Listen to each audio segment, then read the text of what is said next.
ꯁꯦꯝꯃꯒ ꯐꯕ ꯊꯥꯡꯅ ꯁꯦꯝꯗꯣꯛꯀꯣ ꯐꯖꯥ ꯅꯣꯏ ꯐꯖꯥ ꯂꯧꯊꯣꯛꯑꯒ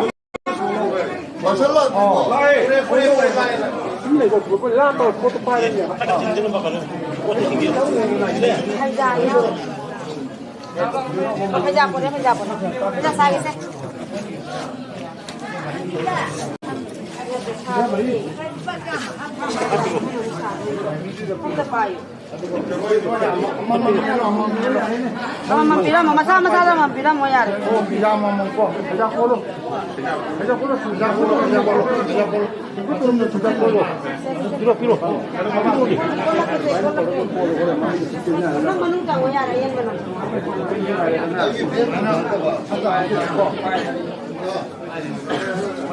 चलो कितना के Kita mau lima apa? Kita sembilan nih. Saya malam kami lagi pahen dulu. Mereka kalau saya menang saya mau. Betul tak? Dia menang di. Mereka kalau. Kita kalau. Saya sudah kita yang jauh.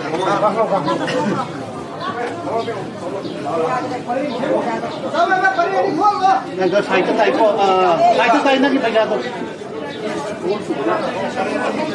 Atau patok kamu. Aduh, kamu tu tuan mana?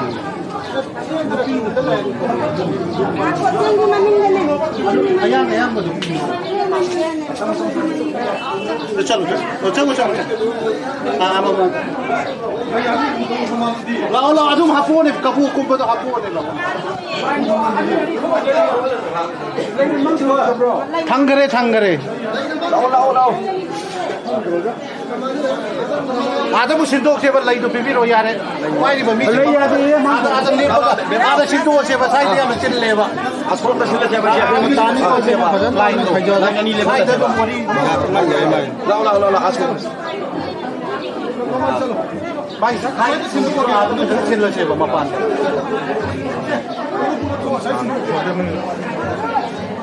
Lau kerja tu jangan baik mo.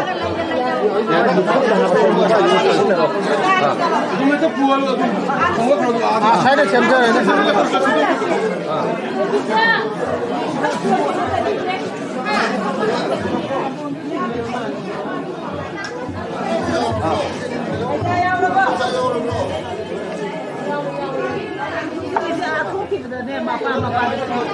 Sini apa sah? Ada mungkin high tu ke, lain tahu tu ke, ada sini ada sini le. Mai baca tu. Lain dah kutu berapa kali berapa beban. Oh mai tu. Mai tu. Tahu di mai tu.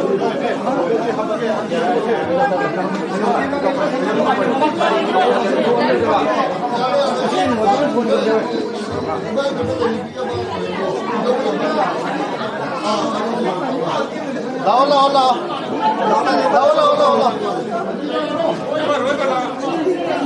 Aduh, ada sih dong, ada saya paling.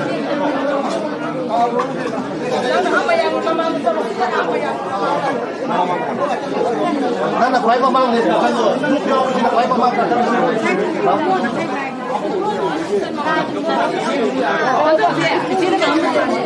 Saya kau tu kat dalam sebelah. Kan lagi sulam.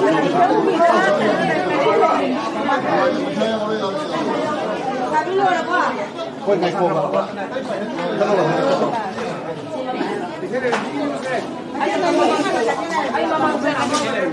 Sejauh kau kalau mau itu,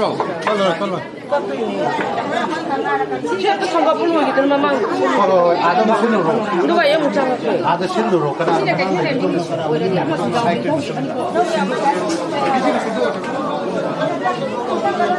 mainung ya. Jangan kamu tu kena apa? Kamu mending dari aino ngangkung dong ni bang. Gamlun masih di kau naik lah. Apa ada paling bicara tahu.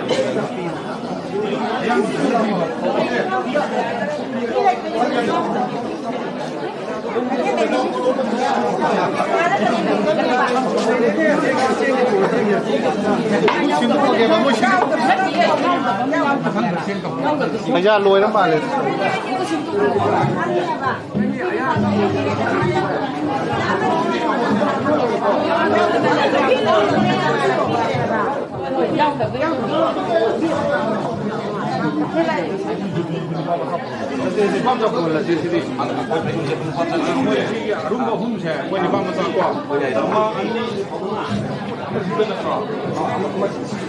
Arun mari, Ipam sa mari.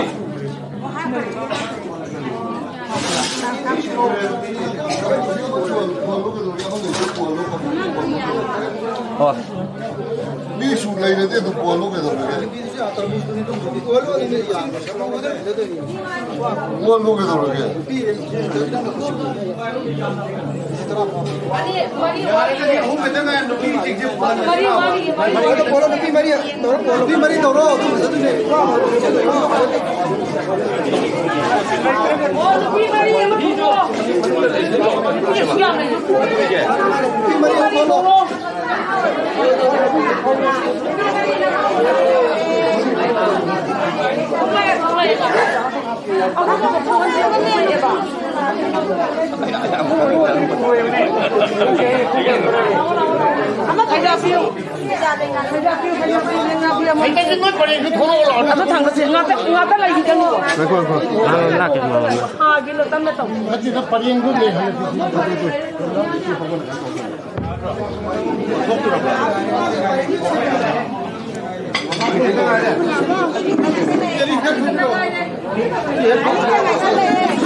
Jangan ikat untuk ini saja.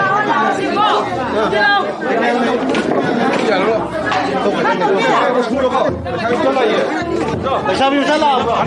O yari yan, lady, sabi na.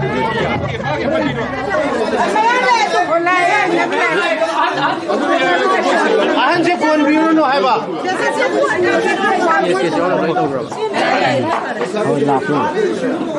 Dati ahan video Arun. Adu la sabi phone view. Mana kan tu mana? Mengono video saya mau. Ngan le sabi main tas ba. Le main tas ba. Ada yang mau sing tu kan kenapa ada mau yang itu, ada mau yang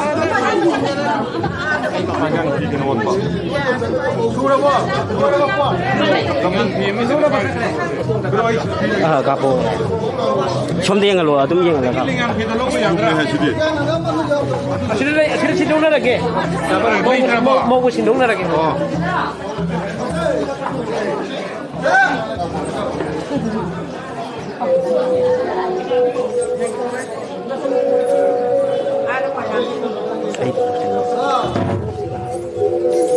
Smartphone है, ये photo ना भी मैया जल मिले भी आ बन्या, यार ये तो फिर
Jen sai đôi đồng ba đồng hàng của nó bi văn ninh là cái đồng này.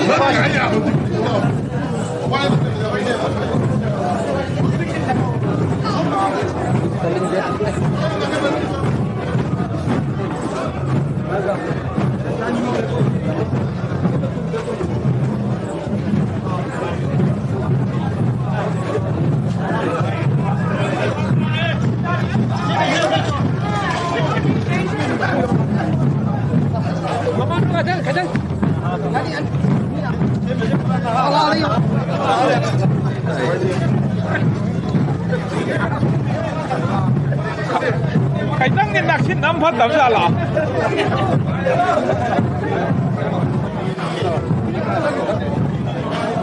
दिनी का मबो का खैतंग नक्सिन नम फतब नो लामन करे बा ये तो हम दुनिया में ये भगत आदत था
bay một cái qua hai đô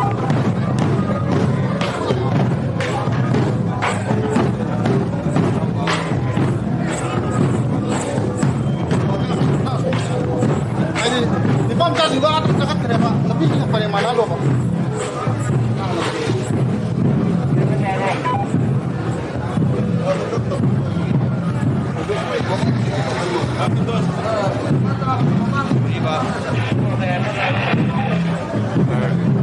Santi Singh lah si cái hai đô cái hai đô Pele kai di yang sagai nanti segi yang sagai nana kai sudah kongoi berlaga đa đô kai sang kau bah cat segi yang harau segi dalam je segi nak di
Dari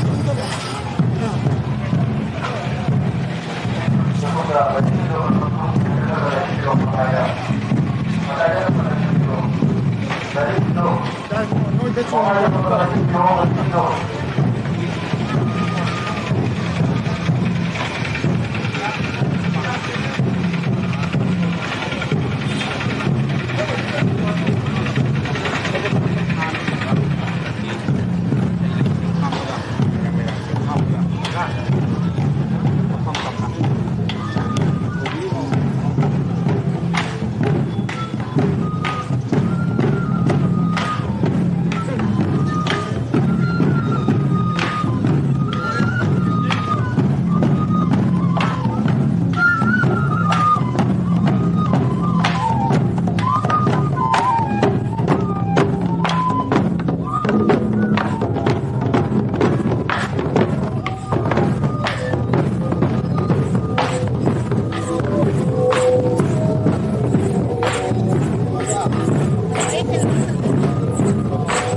ꯆꯟꯅ ꯃꯌꯥꯝ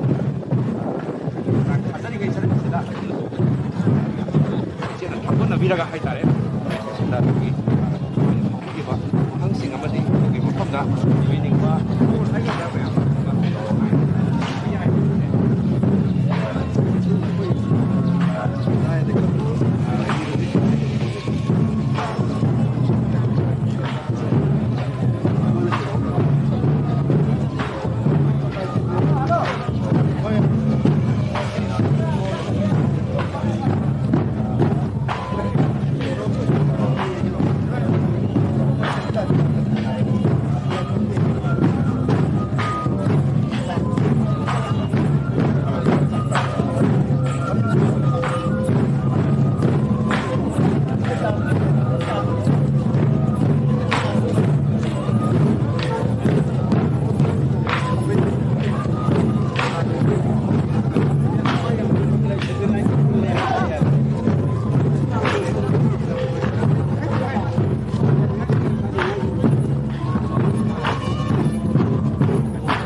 dati.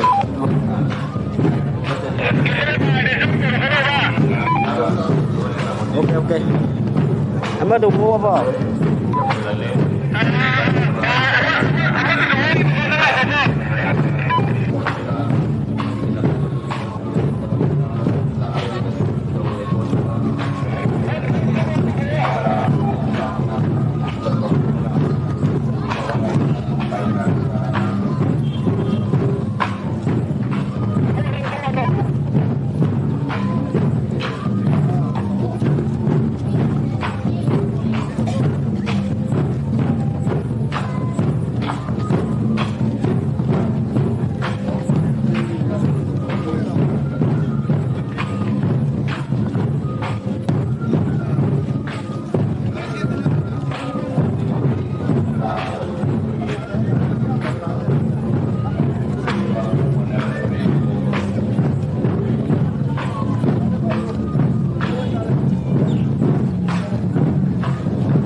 Nasi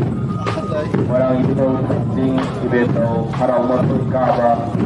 yang nama tu iba nasi una lamben unga kita tu iba kai kona jariba honorable MLA Sri Muang Santisna mungkin lebah yang honorable MLA dulu nyoba amadi Bilam dan senalo dan amadi awal betul kolom dalai kira pada bangunan kami coba dan baikkan honorable MLA baik para jadi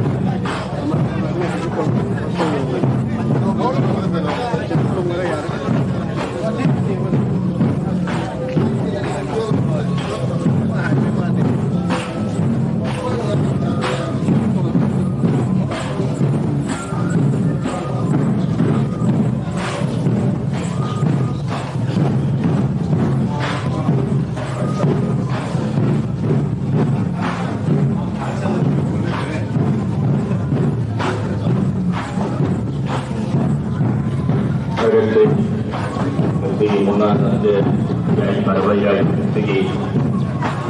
hai munal bunga pink riba pagi ini lekor mari anta serta pada yang pun apa mampu hendak berada udah wilayah kolasku misalnya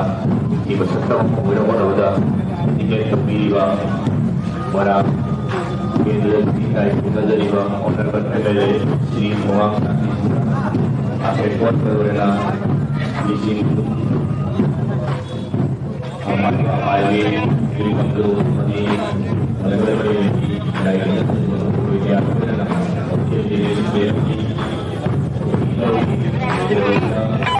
Kaya ano? Kaya ano?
कोई इसकी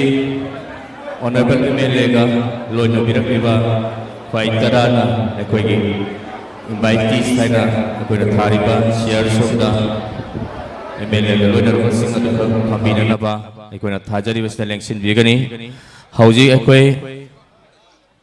लेंसिन लब मतुंग ngasiगी संगलेल अमा कटपीरीबा ngasiगी memorial gallery सिगी Ming ओना लाइखिद्रबा हल श्री थोंगाम इबोन सिंह अमदी श्रीमती थोंगाम ओंपी इबेसा अमोबी देवी की मिंगदा honourable MLA Shri Thongam Shanti Singh कटपीरीबा संगलेल हो संगाबगी थोलकपदा अकोई संगलेल की संगाबगी थोरमसी पांगथोकजागनी मसीगी हेक मतुंगदा अकोई थोई माइबेगी थवल सिंह मखा चत्थजगनी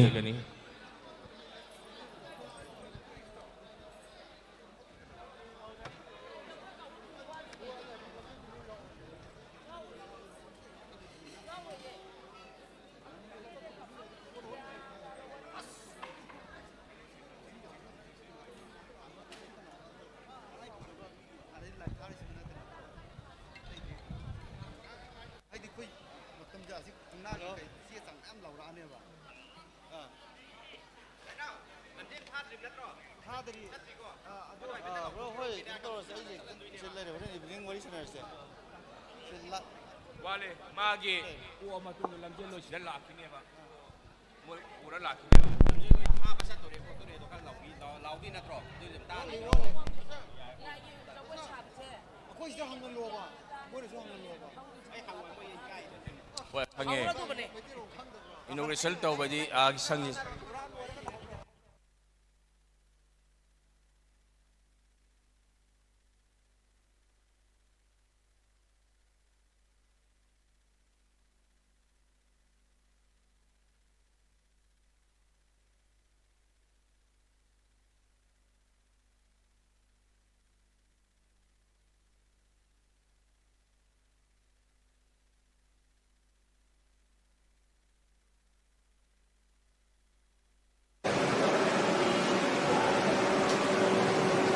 मैम से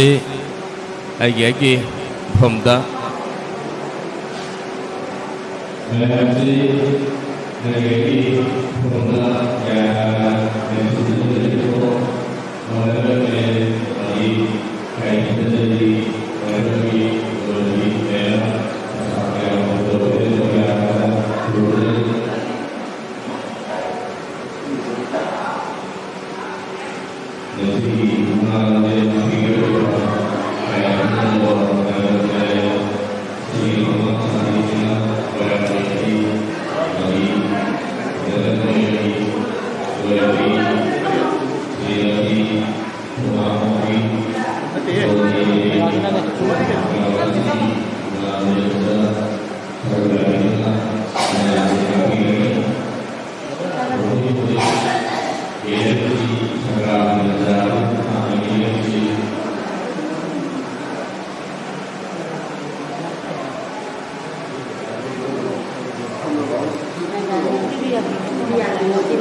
या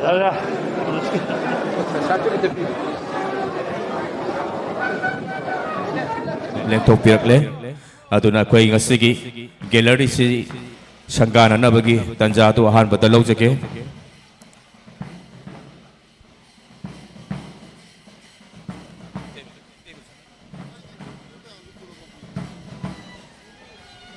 ꯌꯥꯏ ꯑꯗꯨ ꯍꯥꯟꯅ ꯄꯨꯔꯝꯃꯣ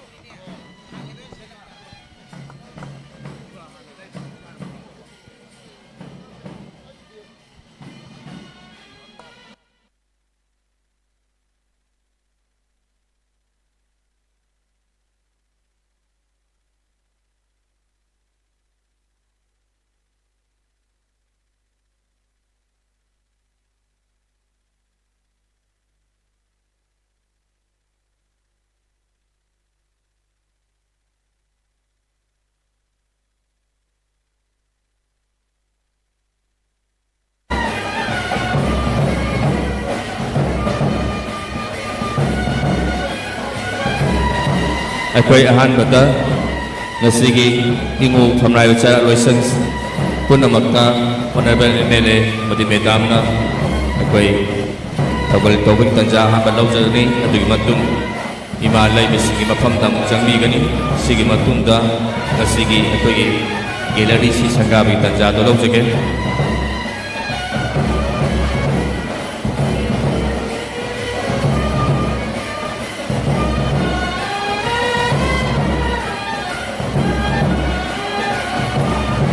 만두도 수험도 khá là phiêu 만두 khá là phiêu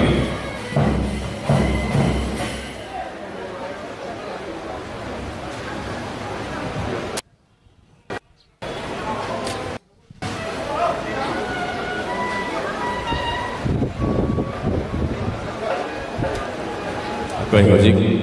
kurum jari besi mu khadrapa salam pohon sing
ไ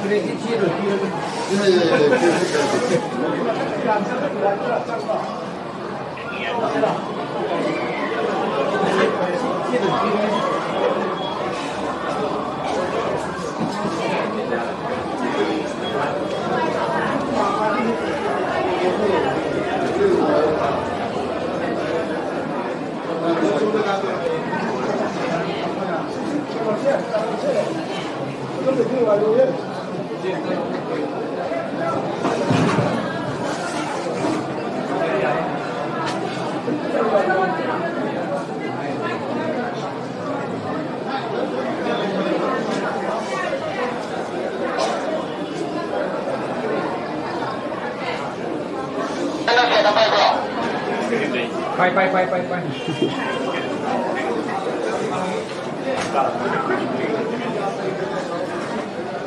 เด็กมันเสียเลยไม่ใช่ Akwai hauzik ingu phamngai bichar loisang akwai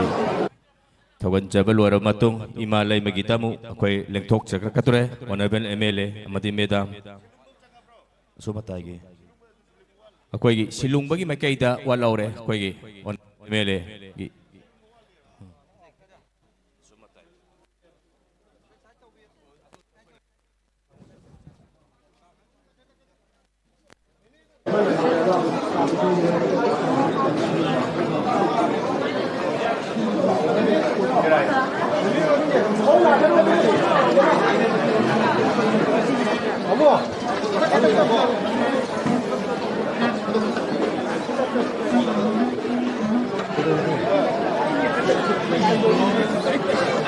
Không rẻ rồi.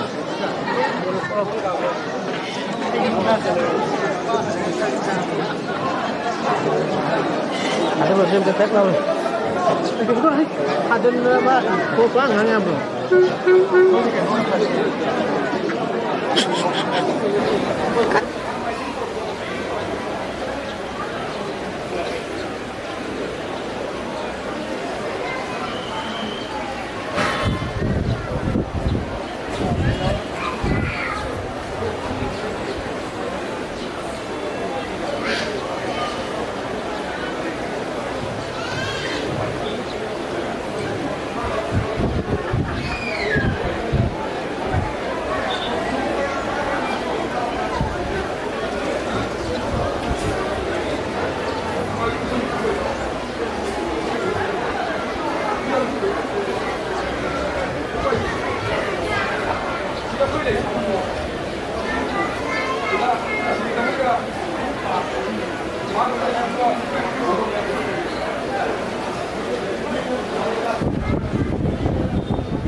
Akwai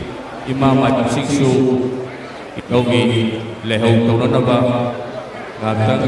akwai tokida tidal pinaba atu gi mamang akwai di sehara sanggangan atu di tidal pinaba sinjaban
हाँ पर इधर वही तो देख रहा था आई ना तो पूरे को सेट ला तो ऊपर किलो दी सेट ला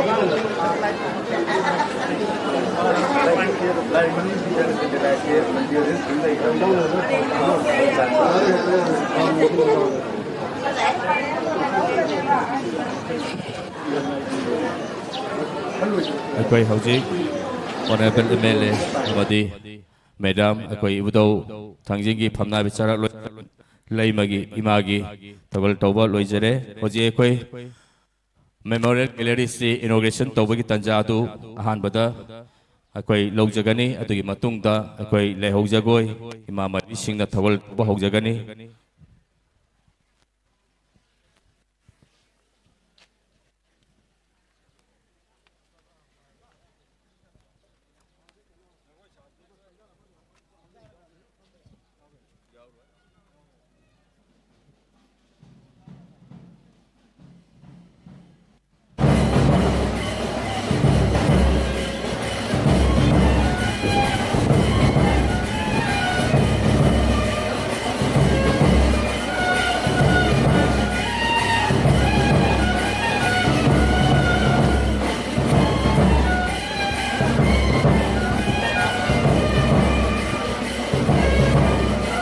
मैमसु अखोई असिगी श्री थोंगाम बोल सिंह श्रीमती थोंगाम ओंबी बेमसा अमुबी देवी मेमोरियल गैलरी सिबु हनसिंगसिगी मिंगदा कटपीरिबा ऑनरेबल एमएलए श्री थोंगाम शांति सिंह मोरांग एसीना हौजी हौजी संगाबगी रिबोल कपीगनी मयाम सुलेंफिन बिरक्तुना रिबोन कपसी यौमिनसी हाइदुना पाइ तराद निंगसिंगजरी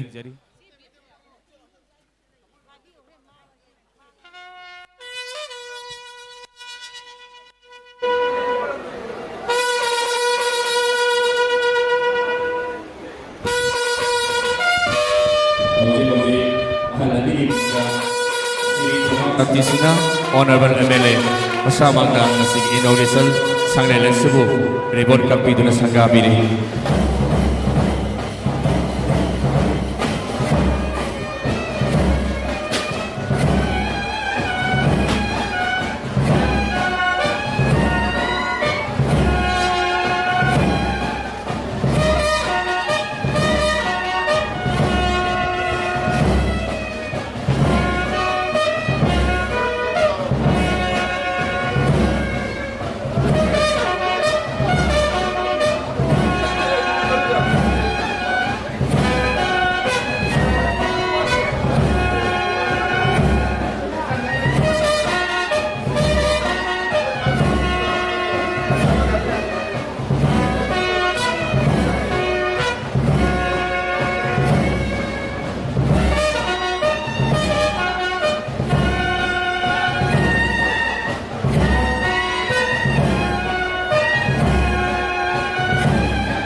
ngasi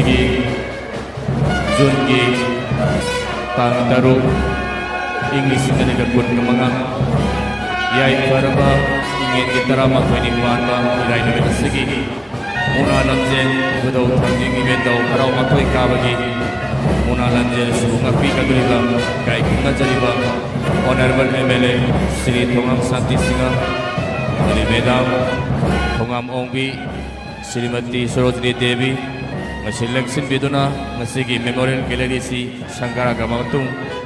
hauji Honorable MLA Madi Medam Madi Kuburoi Singh Kamam Langda election bikre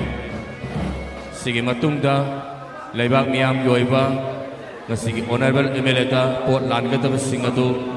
Ako'y mathang manaw na election biduna lanbigani aduga ako'y Seba mandangi Maykaytagi Port Alag Wiba Singatubo Mafam sana Yang biduna NS Tobina ba Matungtang Singzage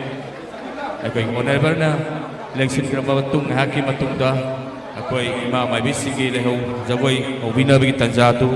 laubina ba madumasu ningsingjari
ako'y imam mabising lengthok piraklo lehaw jagoy hobina ba taubiro marak sida adum ako'y imam mabising na lehaw jagoy hobo matamda ibodaw ibendo masumangda lakpiri ba kwai tarana katukaran chatpita na ba lamlan pita na ba ningsingjage amadi ima laimaningon gi phambam lang phamnai bisingi phamba mekay sunda lakpiri bisina ako'y sangsinduna kung nakuna sokpa taudana ba hiji pina soktana ba honabiyo aigi phamam langda pham jana phambira ba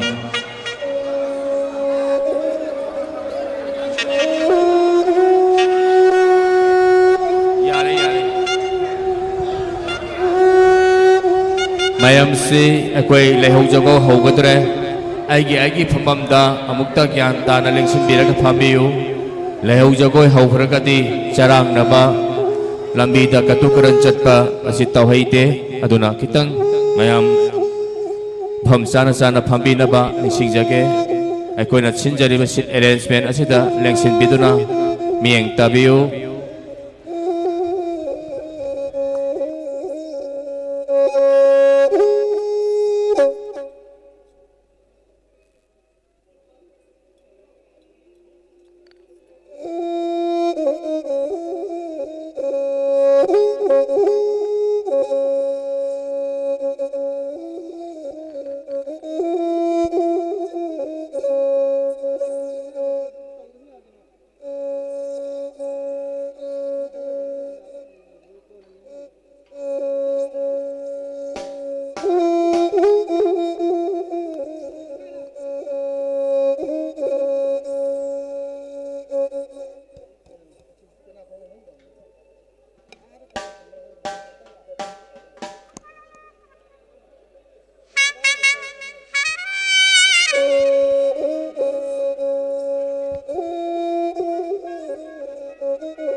hꯧzik akwai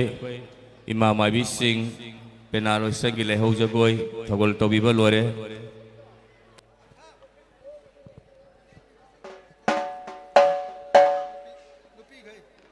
akwai houzik mathang si ingu hamnai ba singi among akwai jagoi thogol tobiragani mayam lepi ba singsi akwai na carpet thajari ba share thari ba somda lepi dana mapam chana chana amukta phambi gani mayam na akwai gi thogol tawri ba si miyeng ta ba da khara khik nungai na ba leba miyam khwai tara da nuluk chaba galore ni sing jage mayam nam tang ai gi pot lan ba gi thoram adu pibira ba matung da akwai gi committee na thajari ba carpet chair sing da lengsin biraga hai akwai gi hangkat landa chatpi dana phom chana chana phambi na ba idaugi lehau jagoi hauringai da mayam si lang dana katu karan chatpa si tawhaite aduna phom chana chana phambiyo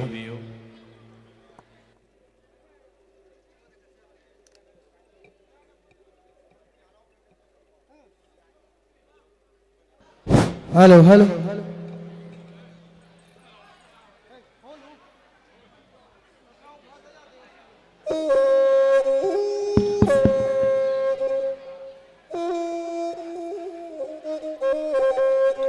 अखोगे लाई खुरुम्बा लेंबिरक लेबा पुमनमकी मफमदा कैगुमता हाइजरे खोय हजिक इमु फमनाय बचरा लोसंगी जगोय होगतोरे लाइमांगदो थत्पी दनबा हाइजरे hello hello hello hello hello hello hello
hello hello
hayya hoy hayya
ꯑꯩꯈꯣꯏꯒꯤ ꯏꯉꯨ ꯐꯝꯅꯥꯏꯕꯁꯤꯡꯒꯤ ꯊꯧꯒꯜ ꯇꯧꯕ ꯂꯣꯏꯕꯤꯈ꯭ꯔꯦ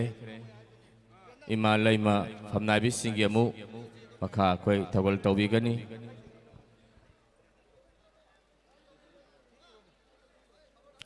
ꯑꯩꯈꯣꯏꯒꯤ ꯃꯔꯛꯁꯤꯗ ꯉꯁꯤꯒꯤ ꯃꯨꯛꯅꯥꯔꯣꯏ ꯂꯝꯖꯦꯜꯂꯣꯏꯁꯤꯡꯗ ꯁꯦꯜꯒꯤ ꯃꯇꯦꯡ ꯅꯝꯐꯤ ꯀꯠꯄꯤꯒꯗꯕꯁꯤꯡ ꯃꯇꯝ ꯆꯥꯅ ꯑꯩꯈꯣꯏ ꯂꯥꯛꯄꯤꯗꯨꯅ ꯉꯥꯏꯍꯥꯛꯀꯤ ꯃꯇꯨꯡꯗ ꯂꯝꯖꯦꯜꯂꯣꯏꯁꯤꯡ ꯑꯩꯈꯣꯏ ꯃꯨꯛꯅꯥꯔꯣꯏꯁꯤꯡ ꯌꯧꯔꯛꯂꯒꯅꯤ ꯑꯩꯈꯣꯏ ꯑꯍꯥꯟꯕ ꯂꯝꯖꯦꯜꯂꯣꯏꯁꯤꯡꯗ ꯅꯝꯐꯤ ꯄꯩꯁꯥꯒꯤ ꯀꯠꯄꯤꯒꯗꯕꯁꯤꯡ ꯑꯗꯨ ꯑꯩꯈꯣꯏ ꯂꯝꯖꯦꯜꯂꯣꯏ ꯊꯥꯗ꯭ꯔꯤꯉꯩꯗ ꯀꯠꯄꯤꯒꯗꯕꯁꯤꯡ ꯑꯗꯨ ꯌꯧꯕꯤꯔꯛꯅꯕ ꯅꯤꯡꯁꯤꯡꯖꯔꯤ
ꯑꯩꯈꯣꯏꯒꯤ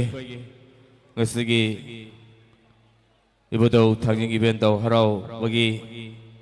ngasi yaifharaba irai numit jungi tang taru 2025 hauzik ibudogi lehuzagoi thagol tauba saba loijare maramaduna aikoi lamjen mukna roisingda aikoi gi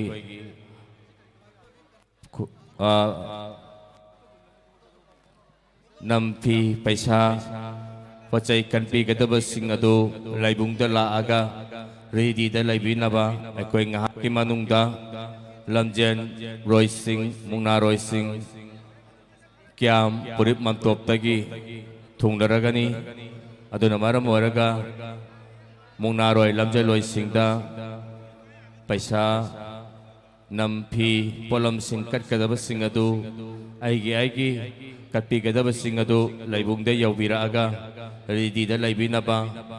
aduga hairiba polam singasi aikoi arang bam amana afam amada pulap thamaga aikoi kalan jagani mayam gi oiba mathang manau isana pibadu matam yamna lawbana thenggadaba leibana lamjel loising amu thagi gadabani aikoi punna thamaga magi maming lauthoga aikoi arang bamna aikoi madu sinjagani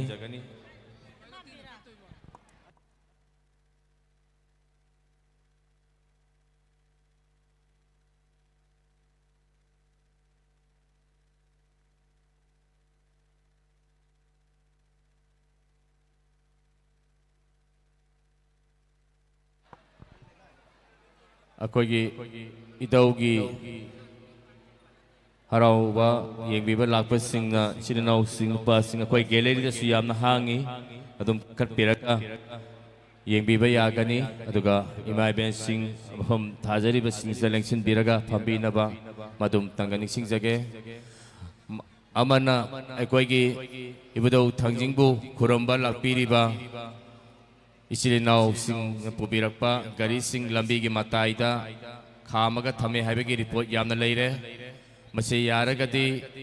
गाड़ी parking अदोंदा ticket मचा मतंग ककपिरगा लेबाक मचा ताना फम चाना खंबीनबा लंबी दा यामना अचिनबा ओइरे हारिबा गाड़ी सिंग अदो अथुबदा लौथोकपिनबा निसिंगजरी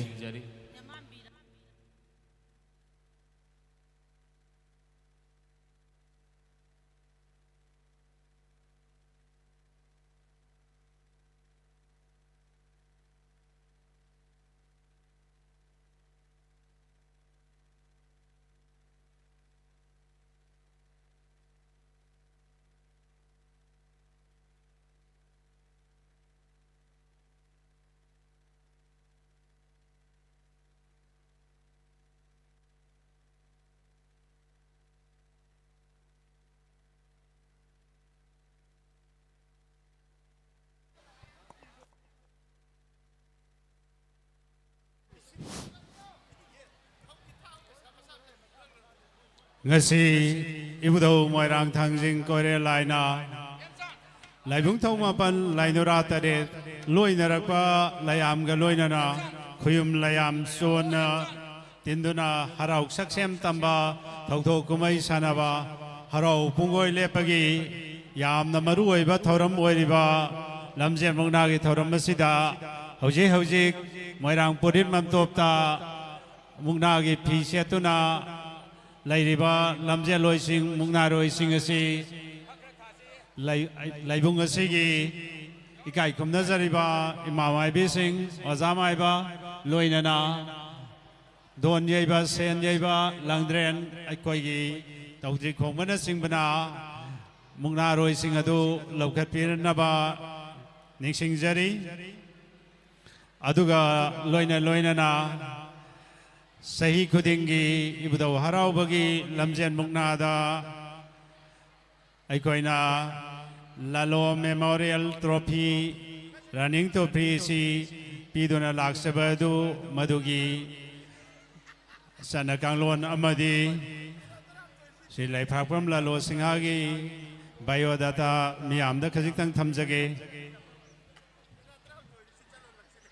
Lalo Memorial Trophy Sida Sahi Ahum Mungna Jatra Thabiraba Amadi Sahi Ahum Lamjenda First Thabiraba Singda Lupa Lising Tara Taraga Loinana Trophy Singasi Punsi Supagioina Pitok Sagani Aduga Sahi Hum Suna Laudriba Kambu Singena Lupa Lising Tara Tara Lamjenda Farstaba Amadi Mungna Zadra Thabada Lupa Lising Tara Tara Pizagani Siri Laiprakam Lalo Singagi Samlapa Punsi Wari Karadang Yamda Tamzage Laiprakam Lalo Singha Ing Sok Lisingamaga Samapanda Moirang Laiprakam Laikai the Poki Apokpagi Mingna Laiprakam Angang Masakawi Apokpagi Mingna Srimati Zuboti Devi Kawi Sri Singha Ibudo Moirang Tangjingi Sairap Loisangda Sok Lisingam Samapan Nipuni Thoigi Janawargi Tang Taramangada Koyo Lakpo in a Pamtonki Matangda Pukramba Mantri Bor Mantri Oina Lisingama Samapan Humdrani Thoigi Janawargi Tang Kuntaruk Pawo Oiki Sri Singha Si Masagi Sahi Kuntrani Pansu Matamda Manipurgi Maharaj Sar Sursan Maharajna Moirangi Akan Basingagi Manungda Amani Haiduna Sakangduna Manipurgi Sana Konungdagi Mi Taraktuna Pukatki Sirizuki Sana Hakta Asi Muktram Tingelda Kai Sanbada Sri Singhana Kai Phaki Sana Hakta Asi Salan Yamna Kanki Mathauna Laibagi Damak Penbi Raduna Sri Jutna Mana Waina Manipurgi Sana Konungda Laipak Parza Khangna Pazeng Piral Bibiduna Ikai Kumnaki Sirizutki Sana Haktak Asimaktada Masai Bungo Boda Sandrana Naha Weddingai Matamda Hojik Mahabaligi Nukchup Tangba Maikai Dalairiba Turel Sawuda Taki Kudak Adumaktada Siri Singhana Masai Bungogi Mathwai Kanbiki Matungda Maharajna Thukarava Matung Masai Bungo Boda Sandra Maharajna Palabada Sri Singhabu Mathauna Laibani Haiduna Amuk Hanna Sana Kunungda Pukatki Masai Bungo Sri Zut Boda Sandrana Pianbi Raduna Sri Singhabu Ibudau Tangjingi Sairap Loisangda Ahan Boina Koyo Lakboina Pam Tonki Matangda Pukram Boina Pam Tonki Matamasida Ningtauna Pazeng Piran Kamen Zatpa Pajom Lamtan Kulat Sana Kuzi Tal Resan Purit Sajonba Pirangzi Pida Hidapu Pumpal Lupa Yomba Mana Waina Sok Lisingama Samapan Nipum Doigi Megetang Kunipanda Piduna Ikai Kumnaba Utki Manipur Maharajgi Sana Kutagi Ibudau Moirang Tangjing Sebasi Moirang Prajagi Hak Waifam Thoi Haina Wakal Amasung Tauna Siga Loinana Moirang Ningtaugi Manipurgi Ningtaugi Sana Kutagi Munnaba Honabada Maru Oiba Amasung Akanba Taudang Laukiba Singi Manungda Sri Singha Su Amani Sri Laiprakam Lalo Singha Masagi Sahi Humbudrani Thoi Suba Kistagi Lisingama Samapan Humdrani Thoi Janawargi Tang Kuntareta Mahaki Poknapam Moirang Laiprakam Laikaida Sangsardagi Bidai Lorduna Aroiba Yehiptan Ki Sri Singhagi Mapari Ani Amasung Mamom Ani Tanami Laihoriba Masa Masu Singna Laikidraba Sri Singhabu Ibudaugi Laikwanda Matam Sang Ningsingduna Laihonaba Amasung Ibudaugi Sanskriti Amasung Culture Pamjarambagi Damak Manasi Maki Masanupa Laikidraba Laikpakam Babu Singha Ibudaugi Laikwanungda Ngang Karakpa Hal Oibirambagi Imung Manungna Kasabani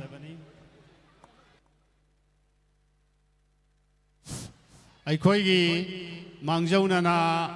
Lamjelda mana mathum katpigani haina hana lauthokpikhraba miyoisingna athuba matamda katpigadaba polam adu lamjen chendringaida katpigadaba singdi aikoi announcing booth maya sida thambinaba ningsingjari hojik athuba matamda lamjo loising amadi mungna roising purit mantoptagi laukat saragani aduna makoi hek thunglabaga mana mathum asi yamna thuna piraga lamje loising asi numit tadringaida lamthabungdagi selaklaga aikoi amambagi khudong thibado nangdanaba mafam asida nganna yaurangnabaги damakta aikoina sinjabani maram aduna mangjaunana aikoida mana mathum pibigani haiduna lamje loisingda muna mathum pibigani haina hana ming pikhat kharbasingna athuba matamda announcing booth asigi mayada lakpiduna aikoi mana mathum sing mana pigada besing ado thaurang tawduna laibiro athuba matamda lamje loising mungna roising Moirang Purim Mandotagi Laukatuna Ibudagi Laibung Sida Yauraklagani Aduga Athuba Matamda Mana Matum Pibagi Tabak Loiselaga Aikoi Mamangai Dagi Kambanongbangi Mamangda Purim Bahaktagi Selaklava Lamthabung Haiba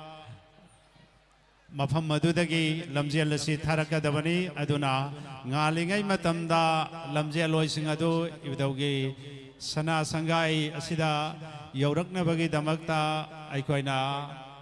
yamna athuba matamda lamjel loi amadi mungna roising adu laibung asida laukat saragani aduga loina na mangjaunana mana mathum pibigani haidana hanana mangjaunana aikoida haibirambasing athuba matamda aikoigi announcing booth asigi mayada mana mathum sing adu pusin biraknaba noloksari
ngasi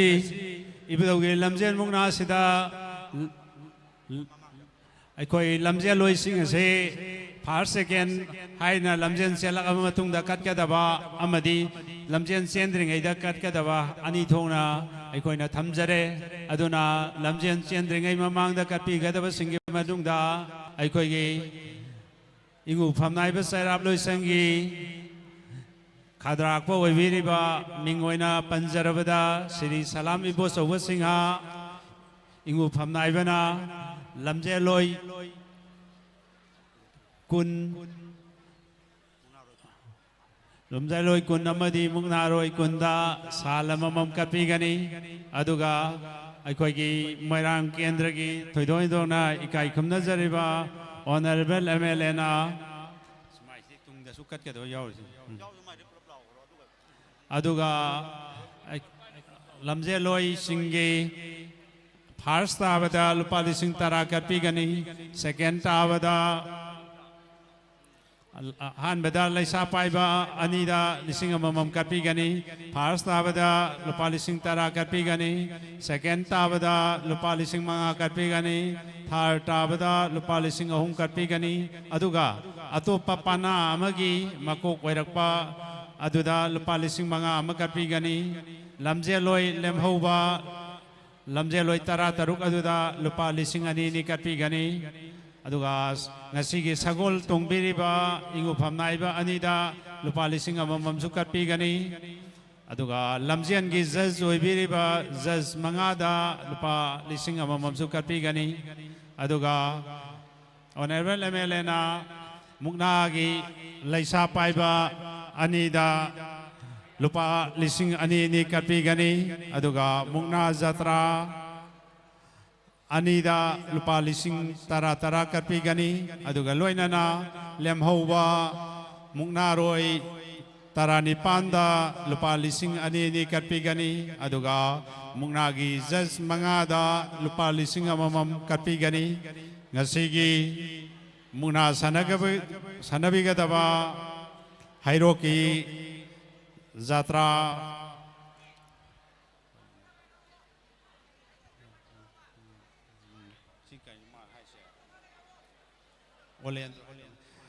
हाइरोकी जात्रा दा KH ओलेंद्रो लोखु बपाना इबदौ पाना गिनी अदुगा इबेंथौ पाना दा लोकलेम बपाना दा जात्रा ओइबिगदवना सलाम बोयाई कोमनाउदगी मागना इबेंथौ पाना दा जात्रा लेबिगनी अदुगा ngasi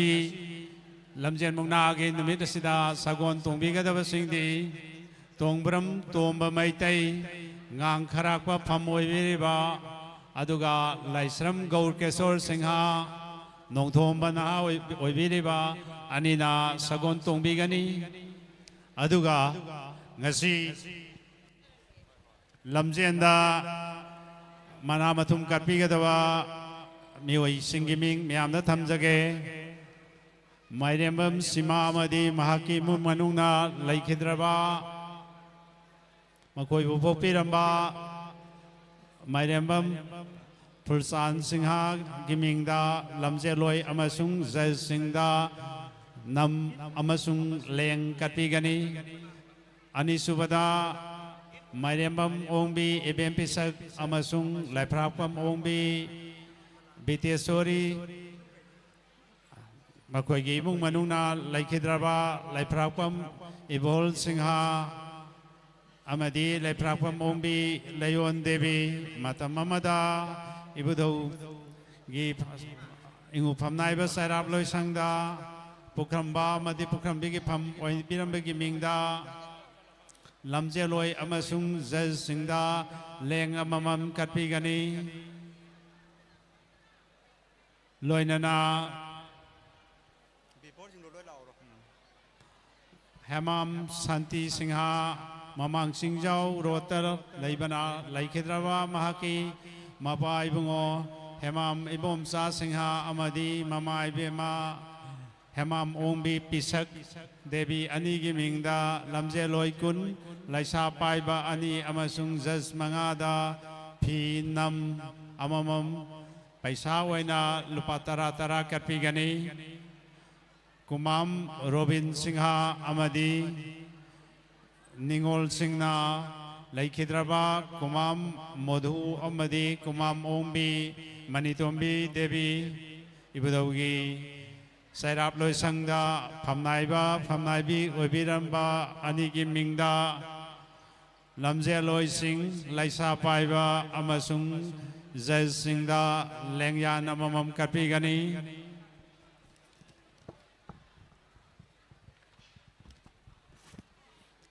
लोइनना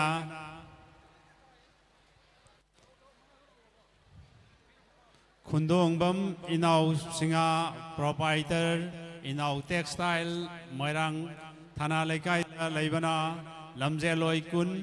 लैसा पाइबा अनि जज मंगादा लुपा सामा सामागा लेंगयानगा कटपीगनी अमदी मोइरांग थेम रोमेन एलाइस बोबो सिंहा की मिंगदा इमुंग मनुंगना लैखिद्रबा मोइरांग थेम समुंगौ सिंहा अमदी मोइरांग थेम ओंबी इंदुमणि देवी की मिंगदा लमजेलोय कुन लैसा पाइबा अनि जज मंगादा सान अममम अमसुंग लुपा तरा तरा कटपीगनी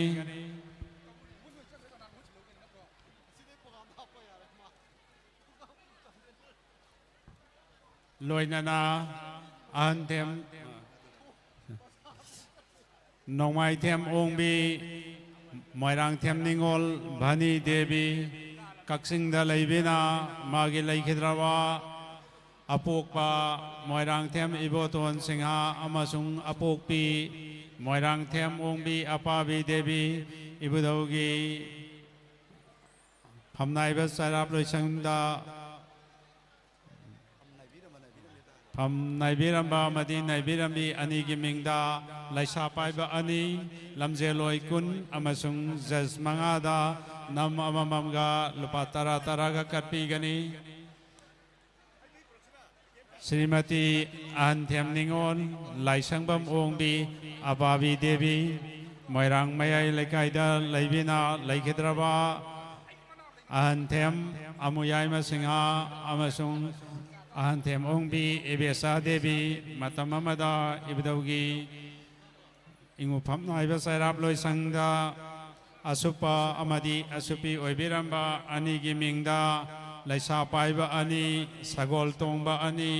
लमजेलोय कुंदा लुपा यांखै यांखै कटपीगनी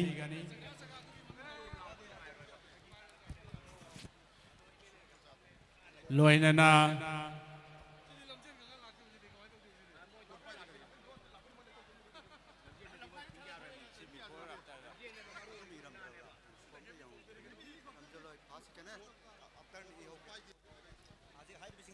हाइरिबसिंग असिना अखोय लमजेन थाद्रिङै ममांदा कटपीगदबसिंगनि मसी हाना थावरांग तौदोना लैबिरो लमजेन चेलक्लबा मतुंगदा कटपीगदबसिंग अखोय अमुक मखाताना लमजेलोय यौरक्लबा मतमदा लौथोकसरके अदुगा मुक्ना रोइसिंगदा हाना मुक्ना सानद्रि ममांदा कटपीगदबसिंगदि माइरेम्बम सीमा अमदी महाकी इमुंग मनुंगना लैखिद्राबा मखोयगी अपोकपा माइरेम्बम फुलचाल सिंहा मोइरांग बाजारदा लैबगी मिंगदा मुक्नारोय अमसुंग जज सिंगदा नम अमसुंग लेंग कटपीगनी माइरेम्बम ओंबी इबेम पिसक देवी अमसुंग लाइफ्राकपम ओंबी बितेश्वरी अमदी मखोयगी इमुंग मनुंगना लैखिद्राबा लाइफ्राकपम इबोल सिंहा अमसुंग लाइफ्राकपम ओंबी लायोन देवी मतममदा इबुदौगी सैराब लोइसंगी इंगु फमनाइबा सैराब लोइसंगी पुखरंबा अमदी पुखरंबी ओइबिरंबी अनीगी मिंगदा मुक्नारोय अमसुंग जज सिंगदा लेंग अममम कटपीगनी लोइनना Konthoujam Ongbi Ibesa Devi member ward number 3 Torbung GP हौजे हौजना खोयोल कैथेन रिलीफ कैम्पदा लैबिना माके लैखिद्राबा मपुरोइबा कोंथौजम राजचंद्र सिंहा की मिंगदा मुक्नारोय सिंह लाइसा पाइबा अमसुंग जज सिंगदा लेंग अममम लुपा सामा सामा कटपीगनी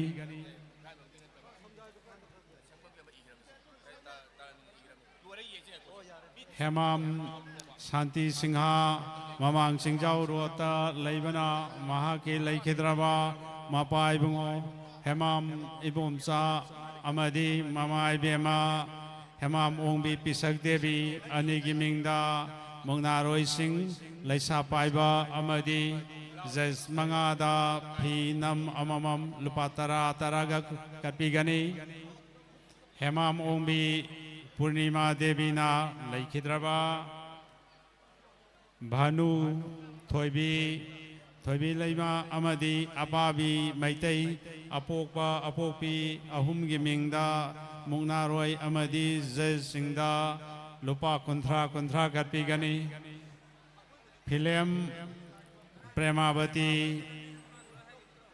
मसानुपा जॉनसन अमसुंग शांतिना लैखिद्राबा फिल्म सनाजाव अमसुंग फिल्म नोबो अनीगी मिंगदा मुक्नारोय सिंह ꯂꯩꯁꯥ ꯄꯥꯏꯕꯗ ꯑꯃꯁꯨꯡ ꯖꯖꯁꯤꯡꯗ ꯂꯦꯡꯌꯥꯟ ꯀꯠꯄꯤꯒꯅꯤ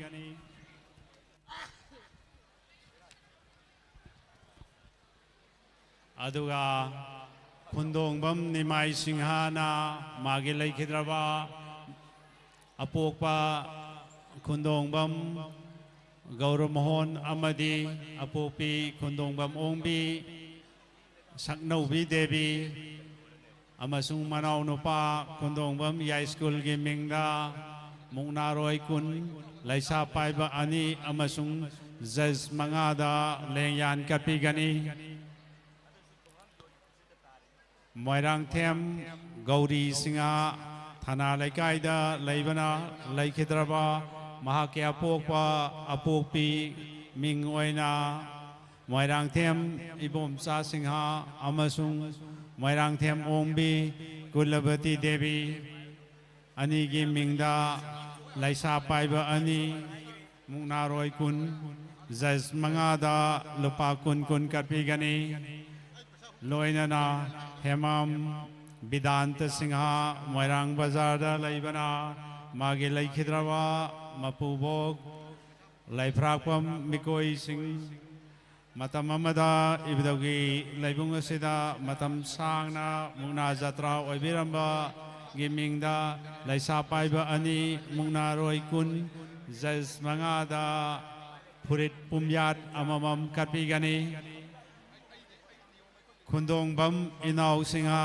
ꯄ꯭ꯔꯣꯄꯥꯏꯇꯔ ꯏꯅꯥꯎ ꯇꯦꯛꯁꯇꯥꯏꯜ ꯃꯣꯏꯔꯥꯡ ꯊꯅꯥ ꯂꯩꯀꯥꯏꯗ ꯂꯩꯕꯅ ꯃꯨꯛꯅꯥꯔꯣꯏ ꯀꯨꯟ ꯂꯩꯁꯥ ꯄꯥꯏꯕ ꯑꯅꯤ ꯖꯖ ꯃꯉꯥꯗ ꯂꯦꯡꯌꯥꯟ ꯑꯃꯒ ꯂꯣꯏꯅꯅ ꯂꯨꯄꯥ ꯆꯥꯝꯃ ꯆꯥꯝꯃ ꯀꯠꯄꯤꯒꯅꯤ ꯃꯣꯏꯔꯥꯡꯊꯦꯝ ꯔꯣꯃꯦꯟ ꯑꯦꯂꯥꯏꯁ ꯕꯣꯕꯣ ꯁꯤꯡꯍꯒꯤ ꯏꯃꯨꯡ ꯃꯅꯨꯡꯅ ꯂꯩꯈꯤꯗ꯭ꯔꯕ ꯃꯣꯏꯔꯥꯡꯊꯦꯝ ꯁꯃꯨꯉꯧ ꯁꯤꯡꯍ ꯑꯃꯗꯤ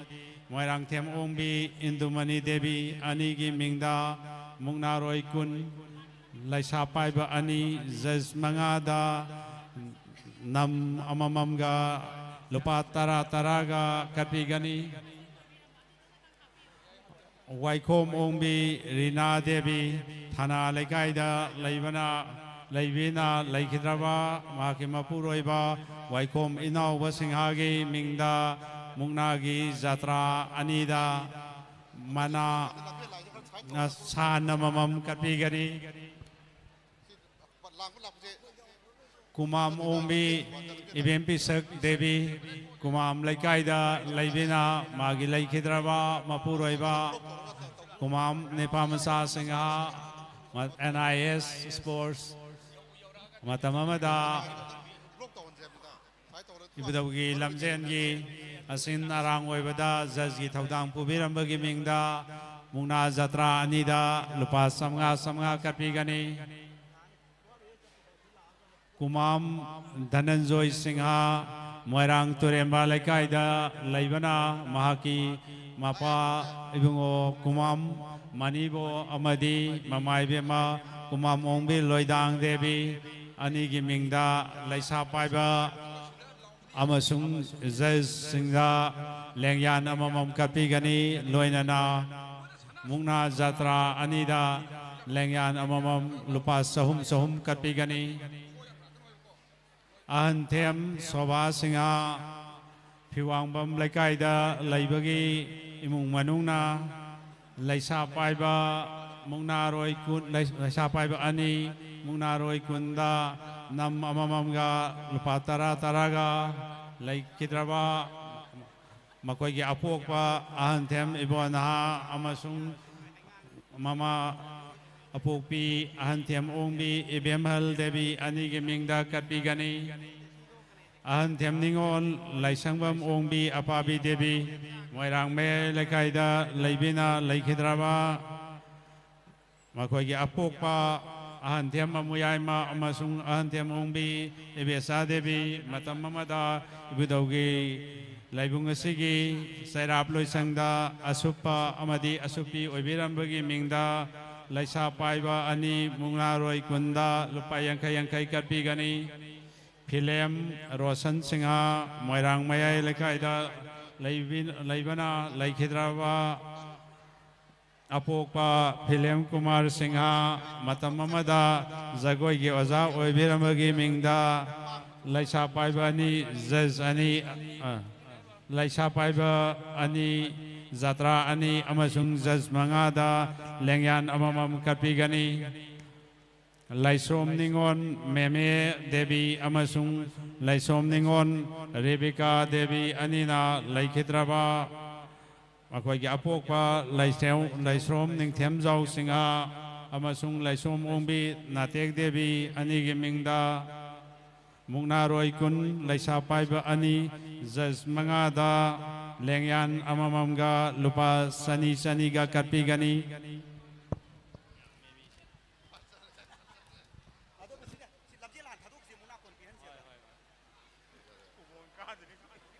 लाइफ्रापम देवास सिंहा लाइफ्रापम लाइकाइदा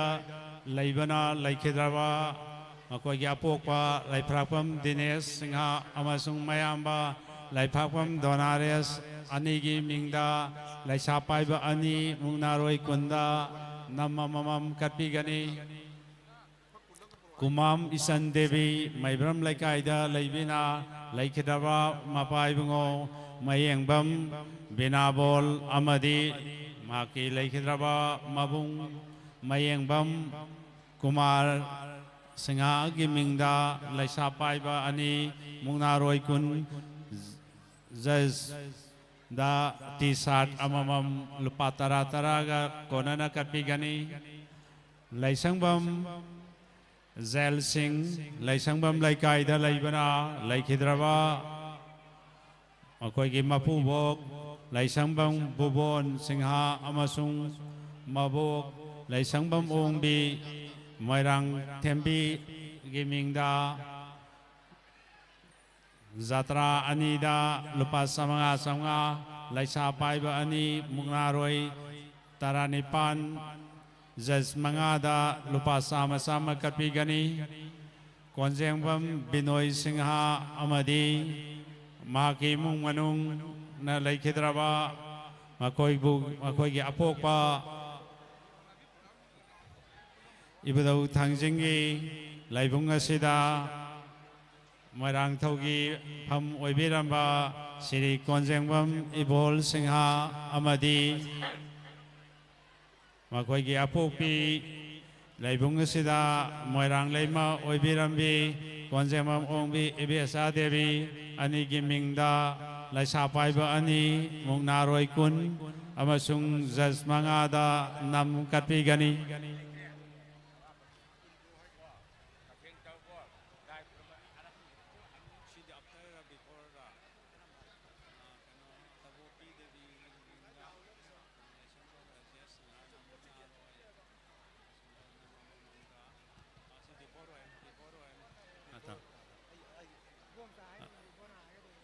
लाइसंबम ओंबी तबोपी देवी की मिंगदा मागी मसुनुपा लाइसंबम राजेश सिंहा कोकेलाबोन दा लाइबना मुंगनारोई अमदी लमजे लोई सिंदा नम मममगा लुपा यांखै यांखै गा कपिगनी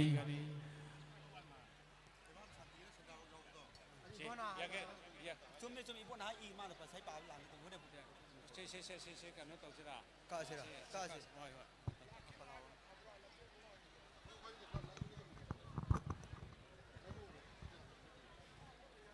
होय अथाय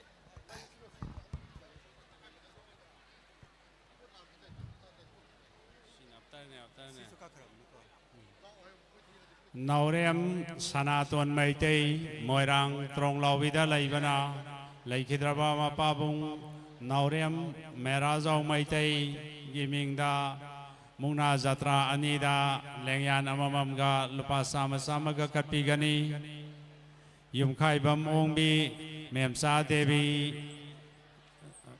देवी ना लाइखिद्रबा युमखाइबम मनी सिंहा अमसुंग युमखाइबम ओंबी नयोन देवी अनि गिमिंगदा मुंगना जात्रा अनीदा लुपा सामा सामा अमसुंग मुंगना रोई सिंगदा लुपा तरा तरा कपिगनी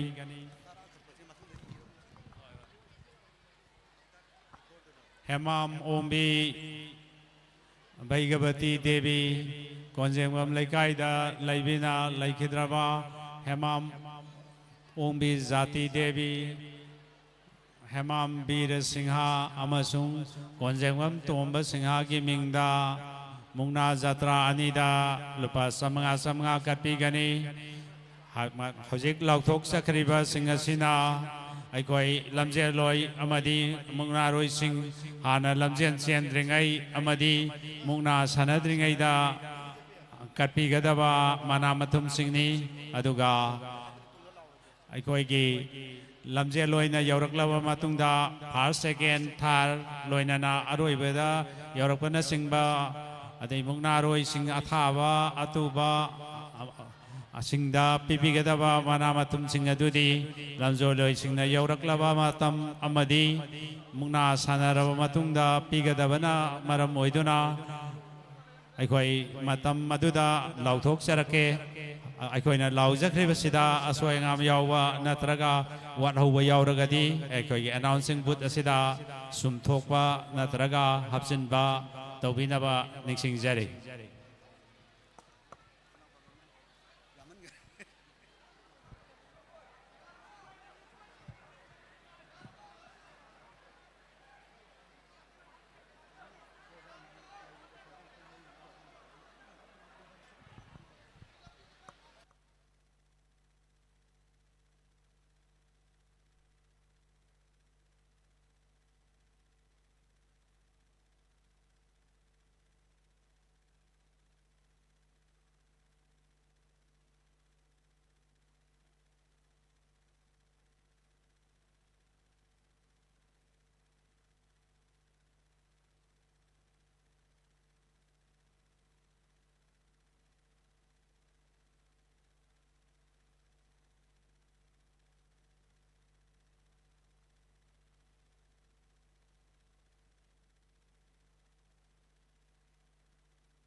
ningsingjaba mana ngasigi muna lamjelgi amna maruoiba ngasigi numira sigi muna lamjel asigi hoje moirang kyam purit mandoptagi lamjel loising lakpa haukhre muna su punna animak hoje akoi lengtok pirakpa haukhre maramaduna lambi da leiribiba chen chaurabi gari sing yaragadi munaroi amadi lamjel loising lakpada lambi da apan bapibi da napa karaga ngak haidok piduna munaroi lamjel loising adubo ibodaugi laikonda panthung yowin binaba kwai tarana cooperation pibinaba haiduna program thanging seba mandan committee gi maikai dagi ningsingjari loinana ahanba lamjel loisingda mana akoi pibi gadaba sing atu hari bemioi sing chu laibungda ready da laibinaba hek yaurakpaga akoi hari lamjel loisingda mana pi gadaba sing atu kauksin jaga akoi mana pi bagi tanja laujake mana pi bi gadaba imung singna akoi mafam sana laibinaba madum tang ningsingjage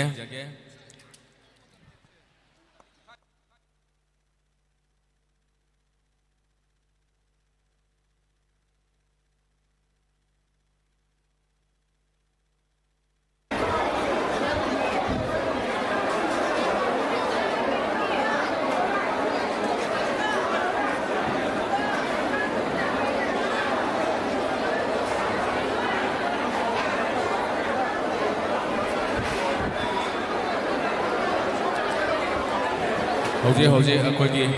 naroi lamjel loising atu lambi gi takai yausinakle miyam nam tang naroi lamjel loi ngasigi akoi gi udau iben taugi hawal taugi gaduniba singatu lambi da lagda lambi da pan pibi dana yam ningtina ingatna lek tiraknaba tanjapi nabiu loinana ahan bagi manapi gadobasi akoi lamjel loising hana pibi naba lamjel loi da pibi gadobasi atu lamjel thagi ngai changsingaida laibungda manapi gadaba imung manungi polam singatu ready da laibiro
Hojik nasigi thauram nasigi maruoiba lamjel loising mungna roising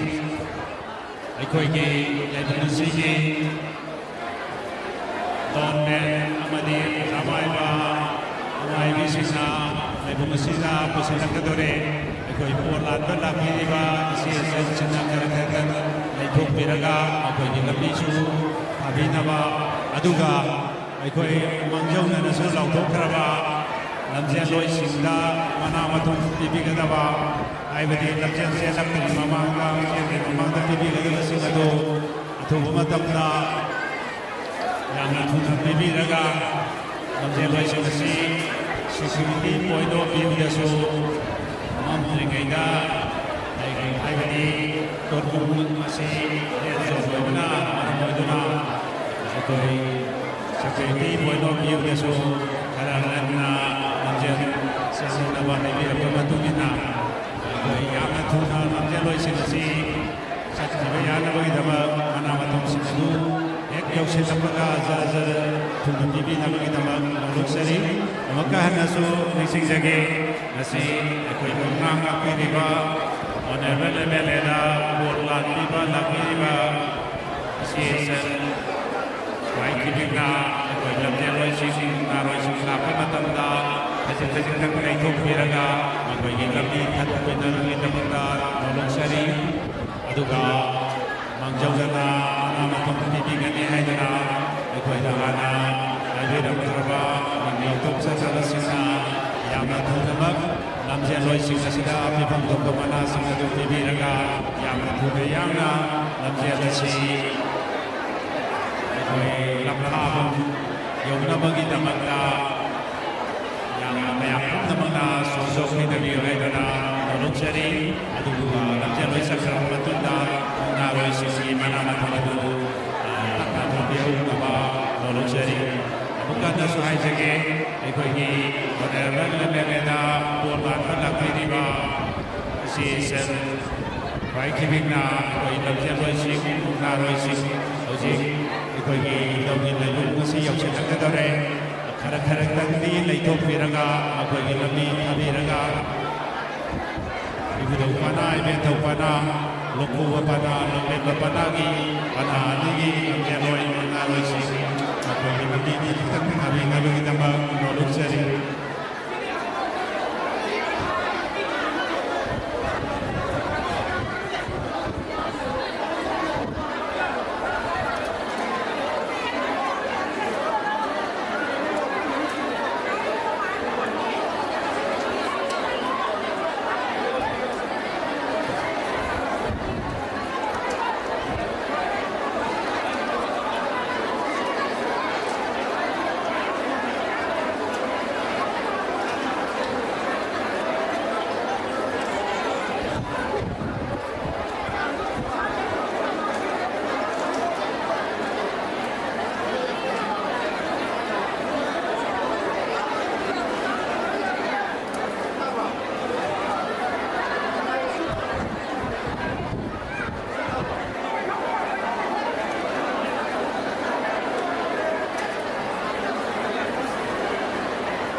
ꯑꯩꯈꯣꯏꯒꯤ programme ꯑꯩꯈꯣꯏ ꯃꯥꯡꯖꯧꯅꯅ ꯂꯥꯎꯊꯣꯛꯄꯗ ꯑꯍꯣꯡꯕ ꯈꯔ ꯂꯩꯖꯔꯦ ꯑꯩꯈꯣꯏꯅ ꯂꯝꯖꯦꯜꯂꯣꯏꯁꯤꯡꯁꯦ ꯍꯦꯛ ꯌꯧꯔꯛꯄꯒ ꯃꯅꯥ ꯃꯊꯨꯝ ꯄꯤꯕꯒꯤ ꯋꯥꯈꯜ ꯍꯥꯟꯅ ꯈꯟꯖꯕꯅꯤ ꯑꯗꯨꯕꯨ ꯁꯦꯀꯨꯔꯤꯇꯤ ꯄꯣꯏꯟ ꯑꯣꯐ ꯚ꯭ꯌꯨꯗ ꯍꯧꯖꯤꯛ ꯂꯝꯖꯦꯜꯂꯣꯏꯁꯤꯡ ꯑꯁꯤ ꯏꯕꯨꯙꯧꯒꯤ ꯂꯩꯕꯨꯡ ꯍꯦꯛ ꯌꯧꯕꯒ ꯃꯈꯣꯏ ꯂꯝꯖꯦꯜ ꯊꯥꯕ ꯆꯠꯈ꯭ꯔꯒꯅꯤ ꯃꯔꯝ ꯑꯗꯨꯅ ꯂꯝꯖꯦꯜꯂꯣꯏꯗ ꯄꯤꯕꯤꯒꯗꯕ ꯃꯅꯥ ꯃꯊꯨꯝ ꯑꯗꯨ ꯍꯥꯟꯅ ꯊꯥꯗ꯭ꯔꯤꯉꯩꯗ ꯄꯤꯒꯗꯕ ꯑꯣꯏꯔꯒꯁꯨ ꯂꯝꯖꯦꯜꯂꯣꯏ ꯌꯧꯔꯛꯂꯕ ꯃꯇꯨꯡꯗ ꯑꯣꯏꯅ ꯄꯤꯕꯤꯔꯣ ꯍꯥꯏꯗꯨꯅ ꯅꯣꯜꯂꯨꯛꯆꯔꯤ ꯑꯗꯨꯅ ꯁꯦꯀꯨꯔꯤꯇꯤꯒꯤ ꯄꯣꯏꯟ ꯑꯣꯐ ꯚ꯭ꯌꯨꯗ ꯑꯩꯈꯣꯏ ꯂꯝꯖꯦꯜꯂꯣꯏꯁꯤꯡ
ꯑꯩꯈꯣꯏꯒꯤ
ꯄꯨꯡꯈꯥꯏ ꯑꯃꯒꯤ ꯃꯅꯨꯡꯗ ꯂꯝꯖꯦꯜ ꯂꯥꯛꯄ ꯍꯧꯔꯒꯅꯤ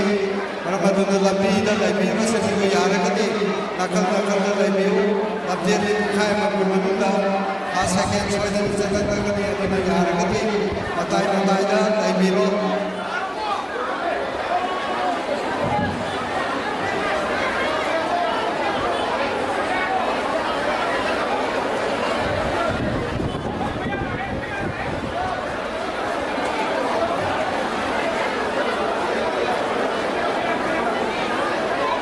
ꯉꯁꯤꯒꯤ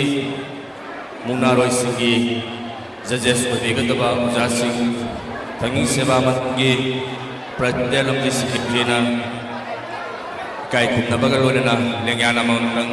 ꯍꯨꯛꯆꯕꯒꯤ ꯇꯥꯟꯖꯥ ꯂꯧꯖꯒꯦ ꯊꯪꯒꯤ ꯁꯦꯕꯥ ꯃꯟꯒꯤ ꯄ꯭ꯔꯁꯤꯗꯦꯟ ꯑꯃꯨꯛꯇꯪ ꯂꯦꯡꯁꯤꯟꯕꯤꯔꯣ ꯑꯗꯨꯒ ꯁꯦꯀ꯭ꯔꯦꯇꯔꯤꯒꯅ ꯑꯩꯈꯣꯏ ꯖꯖꯦꯁ ꯃꯔꯤꯕꯨꯁꯨ ꯂꯦꯡꯈꯠꯄꯤꯔꯛꯅꯕ ꯊꯕꯥꯛꯇ ꯑꯃꯨꯛꯇ ꯂꯦꯡꯈꯠꯄꯤꯔꯛꯅꯕ ꯅꯤꯡꯁꯤꯡꯖꯔꯤ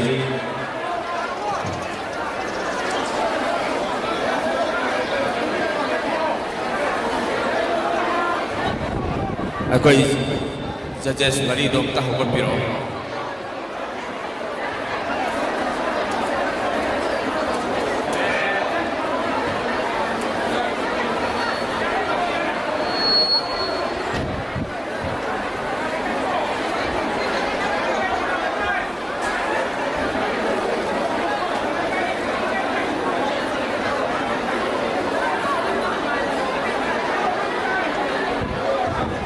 ꯑꯩꯈꯣꯏꯒꯤ ꯃꯨꯛꯅꯥꯔꯣꯏꯁꯤꯡꯗ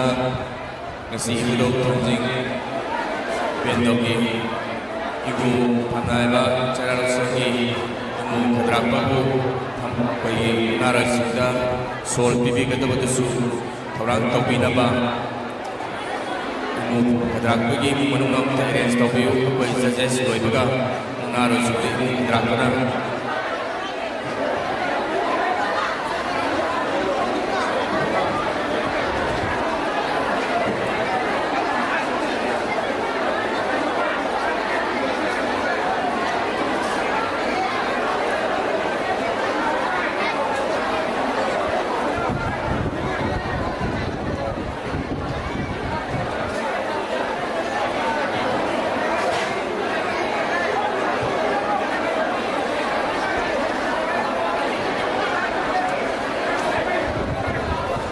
ꯑꯩꯈꯣꯏꯒꯤ ꯒꯦꯁ ꯍꯥꯎꯁꯀꯤ ꯃꯅꯨꯡꯗ ꯒꯥꯔꯤ ꯏꯌꯣꯜ ꯑꯃ MN05A3A63 ꯒꯥꯔꯤꯁꯦ ꯑꯊꯨꯕꯗ ꯑꯃꯨꯛꯇꯪ ꯂꯧꯊꯣꯛꯄꯤꯌꯨ ꯅꯠꯇ꯭ꯔꯒꯗꯤ ꯒꯥꯔꯤꯁꯦ ꯑꯩꯈꯣꯏ ꯚꯣꯂꯟꯇꯤꯌꯔꯁꯤꯡꯅ ꯊꯥꯡꯇꯣꯛꯄ꯭ꯔꯥ ꯑꯃ ꯇꯧꯕ ꯇꯥꯔꯦ ꯌꯥꯝ ꯐꯤꯕꯝ ꯆꯥꯗ꯭ꯔꯦ ꯍꯧꯖꯤꯛ ꯍꯧꯖꯤꯛ ꯃꯨꯛꯅꯥꯔꯣꯏꯁꯤꯡꯒꯤ ꯖꯖꯦꯁ ꯑꯣꯏꯕꯤꯒꯗꯕ ꯑꯩꯈꯣꯏ ꯑꯣꯖꯥ ꯃꯔꯤꯗ ꯊꯪꯒꯤ ꯁꯚꯥ ꯃꯟꯗꯜꯒꯤ ꯄ꯭ꯔꯁꯤꯗꯦꯟ ꯑꯃꯗꯤ ꯁꯦꯀ꯭ꯔꯦꯇꯔꯤꯅ ꯏꯀꯥꯏ ꯈꯨꯝꯅꯕꯒ ꯂꯣꯏꯅꯅ ꯑꯩꯈꯣꯏꯒꯤ ꯁꯣꯜ ꯑꯃꯃꯝꯇꯪ ꯂꯦꯡꯌꯥꯟꯗ ꯀꯠꯄꯤꯔꯤ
अखोई गिसी केतंग प्रोग्राम की अहोंग बम लेजरे अरेंजमेंट से यादबना लमजे लोई सिंग होजिक थुंगरानी अदुना मोना रोई सिंगी अखोई की मना पीगदब सिंग कटकदब सिंग अदु होरेन लोरकपदा पीब तारे अखोई कटपीगदब सिंगना केतंग मतम गायबीब तारे वरौ बीब यादे मरमदी प्रोग्राम से मतम यारक्तबना लमजे लोई सिंग अदु अखोई होजिक थाखरे अदु ngaki manungda yaurani hek yaurappaga अखोई मोना रोई सिंगी अमदी लमजे लोई सिंग the पीगदबा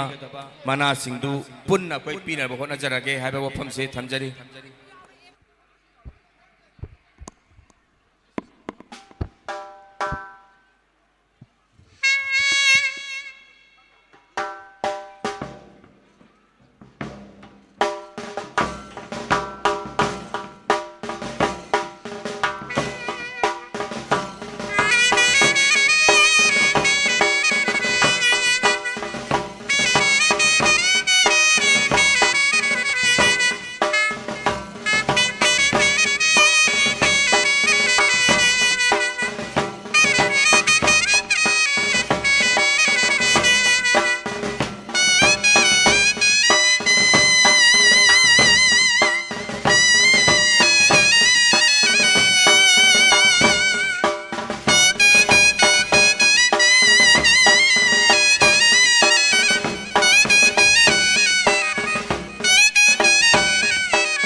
Tagatsery,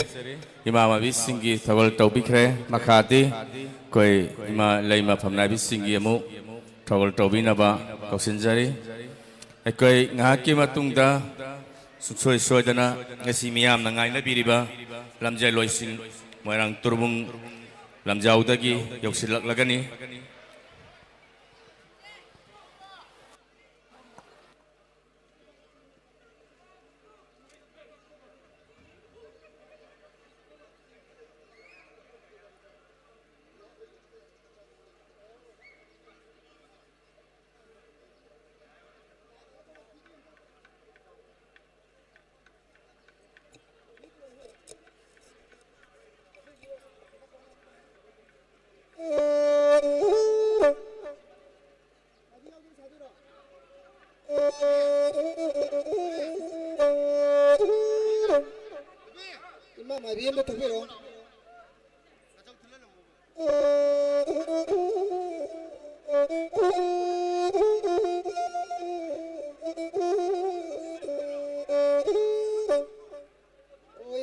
Aikogi nuchup thangba maningda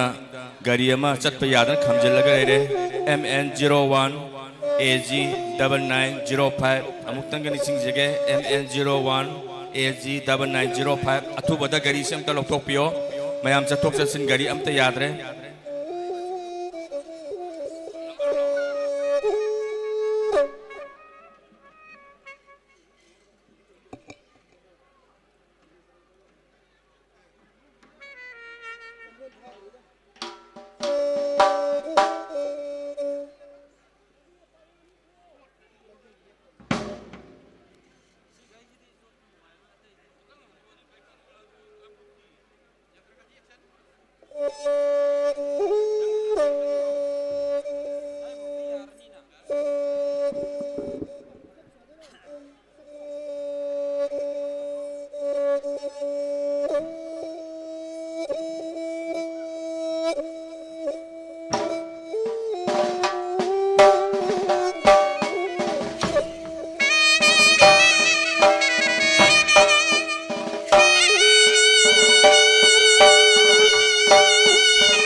Jadi kan kena hantu lo mana? Nak kita kalau, nak kita kalau, nak kita kalau,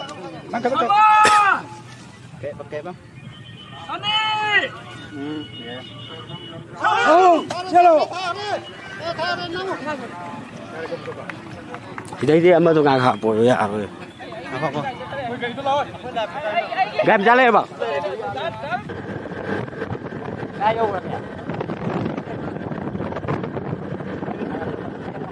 Seme.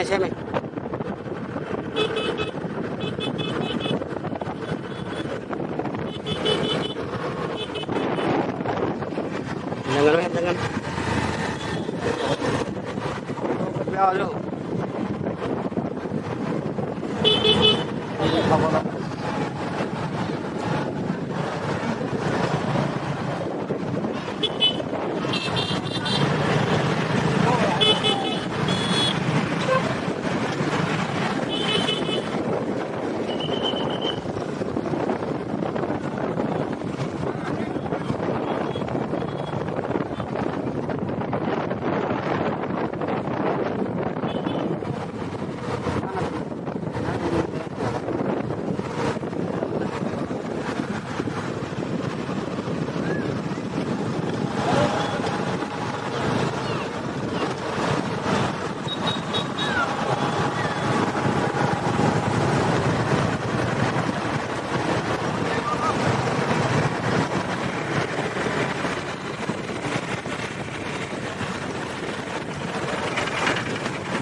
Mamang lagi bang.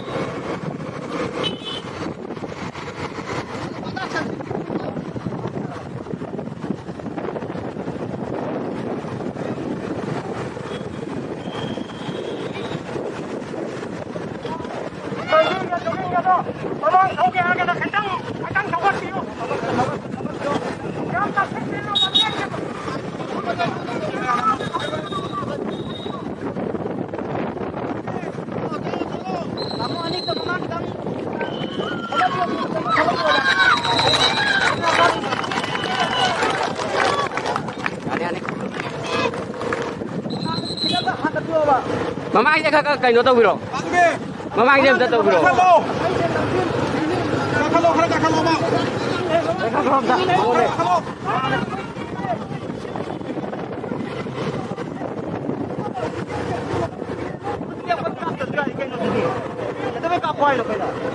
Mamang lagi bang. Bagi tapo. Tapo. Kasi mai matay dah tu matay tu ko. Số mà tay thôi.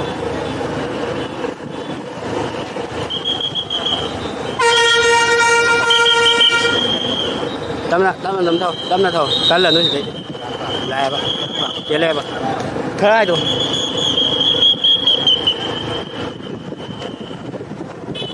Ya, tapo, sila tapo. Sisang gitu misal. Tanya.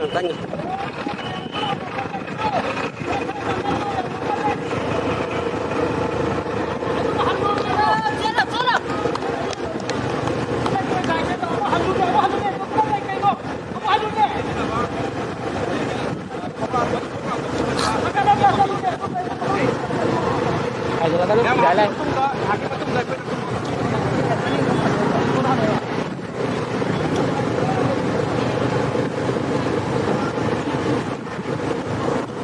Tapo hajalan umi sini.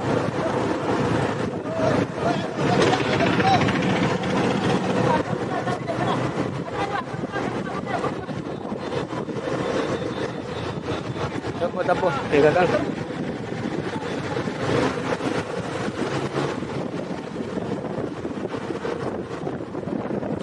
Thôi có là số tay đông khả mà cặp chứ rồi.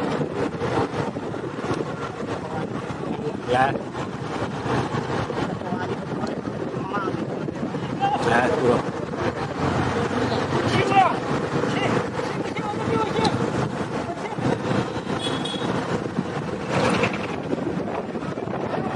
cái này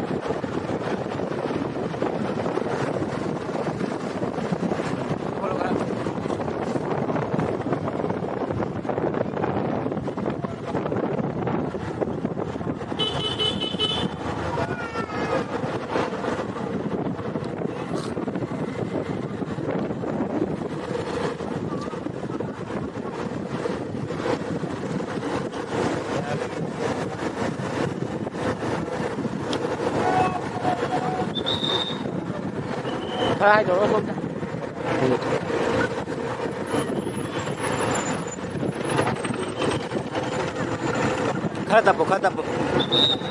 khá tập mẹ xí sai xí ghi đã đúng thôi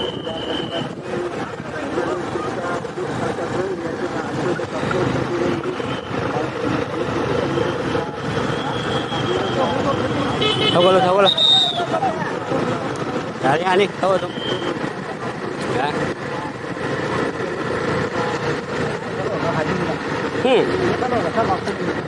saya kira nak celah galau ke. Cengkelo.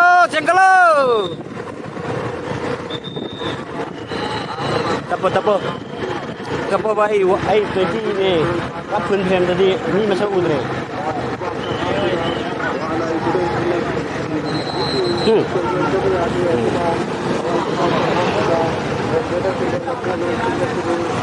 Yare tu.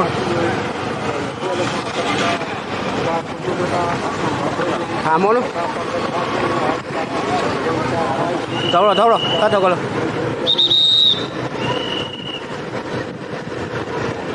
Hả? Để trên thâu rồi. Chạy xuống đúng không?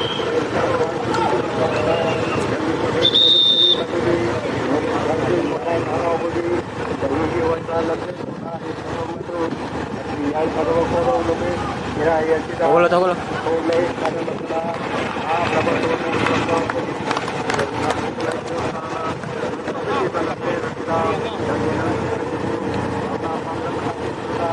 Không tập bóng. Thâu rồi.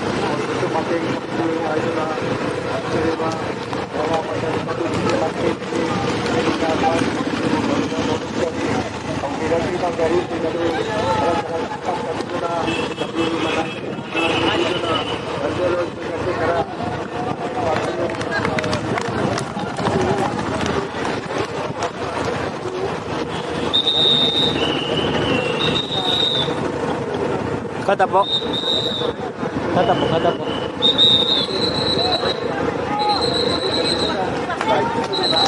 Celo, cengkelo.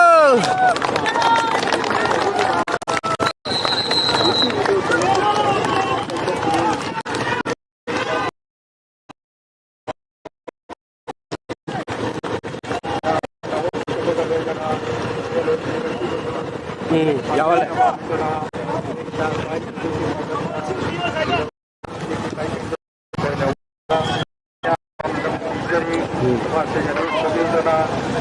Celo, cengkelo.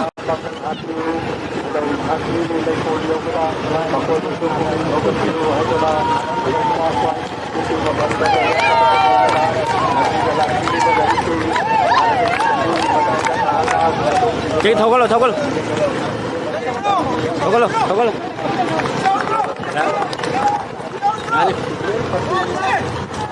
Ya, tepo deh. Tepo.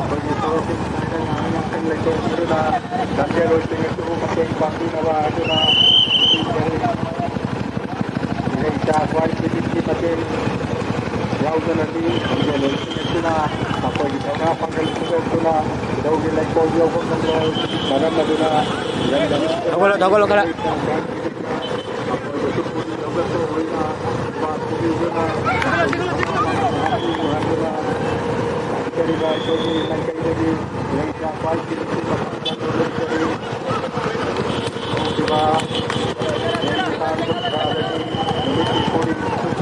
Kata po.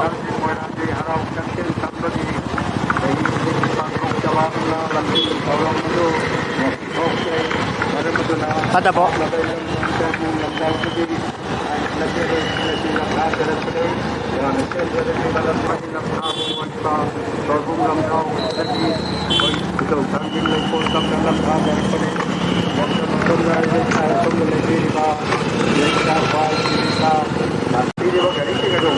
ngakang abisa bali sini tahu itu dari itu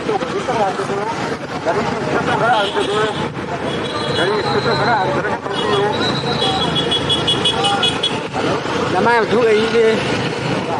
Có đâu không? Đấy.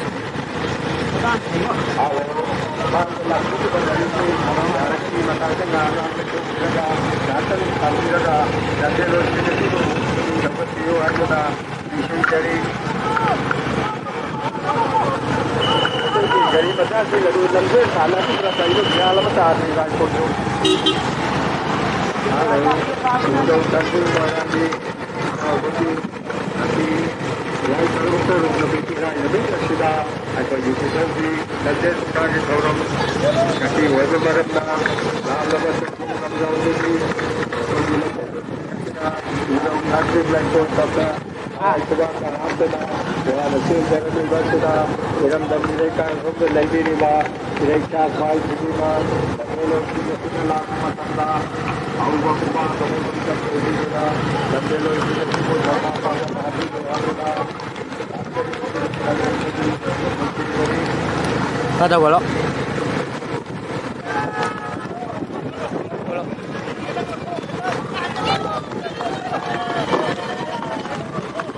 Halo. Ya deh.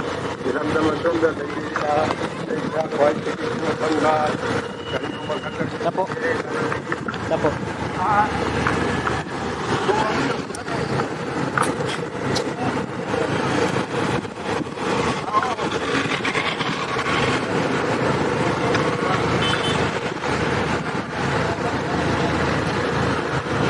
Nani?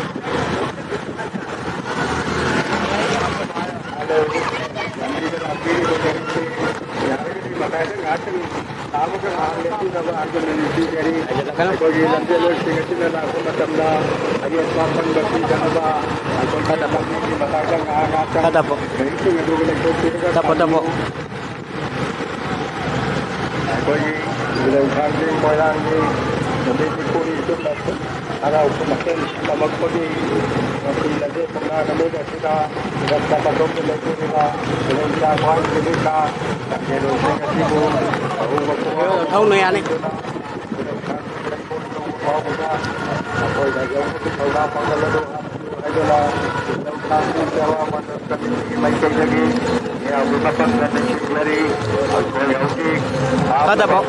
Tapo gay lại. Aja lah kan. Tapo.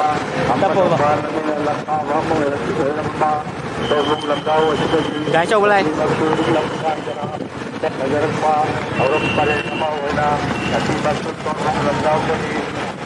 Tapo.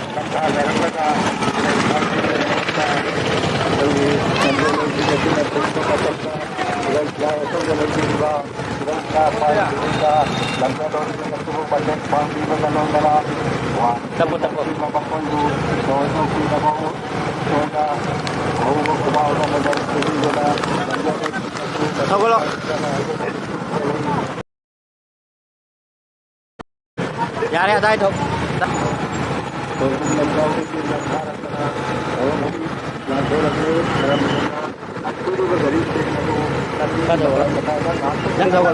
Đang thâu kalau.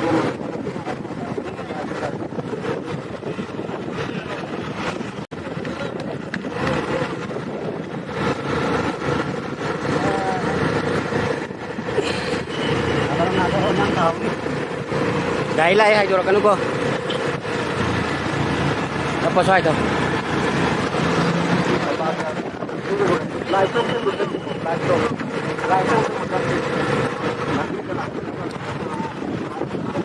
Tapo.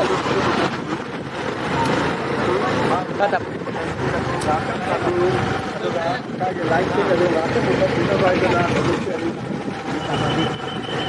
Tapo enak yuk. Kamu kapan?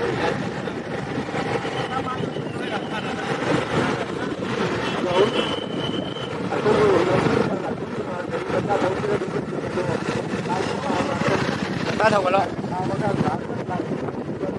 Thâu vào lo.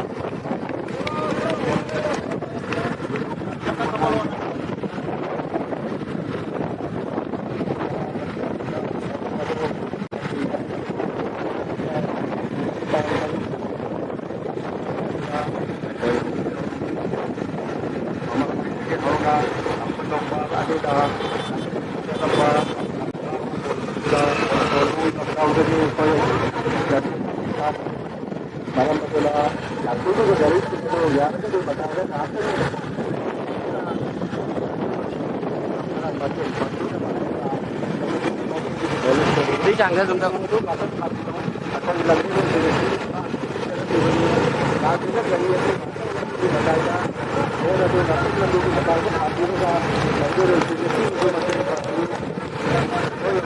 mai mới lại cái gì đi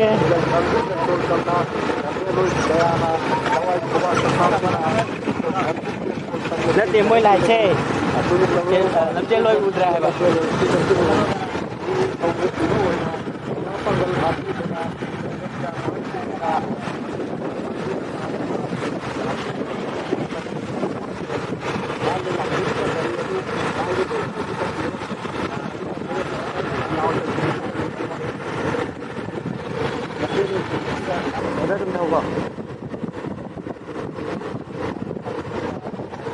thôi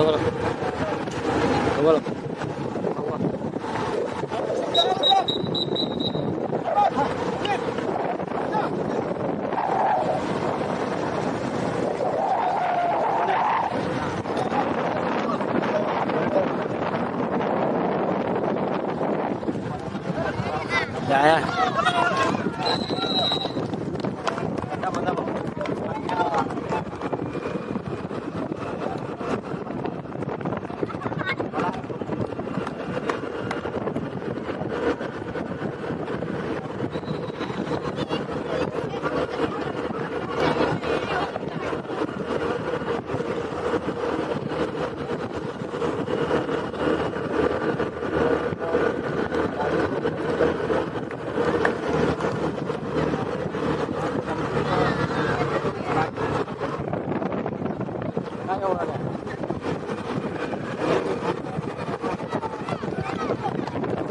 Cắm ra đâu của máy vào thôi ở đây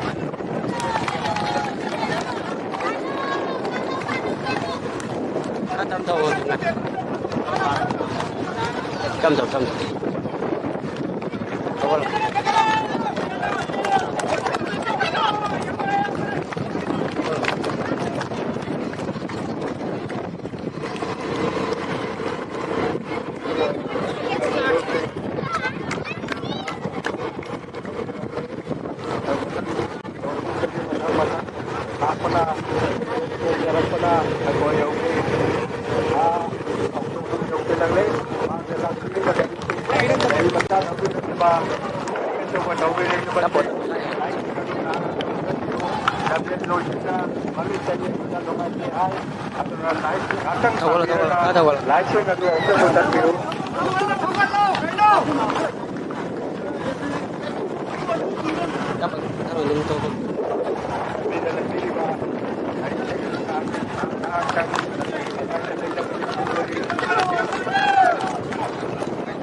Lagani aduna mairang lam khai lam sen lage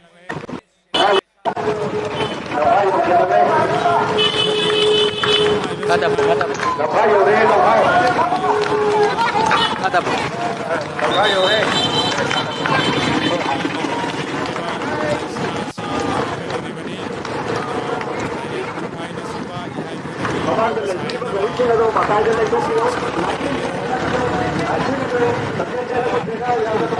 Dade udah,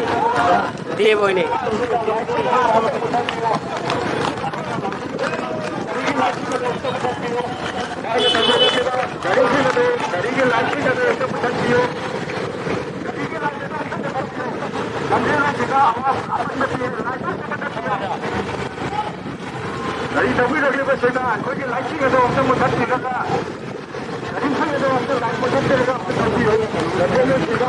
आपे zoom जो आपे मैं जो आपे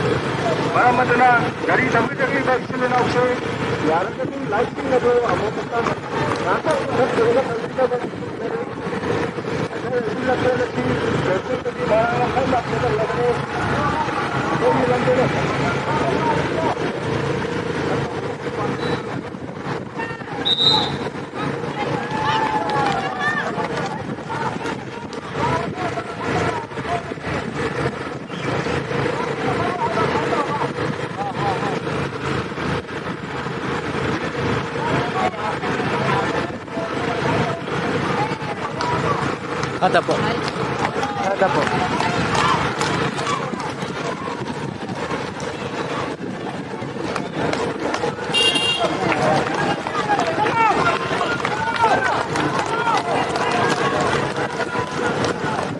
Kamera amna workshop action ni de de. Ada po. Kan budre. Jautre.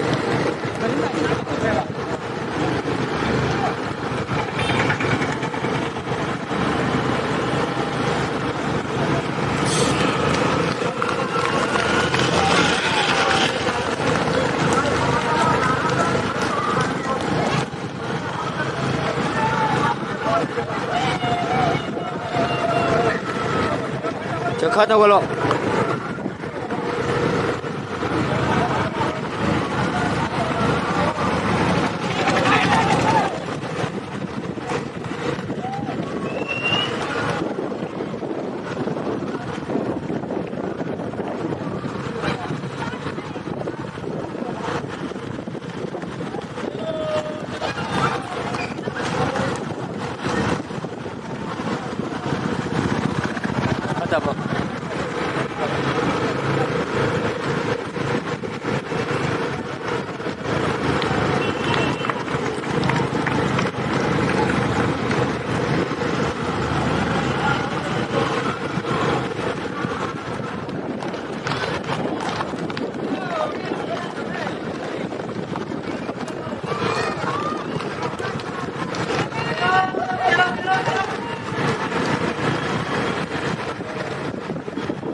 खाता बोलो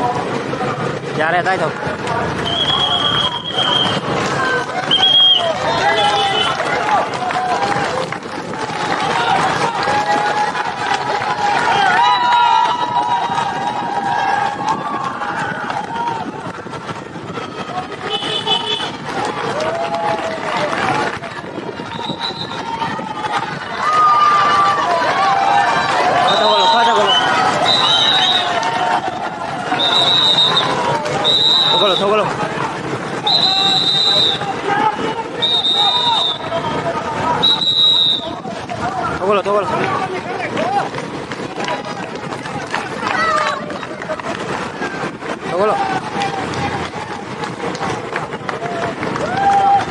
Thogolo.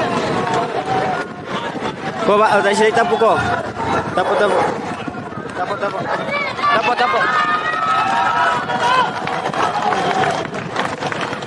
Thogolo tu đi.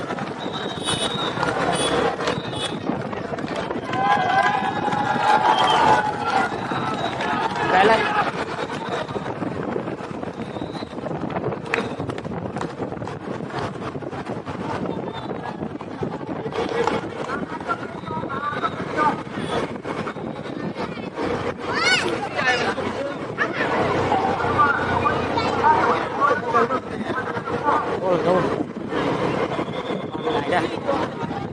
Tapo.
jersey number 4 Josele meyam tuwa kubiyo puning toka piyo meyam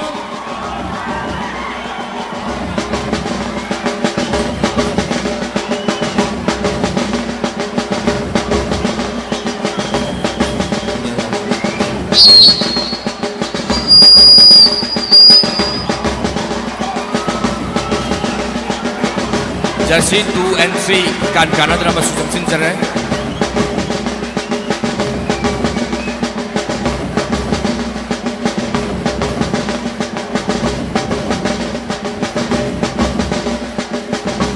Hojik lamjel loi thare bisi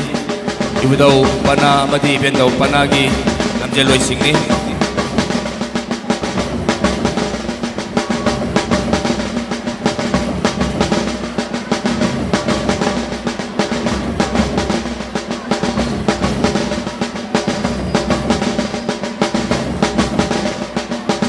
Hojik akoigi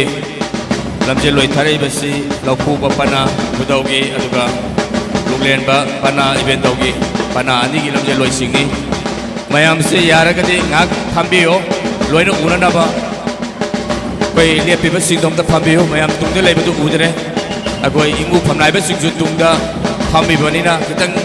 akoi bebar khara upiyo oji jersey number green gi number 2 jersey number 2 green yoksile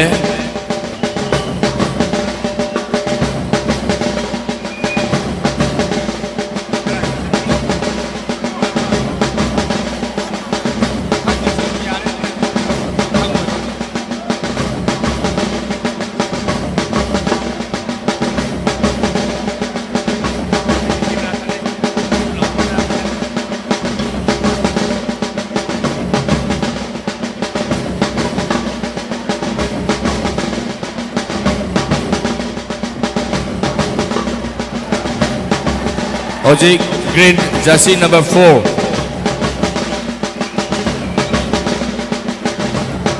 Matangda green gi jersey number 8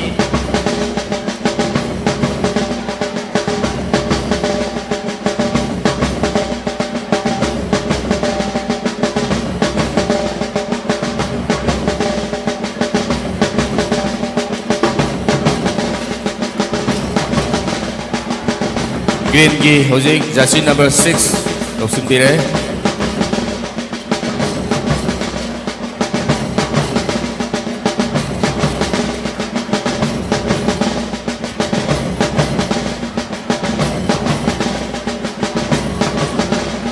Green jersey number 1 hojik Loksun jere ise aduga red jersey number 5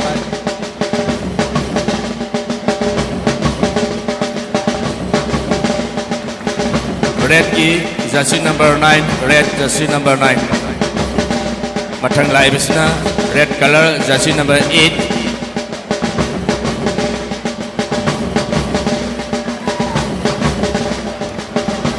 jersey number 7 green jersey number 7 red green jersey number 5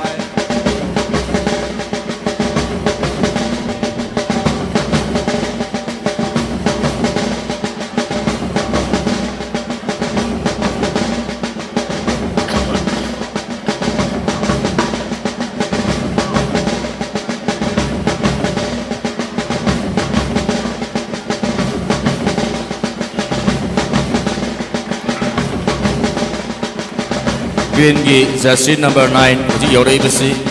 jersey number 9 green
ꯑꯩꯈꯣꯏ ꯂꯝꯖꯦꯜ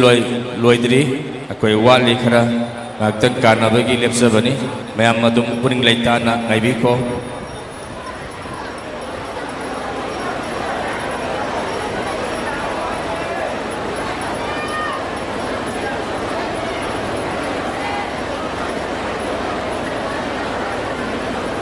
ꯑꯩꯈꯣꯏꯒꯤ ꯃꯅꯤꯡ ꯁꯣꯝꯗ ꯏꯉꯨ ꯐꯝꯅꯥꯏꯕ ꯈꯗ꯭ꯔꯥꯛꯄ ꯐꯝꯃꯤꯕꯅꯤꯅ ꯃꯌꯥꯝꯗ ꯑꯝꯇ ꯐꯝꯗꯕꯤꯌꯣ ꯑꯩꯈꯣꯏ ꯁꯣꯝꯗ ꯐꯝꯃꯤꯕ ꯑꯍꯜ ꯂꯃꯟꯁꯤꯡ ꯐꯝꯅꯥꯏꯕꯁꯤꯡꯁꯤ ꯈꯤꯇꯪ ꯑꯩꯈꯣꯏ ꯃꯌꯥꯝ ꯄꯨꯟꯅ ꯕꯦꯕꯥꯔ ꯇꯧꯕꯤꯌꯨ ꯋꯥꯔꯧꯕꯤꯔꯣꯏ ꯑꯩꯈꯣꯏ ꯏꯉꯨ ꯐꯝꯅꯥꯏꯕꯁꯤꯡ ꯃꯤꯠꯌꯦꯡ ꯇꯥꯕꯤꯔꯤꯕꯅꯤ ꯑꯗꯨꯅ ꯈꯤꯇꯪ ꯃꯅꯤꯡꯗ ꯂꯩꯊꯣꯛꯄꯤꯒ꯭ꯔꯥ ꯂꯦꯞꯄꯤꯒꯦꯕ꯭ꯔꯥ ꯅꯠꯇ꯭ꯔꯒ ꯐꯝꯕꯤꯌꯨ ꯃꯌꯥꯝꯗꯣ ꯑꯝꯇ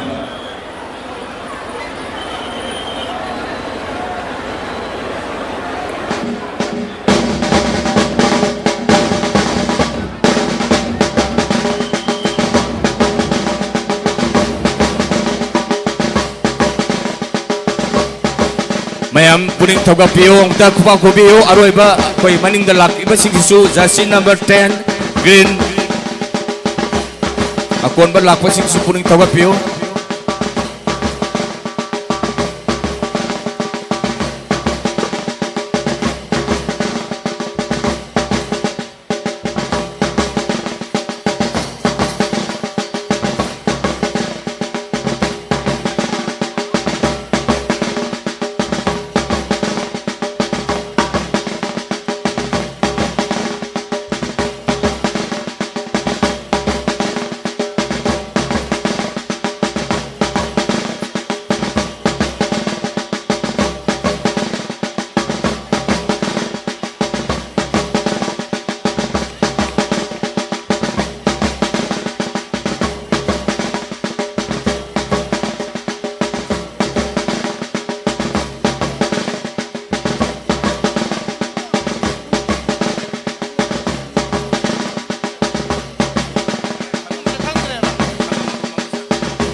marak sita kogi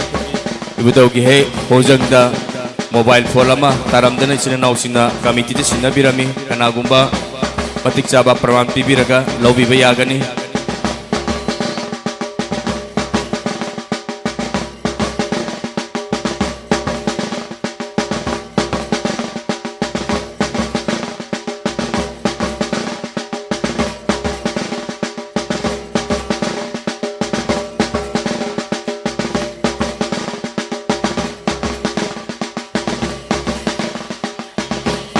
कोई सिक्योरिटी की चिरनाउ सिंह खा थमगत अमता लेपिबि सिंह से अमता अरेंज तौबिनबा अमता इलेक्शन बिरो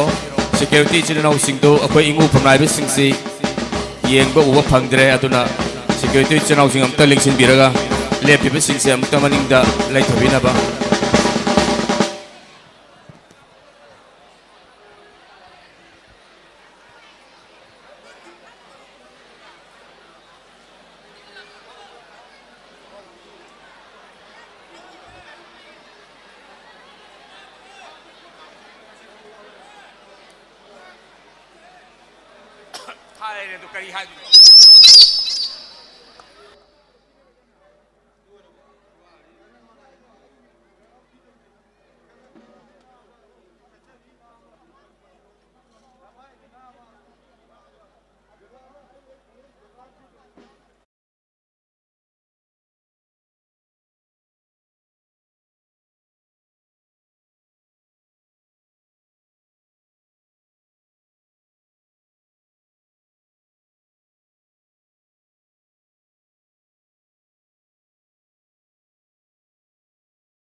हंजन हंजन हायरे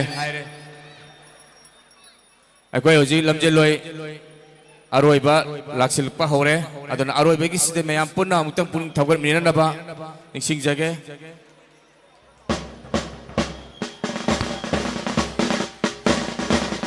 मयाम दगे अहोब खुबाम तंगी जगे अरोइबा की लमजे लोई यामना वांगना थवाई हक्सांग pulling चंगना अमुक्तंग मयामना मियंग ताबियो lamje loi sing asi thawai kubak haptuna idau event dawi kuya kada yaurona baiduna changer ibani hoji jasi number 10 and 6 hoji yausilla e adu leisa pai be singsu kakat pirak lo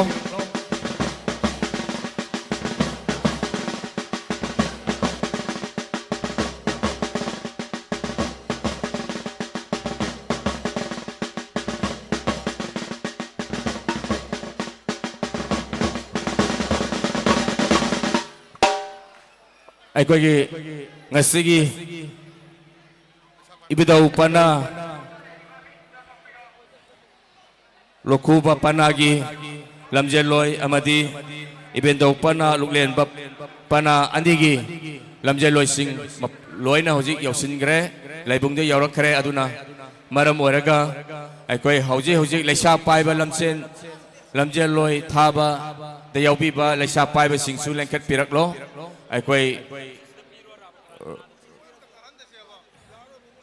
अकोई region की मतुंगिना अकोई लौथो अब मतुंगदा ngasiगी lamje mukna ngakpiriba honorable MLA Sri Thungam Santi Singana makoi gi mafamda अकोई cash prize pibigani dong mayam se yari makai अकोई lamjen gi mana piraba matungda muna makha sa thajagatobani aigi phamam langda yamna ingna chikna ज्ञान ताना फंबीदुना ngasiगी muna lamjel asi miyeng tabina bahaiduna program committee में कैदगी निंगसिंग जारी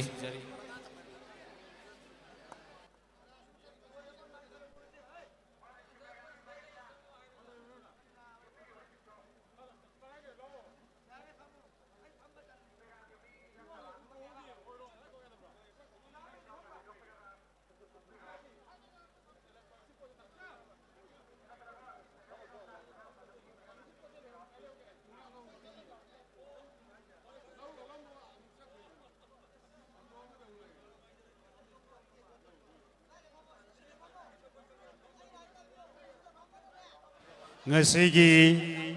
ibdo moirang thangjing kore laigi lamjen gi overall first second third aduga pana gi miyamda mukta lauthok sage ahan beda mamang sahi ani thangna na first ta kharwa samom mana obi singha Fazai Asamna overall giwaina ngasigi lamjen gi ahan bamana phangduna mahagna lalo memorial trophy gi mapu oibaga loinana mahagna case prize phangbiragani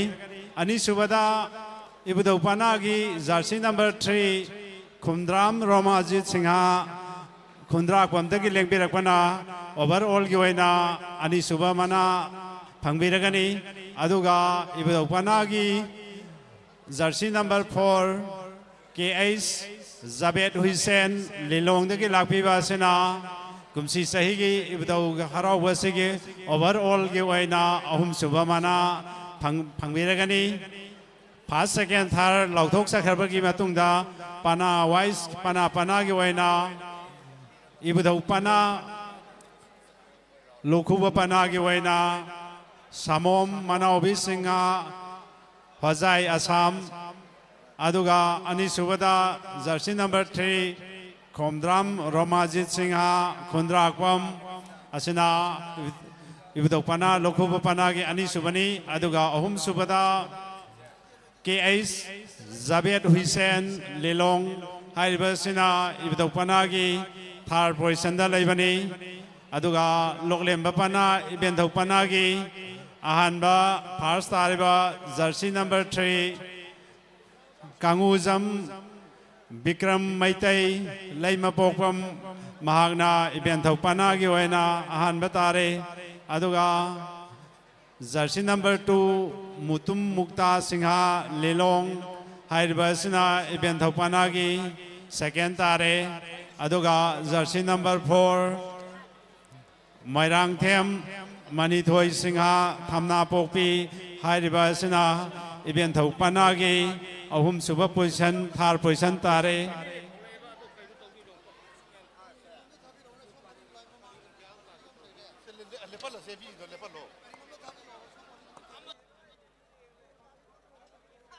अहानबदा अखोई honourable एमएलएना जजेस सिंगदा लुपा लिसिंग अममम पीबीगनी अदुना लमजेनगी अदुगा अखोई लमजे लोइसिंगसु अमुक्ता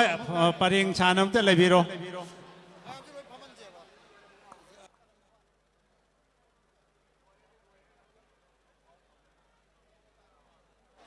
अखोई जजेस मंगा अदु परेंग छानमते लेपिरो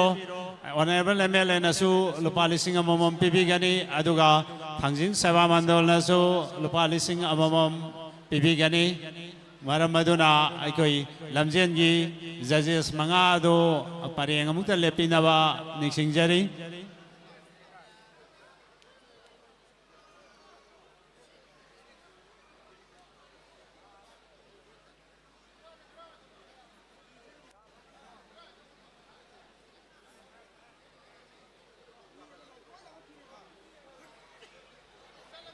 अहानबदा जजेस मंगा दो अमुक्ता अथुब तमदौता परेंग लेपिरो ऑनरेबल एमएलए नसु जजेस मंगादा लुपा लिसिंग अममम पीबीगनी अदुगा इबुदौ थांजिंग सेवा मंडल नसु लिसिंग अममम जजेस मंगादा पीबीगनी लैसा पाइबा लमजिन की लैसा पाइबा अनीदा ऑनरेबल एमएलए ना लुपा लिसिंग अममम पीबीखरे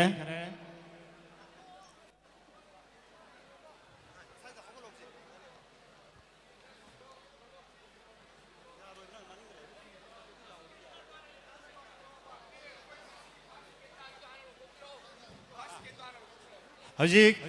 ओवरऑल की होना फर्स्ट सेकेंड थर्ड टाबी की बा इबुदौपाना की समोम मानवी सिंहा हजाई असम दगी लेंबिरक्वा महागना अहानबा ताबी केबनी मार्क्स लेंथोकपिरो अदुगा हंदका थंगना अहुमलक इबुदौगी लमजेन सिदा फर्स्ट तारे अदुगा अनि सुबदा सेकेंड तारेबा जर्सी नंबर 3 इबुदौपाना दगी खोमद्र खुंदोम रोमाजित सिंहा खुंद्राकपम महागना second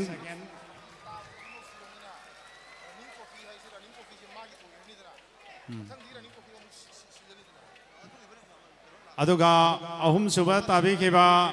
KS Jabed Hussain Lilong jersey number 4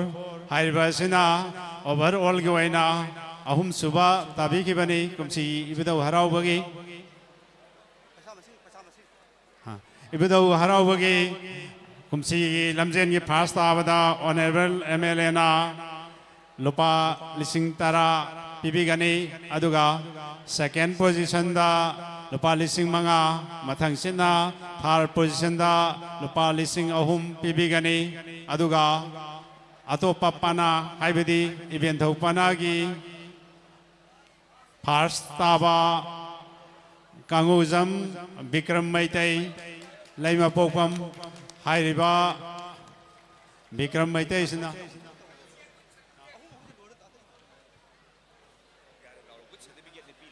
हजिक certificate सु खुसिन दबिगनी अहानबदा समोम मानवी सिंहा हजाई असम ऑनरेबल एमएलए ना लुपा लिसिंग तरागा लोइनाना सर्टिफिकेट खुसिन दबिखरे सेकेंड पोजीशन दा खोमदोम रोमाजित सिंहा खुंद्राकपम दगी लेंसिरक्वा लुपा लिसिंग मंगागा कोनना एमएलए ना खुसिन दबिखरे अहुम सुबदा केएस जबेद हुसैन लिलोंग अहुम सुबह पा ताकिबा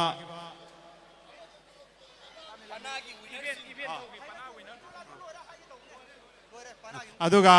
event फौपनागी winner ओइखिबा Kangujam Vikram Meitei lemma पोकपम अमुक्ता लेंथोकपिरो honourable एमएलएना पाना अमगी फर्स्ट ताबा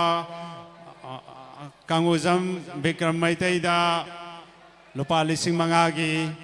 केस अवार्ड पिबिगदोरिबनी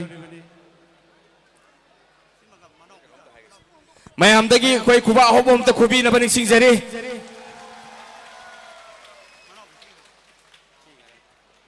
असिना अखोई इवेंट थौपनागी फर्स्ट ताखिबा विक्रम कंगुजम बिमल अदुगा लमजे लोई खुदिमक्ता ऑनरेबल एमएलए ना लुपा लिसिंग अनि निसु पिबिगनी फर्स्ट सेकेंड थर्ड अमदी अतोपा पाना अमगी फर्स्ट ताबा नतबा लेमहौरिबा लमजो ले ताराग तरुक अदुदा ऑनरेबल एमएलए ना मथंग मथंग लुपा लिसिंग अनि नि खुसिनबिरी मियामना अहौब खुबा खुबियु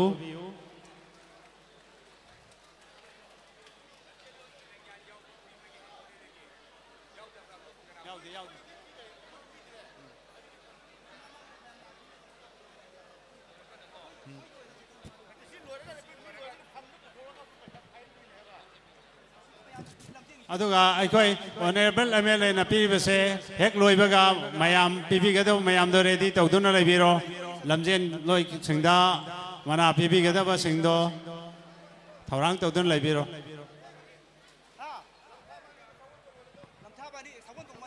अदुगा अखोई ऑनरेबल एमएलए ना प्राइज पीबीगदबगी मनुंगदा लमथाबा अनि अखोई इंगु तोंबा इंगु फमनाइबा सराब लोसंगी ngang kharakpa amadi laisram gaukesornongthomba oibiriba ani ngatang lengthok piraga onaiba lemele degi mana lobina bani singjari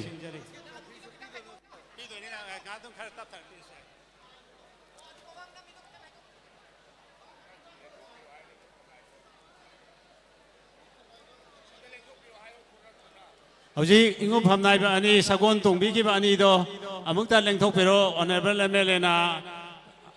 mana pi ga dabagi ngai do na leire akhoi mingona palabada ingo tongbram tomba ngang kharakpa oibiriba amadi laisram gaurkesor nongthomba oibiriba anina sagon tongbi ki ba anina Ibudogi laibung sida kakat piraga honorable MLA dagi mana se lobi danawa nising jari loinana miam ngasai aikoina labjenda mana pibi naba lauthokkarba singa dusu hoji athuba matamda pinabagi damakta sem sabiro haidona miamda noluk jari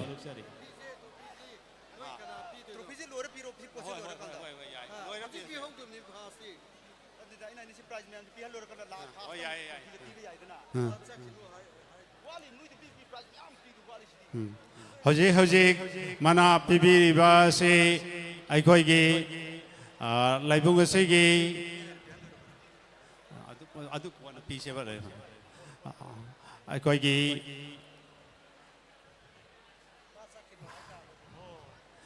aikoi gi ingu phamnai ba sarap loi sangi tongbram tomba sing tongwa tomba maitai amadi laisam gau karsor dagi mana lobire aduga aikoi jaji singda piga do price yam laibane na adum laibiyo mathangda adum mayam punna assemble tawbiraga laibiro aikoi adum mathang kausin jarage aikoi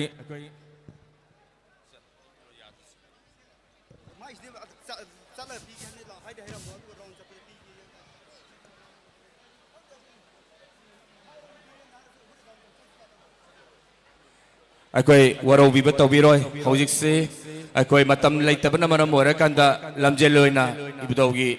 laibung da lepi ngai sida akoi mana pibi gata bisil nau singto lengsin bira ong sai maming loina pau ki ba kauthok cha ki ba singdo ado ahan bada akoi gi ingu phamnai ba chara loisangi khadrak po oina pham pubiri ba salam ibo chawa sing ingu na hana akoi ngasigi mana si pibi gani adugi matungda miam gi thawal tobio aikoi ingu khadrak pagi family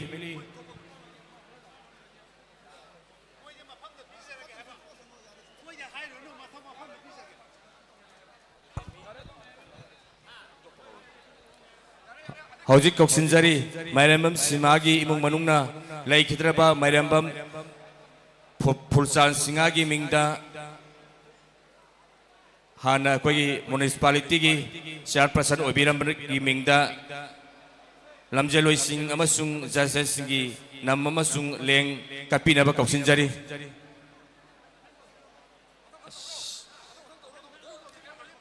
adugi matungda amuk koksinjari mairambam ongbi ibem pisak amasung laipapam ongbi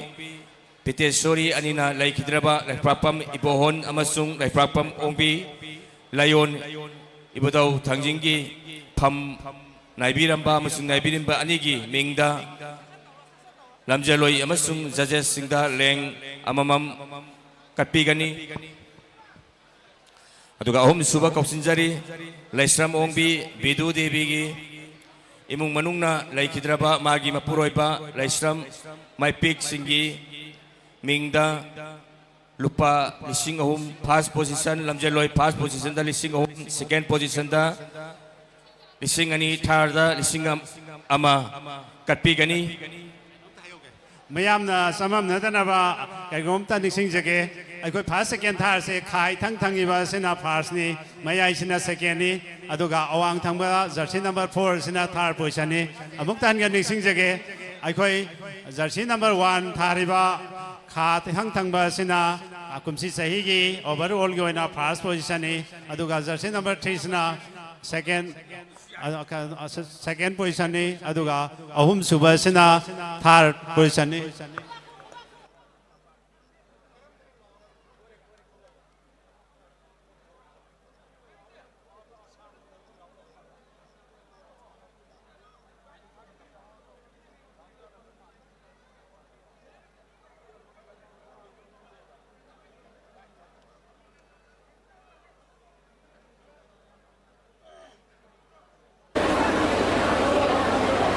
kaya hojik ta loktok jagiba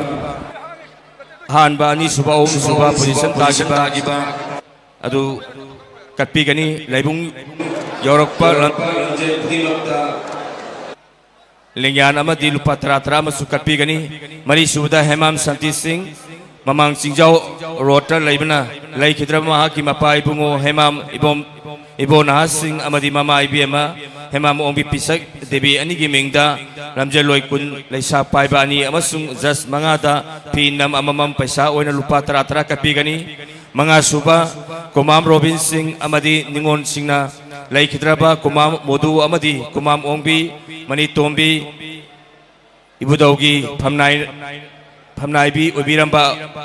obirambi ani gi mengda lamjaloi singh laisa paiba amasung judges singda lengyan katpigani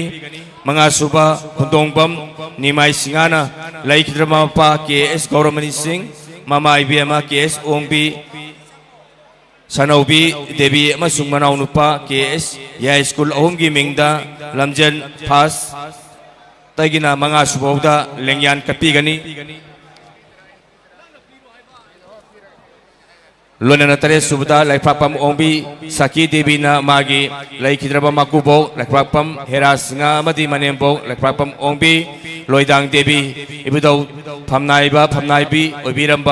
obirambi anigi mingda lamjengi first second third tabada lupa lising amamam katpigani nipan suba koksinjari hema Bidyata Singh Moirang Bazada laibana magi laikhidraba mapubok laikpapam Mikoi Jatra Singhagi mingda lamjengi first second third tabada pumyat amamam katpigani mapan suba Khungdongba Inaw Singh proprietor Inaw Textile Morang Thanalaikai da laibana lamjeloi kun laisa paiba ani jas manga da lupa chama lonena lengyan amamam katpigani tara suba pibigataba laisangbam ongbi thawal lei devigi imung manung da laikhidraba mapuroiba laisangbam ibo singagi mingda lamjengi first second amasung last second da lupa changwa katpigani taramatoi suba moram tem roman Elias Bobo singagi imung manungna laikhidraba morang tem samungok singa amadi morang tem ongbi Indumani Devi gi mingda lamjaloi kun laisa paiba ani jas mangada sol amaga masung lupa tara tara kapigani tarani toy suba kapigada waikom ongbirina devi thana laikai da laibina mahaki laikhidraba mapuroiba waikom inauba singa gi mingda lamjen gi first second amadi third sol amamam kapigani tarom doi suba kumam ombi bemsak devi morang kumam laikai da laibina laikhidraba magi mapuroiba kumam nipa masa gi mingda lamjen gi pana ani gi phasa lupa lising amamam kapigani second da lupa changwa third da lupa chahum amasung laibung yorakpa lamjeloi kuding makta lupa chama chama kapigani taramari suba mana pibigataba kumam Dhananjoy Singh morang tem turen ban laikai da laibana laikhidraba ibudau thangingi lai manai obiramba laisangbam kulamani singa amasung laikhidraba laisangbam ongbi besa ani gi mingda lamjel first second third lupa chamu kapigani lonena lengyan amamam su kapigani laisa paiba anida lengyan amamam ga kapigani tara manga suba mana pibigataba Konjengbam Rameshwar Singh morang Pharembam laikai da laibana laikhidraba magi masanupa Konjengbam Bungobi Elias Suras Singana Singagi mingda lamjengi last tabada lupa lisingama kapigani taratruk suba kapigadaba numaitem ongbi morang tem ningon Bani Devi Kaksing da laibina magi laikhidraba apokpa morang tem iboton singa amasung apokpi morang tem ongbi apabi devi ibudau thangjingda pham naibirambi ani gi mingda laisa paiba ani lamjeloi kun amasung jas mangada nam amamam galona na lupa tara kapigani taret suba ahantem ningon laisangbam ongbi apabi devi morang mayai laikai da laibina laikhidraba ahantem amuyaima amas sing amasung ahantem ongbi besa devi matamamada ibudaugi phamnaibi obirambi ani gi mingda laisa paiba ani sagon tongba ani lamjeloi kunda lupa yankai kapigani matangi taranipan suba Pharembam Prem Kumar Singh Maibram laikai da laibana laikhidraba mapa ibungo PS Ibon Singh matam amagi budaugi pham naibiramba mingda lamjen gi first second and third tabada lupa changwa kapigani mathang mana pibigataba laisangbam Jet Singh laisangbam laikai da laibana laikhidraba mapubo laisangbam Bobon Singh amasung mapubo laisangbam ongbi morang tembe anigi mingda lamjel pass talupa changwa second chau amasung third sani kapigani mathangi mana pibigataba Konjengbam Binoy Singhi imung manungna laikhidraba ibodau thangjing da ningthau obiramba Sri Konjengbam Ibon Singa amadi Konjengbam ongbi bemsa tibi anigi mingda laisa paiba ani amasung lamjeloi kunda jas mangada nam mamam kapigani mathangi mana pibigataba morang thangjing yaigaren marupna yankai umtoi suba foundation te mari lenana lamjeloi first second third lengyan mamam pibigani mathangi kunithoi suba mana pibigataba ingu phamnaiba obiramba Sri Pharembam nipamasa singa morang sirbonda laibana ma ki loinabi laima obirambi laikhidraba Pharembam ongbi Premapati Devi gi mingda lamjeloi phasta bada lupa lising ama kapigani adu mathangi mana pibigataba naurem Sanaton Meitei morang Tronglaubi da laibana laikhidraba mapabung naurem Merajau Meitei gi mingda lamjel gi first second amasung third tabada lonanam lengyan amamam amadi lupa chamaga kapigani mathangi yungkhaibam ongbi Memsa Devi na laikhidraba yungkhaibam Mani Singa amasung yungkhaibam ongbi Nayon Devi anigi mingda lamjeloi first second third lupa chama amasung lamjeloi kudimakta lupa tara kapigani mathangi mana pibigataba laisangbam Nabachandra morang palau laikai da laibana lamjeloi first second third tabada lupa lising ani kapigani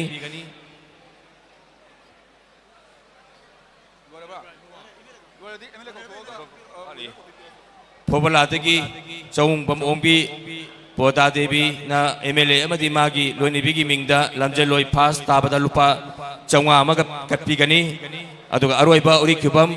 Ranjit Singh Moirang Kukila Bole kaida laibana lamjel pass second ta lupa changwa kapigani hari banga sigi muna lamjeloi singda mana kapigada basing aduni hoji kapiba walau basing adu kapiro akoi loisinjana bahona jage adugi matung tarakpada honorable MLA Sri Thongam Santi Singha Moirang Esina lamjeloi first second third tarbasing amadi lamjeloi lemo basingda akoi mana amadi pibigani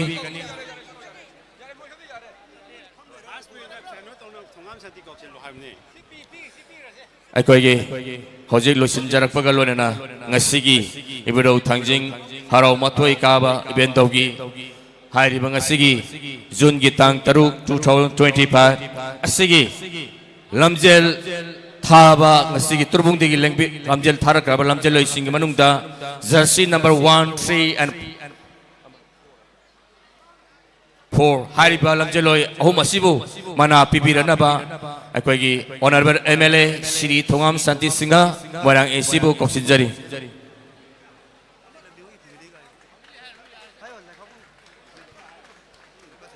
로네나 아두가 로네나 아코기 렉프람펌 닐라마니기 패밀리가 푸나 야오나가 시기 메몬투 amadi cash price ki sek asiga lonena pibigani miyam degi ahoba kubam tang nijari ngasi ki first position jasi number 1 lupa lakh ama ngasi ki sek mana sorry 10,000 only rupees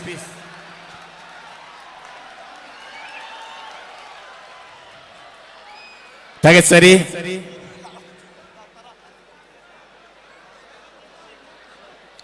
Sek amaga sukusinda piri ngasige pass lobby kraba ibudau thangjing harauba lalo nising mana lamjen athoiba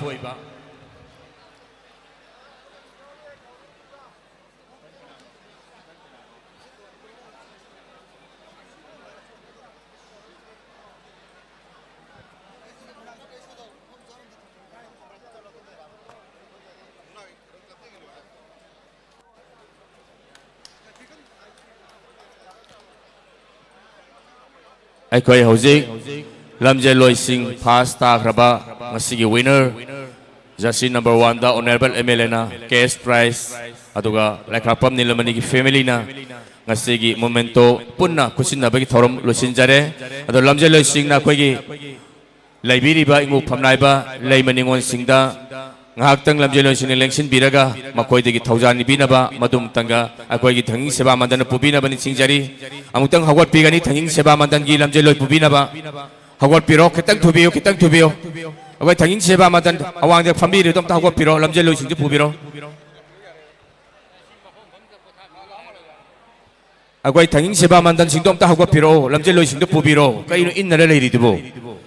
akoi gi lamjeloi singse akogi ingu phamnaiba amadi laimaningon singi maphamda chatnaba pubiro loire yare sakra sunise ngang mathau taladi ke dobe phamnaiba orino bandol orino ba akogi sewa mandana mang tharaga pubiyo lambi to koigi lamjeloi lakpada mayam do amta thabiyo kitang free oyan biyo ago ingu phadrakpada hana changan biyo ingu phadrakpada loina nangasigi akoigi lamjeloi first second third aduga saruk yabi ba khai punamakta mana pibgi thoromasi akoi losinjare hojik miyam na lebak miyam na kumsi sahi gi 2025 ibudau thangjing ibendau harau mathoi kabagi yamna khorang na ngariba ngasigi kumai ama miyam na ngainariba mungna thoramadu akoi haunabagi tanjadu honajage mungna roi sing hojik ibudau gi laikonungda pukhatpagi ayabadu laijare aduna pukhatpiraknaba mungna roi sing amuk mungna sanabagi tanjadu laujari aduga ngasigi mungna lamjel asi hek loibaga isai numai gi thorom manipur gi saknaraba saisakpa Sashakti कयाना लेंबिरक्तुना ngasiगी isai numai gi thorom amasu honorable MLA Sri Thongam Santi Singana ngasigi ibudau harau bagi harau matoi kabasda karpiduna ngasigi isai numai sibusu miyeng tabiu haiduna thangi seba mandal makedagi ningsingjari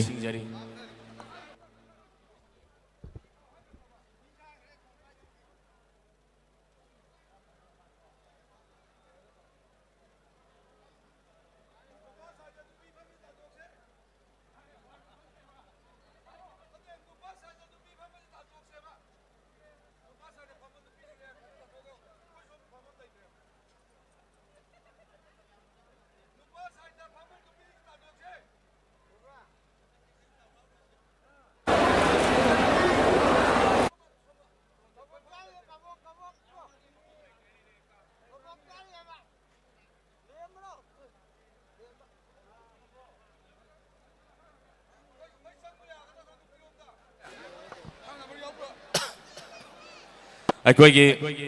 ꯍꯧꯖꯤꯛꯇꯤ ꯑꯩꯈꯣꯏ ꯃꯨꯛꯅꯥ ꯍꯧꯕꯒꯤ ꯇꯥꯟꯖꯥ ꯑꯗꯨ ꯅꯛꯁꯤꯜꯂꯛꯑꯕꯅꯤꯅ ꯂꯦꯡꯕꯤꯔꯛꯂꯤꯕ ꯄꯨꯛꯆꯦꯜ ꯆꯥꯎꯔꯕ ꯆꯥꯎꯔꯕꯤ ꯈ꯭ꯋꯥꯏ ꯇꯔꯥꯅ ꯌꯥꯝꯅ ꯄꯨꯛꯅꯤꯡ ꯂꯩꯇꯥꯅ ꯃꯤꯠꯌꯦꯡ ꯇꯥꯕꯤꯗꯨꯅ ꯍꯣꯔꯦꯟ ꯃꯨꯛꯅꯥ ꯁꯥꯟꯅꯕ ꯃꯇꯝꯗ ꯂꯥꯎ ꯈꯣꯡꯗꯨꯅ ꯃꯨꯛꯅꯥ ꯁꯥꯟꯅꯔꯤꯉꯩꯗ ꯇꯧꯁꯤꯟꯕꯤꯒꯅꯨ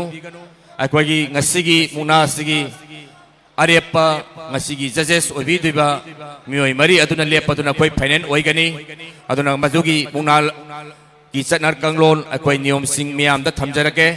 aduna yari mi kai aigi phamam langda wafam sana sana phambiduna hariba mungna asibu mieng tabiu lonena ngasi gi laibungda mungna asibu yengbiba lakpirba khwai tarana yari mi kai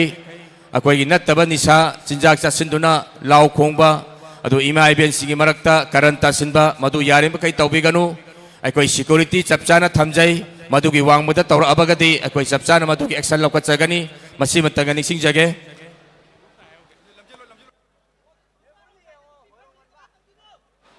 hoji lamjen gi manasi akoi ingu phamnai sing amadi leimerol singda hana sanakwa matungina lobedi adu mongna roi sing lengkhat piba yare aduga ꯑꯩꯈꯣꯏꯒꯤ ꯂꯝꯖꯦꯟꯒꯤ ꯑꯁꯥꯝ ꯍꯣꯖꯥꯏꯗꯒꯤ ꯂꯥꯛꯄꯤꯕ ꯀꯨꯝꯁꯤ ꯆꯍꯤꯒ ꯊꯪꯅꯅ ꯆꯍꯤ 3 winner ꯑꯣꯏꯔꯕ ꯃꯅꯥꯎꯕꯤꯅ ꯀꯨꯝꯁꯤꯒꯤ ꯂꯥꯂꯣ memorial ꯇ꯭ꯔꯣꯐꯤꯁꯤ ꯃꯍꯥꯛꯀꯤ life ꯇꯥꯏꯝꯒꯤ ꯑꯣꯏꯅ ꯇ꯭ꯔꯣꯐꯤꯁꯤ ꯃꯉꯣꯟꯗ ꯄꯤꯊꯣꯛꯆꯔꯕꯅꯤ ꯑꯣꯅꯔꯦꯕꯜ MLA ꯌꯥꯎꯅ ꯑꯗꯨꯅ ꯃꯍꯥꯛ ꯂꯨꯄꯥ ꯀꯦꯁ ꯄ꯭ꯔꯥꯏꯖ 10,10ꯒ ꯂꯣꯏꯅꯅ ꯇ꯭ꯔꯣꯐꯤꯁꯤ ꯗꯣꯅꯔꯒꯤ ꯃꯥꯏꯀꯩꯗꯒꯤ ꯄꯤꯖꯔꯕꯅꯤ ꯑꯗꯣ ꯇ꯭ꯔꯣꯐꯤꯁꯦ ꯃꯐꯝꯁꯤꯗ ꯑꯃꯨꯛ ꯊꯝꯖꯤꯟꯕꯤꯔꯝꯕ ꯃꯥꯜꯂꯦ ꯑꯗꯨꯝ ꯂꯥꯏꯐ ꯇꯥꯏꯝꯒꯤ ꯑꯣꯏꯅ ꯂꯧꯕꯤꯅꯕ ꯅꯤꯡꯁꯤꯡꯖꯔꯤ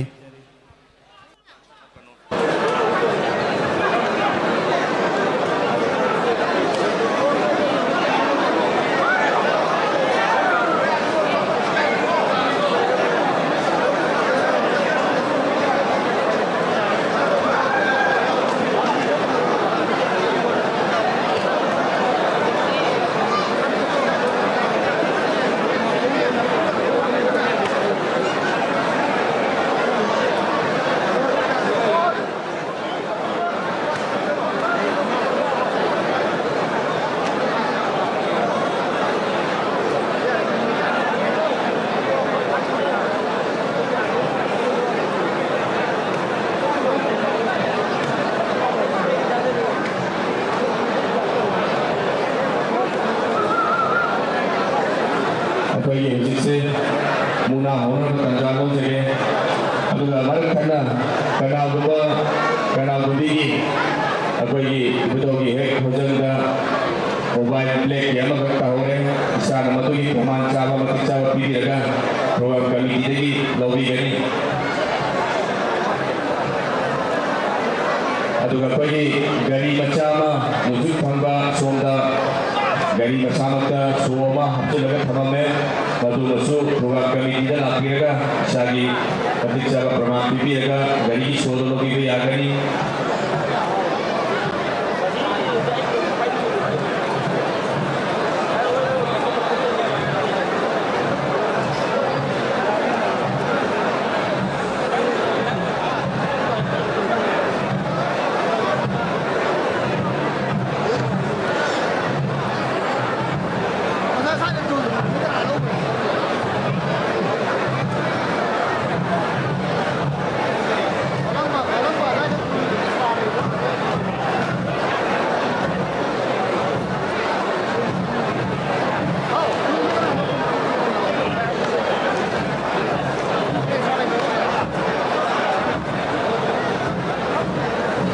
ꯑꯩꯈꯣꯏꯒꯤ ꯍꯧꯖꯤꯛꯀꯤ ꯃꯣꯕꯥꯏꯜꯗꯣ ꯃꯄꯨ ꯃꯁꯥ ꯃꯥꯅ ꯄ꯭ꯔꯃꯥꯟ ꯄꯤꯔꯒ ꯃꯁꯥ ꯃꯛꯇ ꯁꯤꯟꯅꯖꯈ꯭ꯔꯦ ꯑꯗꯨꯒ ꯑꯩꯈꯣꯏꯒꯤ ꯒꯥꯔꯤ ꯃꯆꯥ ꯑꯃꯒꯤ ꯁꯣ ꯑꯃꯁꯨ ꯂꯩꯍꯧꯔꯤ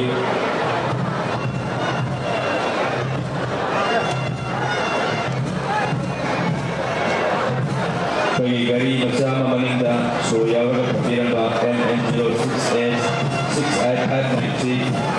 ꯑꯩꯈꯣꯏ ꯁꯤꯒꯤ ꯁꯣꯁꯨ ꯂꯧꯕꯤꯕ ꯌꯥꯒꯅꯤ ꯃꯇꯤꯛ ꯆꯥꯕ ꯄ꯭ꯔꯃꯥꯟ ꯄꯤꯕꯤꯔꯒ ꯍꯧꯖꯤꯛꯁꯦ ꯑꯩꯈꯣꯏ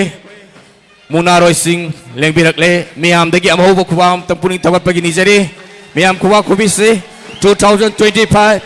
ꯏꯕꯨꯙꯧ ꯊꯥꯡꯖꯤꯡ ꯏꯕꯦꯟꯗꯧ ꯍꯔꯥꯎ ꯃꯊꯣꯏ ꯀꯥꯕꯒꯤ ꯃꯨꯅꯥꯔꯣꯏꯁꯤꯡ ꯍꯧꯖꯤꯛ ꯂꯦꯡꯁꯤꯟꯕꯤꯔꯛꯂꯤ ꯉꯁꯤꯒꯤ ꯃꯨꯅꯥꯔꯣꯏꯁꯤꯡ ꯑꯁꯤ ꯍꯩꯔꯣꯛ ꯑꯃꯗꯤ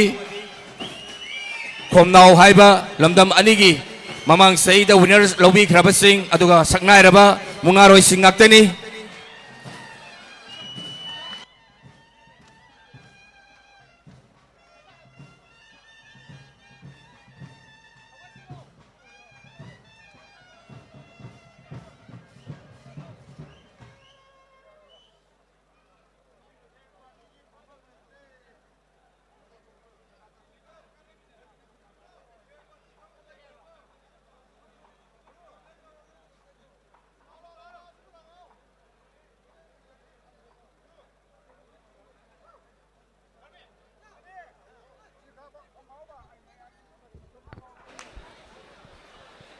ꯑꯗꯨꯒ ꯂꯣꯏꯅꯅ ꯉꯁꯤꯒꯤ ꯑꯩꯈꯣꯏꯒꯤ ꯃꯨꯛꯅꯥ ꯁꯥꯟꯅꯕꯤꯒꯗꯧꯕ ꯑꯁꯤꯒꯤ ꯆꯠꯅ ꯀꯥꯡꯂꯣꯟꯁꯤꯡ ꯂꯩꯕꯥꯛ ꯃꯤꯌꯥꯝ ꯈ꯭ꯋꯥꯏ ꯇꯔꯥꯗ ꯑꯃꯨꯛꯇꯪ ꯅꯤꯡꯁꯤꯡꯖꯒꯦ ꯍꯣꯔꯦꯟ ꯃꯗꯨ ꯇꯥꯍꯧꯗ꯭ꯔꯒꯗꯤ ꯃꯤꯌꯥꯝꯅ ꯄꯪꯂꯥꯎ ꯂꯧꯁꯤꯟꯕꯗꯨ ꯅꯨꯡꯉꯥꯏꯖꯗꯦ ꯄꯤꯔꯤꯕ ꯗ ꯑꯣꯜ ꯃꯅꯤꯄꯨꯔ ꯃꯨꯛꯅꯥ association affiliated Manipur Olympic association Imphal Manipur register number 541 of 1984 ꯑꯁꯤꯒꯤ ꯃꯇꯨꯡ ꯏꯟꯅ ꯑꯩꯈꯣꯏ ꯉꯁꯤꯒꯤ ꯃꯨꯛꯅꯥ ꯁꯥꯟꯅꯕꯤꯒꯗꯧꯕ ꯑꯃꯗꯤ ꯁꯥꯟꯅꯔꯣꯏꯁꯤꯡꯅ ꯆꯠꯅꯒꯗꯕ ꯆꯠꯅ ꯀꯥꯡꯂꯣꯟꯁꯤꯡ ꯑꯗꯨ ꯃꯤꯌꯥꯝꯗ ꯑꯃꯨꯛꯇꯪ ꯅꯤꯡꯁꯤꯡꯖꯒꯦ ꯑꯍꯥꯟꯕꯗ ꯃꯨꯛꯅꯥ ꯁꯥꯟꯅꯕꯒꯤ ꯃꯐꯝꯒꯤ ꯄꯥꯛ ꯆꯥꯎꯕ ꯑꯁꯤ ꯃꯤꯇꯔ 8ꯀꯤ ꯗꯥꯏꯃꯤꯇꯔ ꯑꯣꯏꯒꯗꯕꯅꯤ ꯃꯁꯤꯕꯨ ꯕꯥꯎꯟꯗꯔꯤ ꯂꯥꯏꯟ ꯍꯥꯏꯅ ꯈꯪꯅꯒꯅꯤ ꯕꯥꯎꯟꯗꯔꯤ ꯂꯥꯏꯟꯒꯤ ꯃꯅꯨꯡꯗ ꯃꯤꯇꯔ 6ꯀꯤ ꯂꯩ ꯑꯃꯁꯨꯡ ꯌꯦꯛꯀꯅꯤ ꯃꯁꯤꯕꯨ ꯃꯨꯛꯅꯥ ꯁꯥꯟꯅꯐꯝꯒꯤ ꯃꯌꯥꯏꯒꯤ ꯁꯔꯨꯛ ꯍꯥꯏꯅ ꯈꯪꯅꯒꯅꯤ ꯃꯨꯛꯅꯥ ꯁꯥꯟꯅꯐꯝꯒꯤ ꯃꯌꯥꯏꯗꯒꯤ ꯅꯥ ꯑꯣꯏ ꯌꯦꯠꯇ ꯃꯤꯇꯔ ꯃꯈꯥꯏ ꯑꯃꯃꯝ ꯆꯠꯊꯣꯛꯂꯒ ꯃꯤꯇꯔ ꯑꯃꯃꯨꯛ ꯁꯥꯡꯕ ꯁꯨꯅꯨꯅ ꯂꯩ ꯑꯃꯃꯝ ꯌꯦꯛꯀꯅꯤ ꯃꯁꯤꯕꯨ ꯐꯤ ꯁꯤꯟꯅꯐꯝ ꯍꯥꯏꯅ ꯈꯪꯅꯒꯅꯤ ꯑꯅꯤꯁꯨꯕ ꯁꯥꯟꯅꯔꯣꯏ ꯈꯨꯗꯤꯡꯃꯛꯅ ꯃꯨꯛꯅꯥꯒꯤ ꯀꯤꯁꯤ ꯐꯤ ꯑꯉꯥꯡꯕ ꯅꯠꯇ꯭ꯔꯒꯅ ꯑꯃꯨꯕ ꯃꯆꯨꯒꯤ ꯐꯤ ꯁꯦꯠꯀꯗꯕꯅꯤ ꯑꯍꯨꯝꯁꯨꯕ ꯀꯤꯁꯤ ꯐꯤꯒꯤ ꯆꯥꯎꯕ ꯁꯥꯡꯕ ꯑꯁꯤ ꯈꯨꯄꯥꯏ ꯊꯨꯡꯕ ꯅꯠꯇ꯭ꯔꯒꯅ ꯏꯟꯆꯤ 3ꯅ ꯀꯣꯟꯕ ꯑꯣꯏꯒꯗꯕꯅꯤ ꯃꯁꯤꯗꯒꯤ ꯍꯦꯟꯅ ꯆꯥꯎꯕ ꯐꯤ ꯁꯦꯠꯄ ꯌꯥꯔꯣꯏ ꯃꯔꯤꯁꯨꯕ ꯀꯤꯁꯤ ꯄꯥꯏꯅꯕ ꯃꯇꯝꯗ ꯍꯛꯆꯥꯡꯒꯤ ꯃꯥꯡ ꯊꯪꯕ ꯁꯔꯨꯛꯇ ꯖꯁꯅ ꯄꯥꯏꯍꯟꯒꯅꯤ ꯖꯁꯅ ꯍꯨꯏꯁꯦꯟ ꯈꯣꯡꯗ꯭ꯔꯤꯉꯩꯗ ꯃꯨꯛꯅꯥ ꯍꯧꯕ ꯌꯥꯔꯣꯏ ꯃꯉꯥꯁꯨꯕ ꯃꯨꯛꯅꯥ ꯁꯥꯟꯅꯕꯒꯤ ꯃꯇꯝ ꯑꯁꯤ ꯃꯤꯅꯤꯠ 5 ꯑꯣꯏꯒꯅꯤ ꯀꯔꯤꯒꯨꯝꯕ ꯍꯥꯏꯔꯤꯕ ꯃꯇꯝ ꯑꯁꯤꯒꯤ ꯃꯅꯨꯡꯗ ꯃꯨꯛꯅꯥ ꯊꯥꯅꯕ ꯉꯝꯗ꯭ꯔꯕꯗꯤ ꯑꯦꯛꯁꯇ꯭ꯔꯥ ꯇꯥꯏꯝ ꯑꯣꯏꯅ ꯃꯤꯅꯤꯠ 3 ꯑꯃꯒ ꯍꯥꯞꯆꯒꯅꯤ ꯃꯁꯤꯗꯁꯨ ꯃꯨꯛꯅꯥ ꯊꯥꯅꯕ ꯉꯝꯗ꯭ꯔꯕꯗꯤ ꯄ꯭ꯂꯦꯌꯔ ꯑꯅꯤꯃꯛ ꯗꯤꯁꯀ꯭ꯋꯥꯂꯤꯐꯥꯏꯠ ꯑꯣꯏꯔꯦ ꯍꯥꯏꯅ ꯂꯥꯎꯊꯣꯛꯀꯅꯤ ꯐꯝꯐꯝ ꯊꯣꯛꯄ ꯈꯨꯗꯤꯡꯃꯛ ꯄꯤꯔꯣꯏ ꯇꯔꯨꯛꯁꯨꯕ ꯀꯔꯤꯒꯨꯝꯕ ꯖꯁꯅ ꯔꯤꯐ꯭ꯔꯤ ꯈꯣꯡꯗꯨꯅ ꯂꯦꯞꯄꯨ ꯍꯥꯏꯕ ꯃꯇꯝꯗ ꯃꯨꯛꯅꯥ ꯁꯥꯟꯅꯕ ꯂꯦꯞꯀꯗꯕꯅꯤ ꯔꯤꯐ꯭री खोंख्रबगी मतुंगदा थानबा मुंगना अदु लौरोय तरेसुबा करिगुम मुंगना सनरोयसिंगना बाउंडरी लाइन की मनुंगदगी लौ हौरगा मपानदा तुनरबदी मधु लौगनी अदु मपानदगी हौरगा मनुंगदा बाउंडरी लाइन की मनुंगदा तुनरबसु मुंगना अदु लौरोय अमु हलनगनी बाउंडरी मपान हेक थोकपगा जज सिंगना रेफी खोंदुना मुंगना अदु लेफनगदबनी निपान सुबा चना कंगलोन सनरोय अमना हाफ पेन नत्रगा लोना किसी फी से लिबासी नतना अतोपा पोसक अमता मसादा यावबा यारोय कुदामोयना फुरित लिटपा खुमुप तोंगबा गाड़ी सिबा खुदोप सिबा लोना सोकपा याबा पोसक अमता इसादा लोइनबा यारोय मुंगना सनबा हौद्रिङैदा जज सिंगना सनरोय खुदिमक चेक फजना तौगदबनी मपन सुबा सनरोय की मसादा थाउ तैबा अनानबा मसुंग मनम नमथीबा पोसक अमता सिजनबा यारोय तरा सुबा सनरोय सिंगना मुना सनबा मतमदा सम पाइदुना चिंगबा ना पाइदुना चिंगबा माइदा फुबा कबला पाइबा फिगा पाइबा खुना नातोन सुगतपन चिंबा अमत तौब यारोय तरामतोय सुबा मुना सनबा मतमदा खोंगना लेपलिबसी नतना हक्सांगी सरुक अमतना लैमाय द सोकपा यादबनिना जज सिंगना यामना कुपना येंगदुना अहानबा लैमाय द सोकपा फास्ट लैंडिंग सनरोय अदु मुना तुरे हाइना जजना लौथोकनी करिगुम्बा सनरो सिंगना जत्रा यावना मुना तुनबा मतमदा जज सिंगना रेफी खोंख्रबगी मतुंगदा मुना थानाबा मसुंग फाइदुनी हाइना लौथोकलबदी मुना अदु अमु हनगनी जजना पीरबा वरेप ना अरोइबा ओइगनी खंगनजरिबा ऑल मणिपुर मुना एसोसिएशन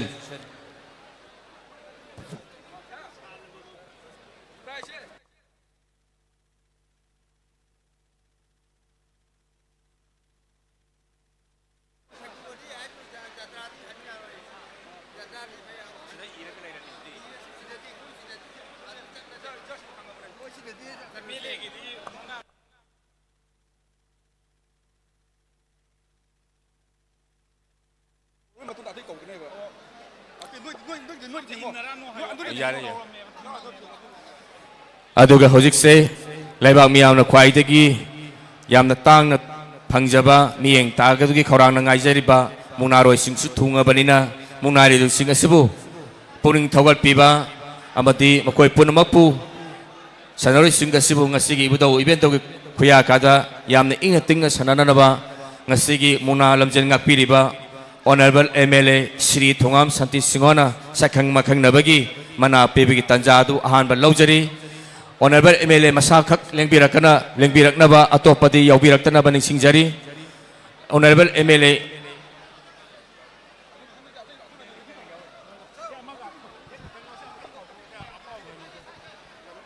अखोगी Honorable MLA की हेक मथंगदा थौरांग तौदुना लेबिरो लाइफ्राकपम ओंबी मेमसा देवी अमदी माकी मुंग मनुंग ना लाइखिद्राबा माकी मपुरोइबा लाइफ्राकपम इबोमसा सिंगी मिंगदा मुंगनारोय कुन जज मरीदा सालममम कुपी नबा सेम साबिरो अखोई मयाम दुदि अमता ngaibiko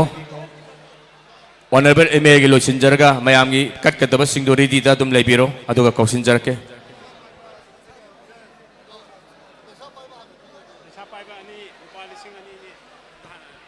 ngasiगी मुना लमजेलसिगी कुसिनबिगदबा ऑनरेबलना कुसिनबिगदबसी लेसा पाइबा अनीदा लुपा लिसिंग अनीनी पिबिगनी मियामदगी अहोबा खुबाम तंगिजरी पुनिंग थौगपियु honourable MLA नंगसिगी लमजे Lamsa मुनारोय Singh the पिबिरिबसी अदुगा जज ngasiगी मुनागी जजेस मंगा मरीदा लुपा लिसिंग अमममगा कुसिनबिगनी honourable MLA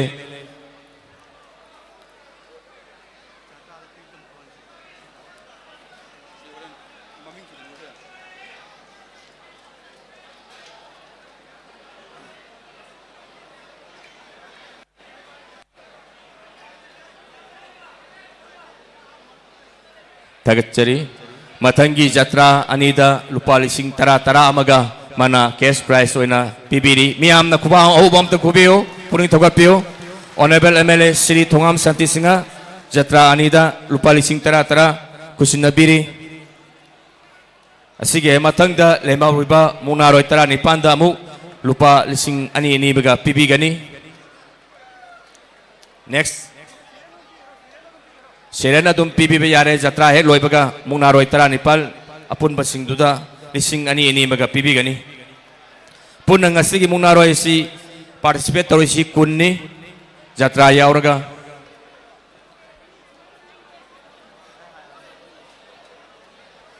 haujik kusin nabiri basina aikoigi hairok tegi lengbirakpa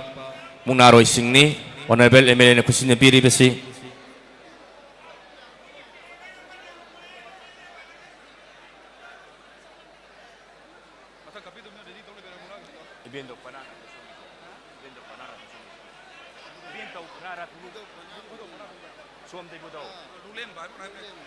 Haujik akwai sinari basi ibadau pana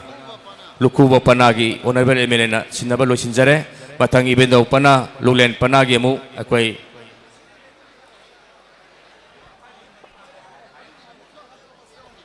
haujik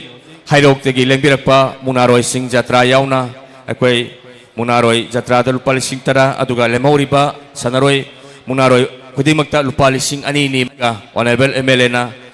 ꯑꯩꯈꯣꯏꯒꯤ ꯈꯣꯝꯅꯥꯎ ꯈꯨꯟꯗꯒꯤ ꯂꯦꯡꯕꯤꯔꯛꯂꯤꯕ ꯑꯩꯈꯣꯏꯒꯤ ꯃꯨꯛꯅꯥꯔꯣꯏꯁꯤꯡꯗꯅꯤ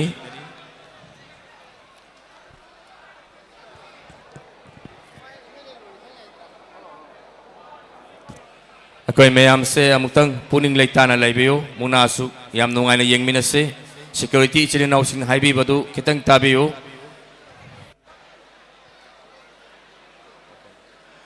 ꯊꯥꯒꯠꯆꯔꯤ ꯉꯁꯤꯒꯤ ꯃꯨꯛꯅꯥꯔꯣꯏꯁꯤꯡꯗ ꯑꯣꯅꯔꯦꯕꯜ MLAꯒꯤ ꯀꯦꯁ ꯄ꯭ꯔꯥꯏꯖ ꯄꯤꯕ ꯂꯣꯏꯁꯤꯟꯖꯔꯦ ꯍꯧꯖꯤꯛ ꯃꯌꯥꯝꯒꯤ ꯑꯣꯏꯕ ꯃꯤꯡ ꯂꯧꯊꯣꯛꯆꯗ꯭ꯔꯒꯁꯨ ꯃꯊꯪ ꯆꯪꯉꯒ ꯑꯗꯨꯝ ꯄꯤꯕꯤꯔꯣ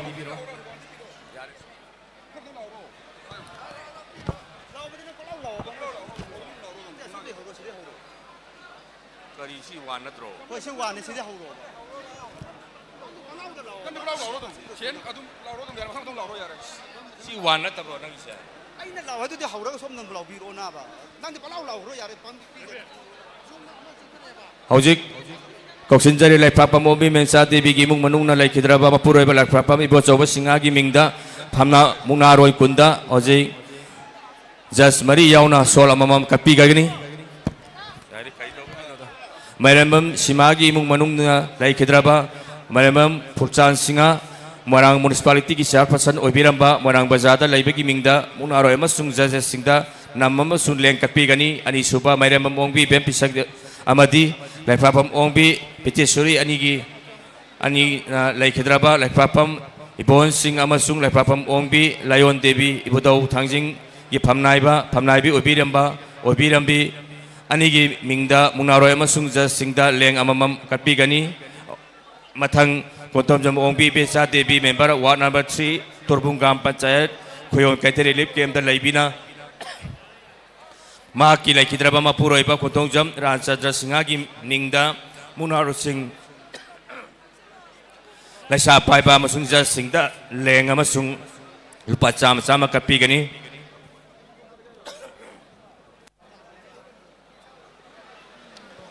Matang Hemam Santi Singh Morang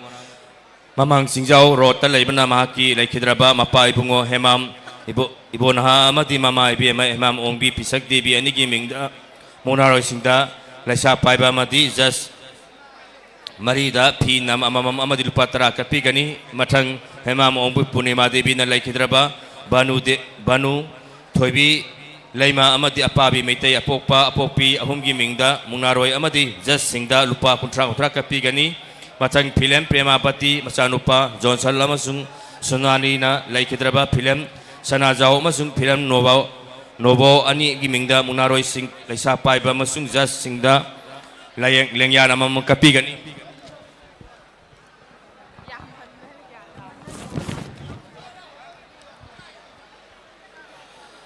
Kundongbam Nimai Singana Magi Laikhidraba Mapa Masumama Kundongbam Gauromohon Amati Kundongbam Ongbi Saknaubi Debi Anigi Mingda Masung Manau Nupa Kundongbam Yais Kungi Mingda Munaroi Kun Laisa Paiba Ani Amasung Jas Marida Lengyana Mamam Kapigani Matang Warang Tem Gauri Singha Tanalaikai da Laibana Laikhidraba Mahaki Mapu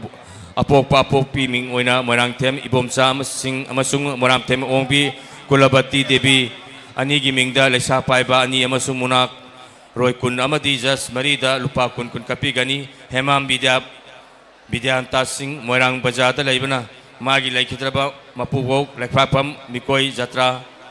Singa Gimingda Laisa Paiba Ani Munaroi Kunjas Marida Purit Pumiat Amamam Kapigani Kondongbom Inau Sing Propaitai Inau Textile Moirang Tanalaikai da Laibana Munaroi Kun Laisa Paiba Ani Amasung Jas Marida Lengyan Amamam Amadi Lupa Chama Kapigani Matang Morang Tem Roman Elias Bobo Singagi Imung Manung na Laikhidraba Morang Tem Samungok Sing Amadi Morang Tem Ongbi Indu Mani Devi Anigi Mingda Munaroi Kul Laisa Paiba Ani Jas Marida Sol Amamam Amadi Lupa Tara Kapigani Waikom Ongbi Rina Devi Tanalaikai da Laibana Laikhidraba Magi Mapuroiba Waikom Inauba Singagi Mingda Mugna Jatra Ani da Sol Amamam Kapigani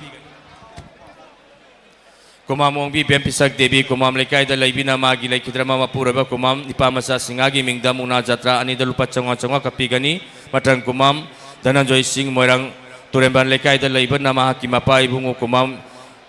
manibu singa mama ibema kumam ongbi loidang debi anigi mingda laisa paiba masung jas singda lengyan amam kapigani lona namuna jatra ani da lengyan amam amadi lupa chong kapigani Matang ahantem Sobas Singh gi Piwambam da lekai da leiba mag leibagi imung manung na leisa paiba ani mungaroy kunda na mamam ga lupa tara ga kapi mingda leikidraba bapubo ahantem ibo naha singa amasung mama ibema ahantem ongbi ibemhan debi gi mingda kapi gani matang ahantem ningon Laisang ongbi apabi tibi morang mayay lekai da laibina leikidraba ahantem amuyay masinga amasung ahantem ongbi ibo ibesa tibi matamamada ibo daw tangjing pamnaibi ubirambi anigi mingda laisa paiba ani amasung munaroy kunda lupa yang kay kapigani film Roshan Singh morang mayay lekai da laibina leikidraba mapabung film Kumar Singa matamamada jagoy oja ubiramba gimingda laisa paiba ani amasung jatra ani amasung jas marida lengyan kapigani Matang laisom ningon Mema Devi amasung laisom ningon Ripika Devi anina laikidraba laisom Ningthaujaw Singh amasung laisom ongbi Natek Devi anigi mingda mungnaroy kun laisa paiba ani jas marida lengyan amamam gamuna lupa chani ga katpigani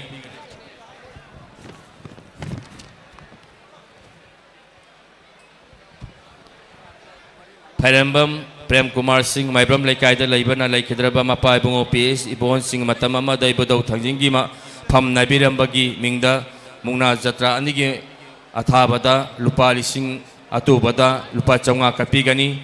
laikpam Dibas Singh laikpam lekai da laibana laikidraba mapa ibungo laikpam Dinesh Singha amasung mayamar laikpam Donares Singh anigi mingda laisa paiba ani munaroy kunda nama mamam amadi lupa teraga kapigani matang kumam Isan Devi Maibram lekai da laibina laikidraba mapa ibungo mayangbam binabol amadi laikidraba mabung mayangbam Kumar Singagi mingda laisa paiba ani munaroy kun jas marida tisar amamam ga lupa teraga kapigani laisangbam Jeb Singh laisangbam lekai da laibana laikidraba magi mapubo laisangbam Bobon Singa amasung mabo laisang ongbi morang tembi anigi mingda jatra ani da lupa chonga laisa paiba mungnaroy traimpan jas marida lupa chama kapigani konjengbam Binoy Singgi imung manungna laikidrama paibungo ibudaw tangjingna ngtaw ubiramba sirit konjengbam ibon Singagi mingda mama ibema Konjemam ongbi beman debi anigi mingda laisa paiba ani mungnaroy kun amasung jas marida nam kapigani laisangbam ongbi tabobi debi gi mingda magi masunupa laisangbam Rajesh ngana mungnaroy Singh amadi lamjeloy singda nam amamam galupa yang kay kapigani matangda ingu pamnaiba Pairembam nipamasa Singa moirang sirbo lekai da laibana mahaki loi nabi oirambi laikidraba pairembam ongbi Premapati Devi gi mingda muna tol anigi atubada lupa lisingama kapigani Naurem Sanaton Meitei moirang tonglaubi da laibana laikidraba mapabung Naurem Merazau Meitei gi mingda mungna jatra anida lengyan amamam galon lupa chama kapigani matang yungkaibam ongbi Mensa Devi laikidraba yungkaibam mani Singa amasung yungkaibam ongbi Noyon Devi anigi mingda mungna jatra anida lupa sama amasung munaroy singda lupa tatra kapigani matang kumam Mega Singh morang turemba lekai da laibana mungna jatra athabagi ningkam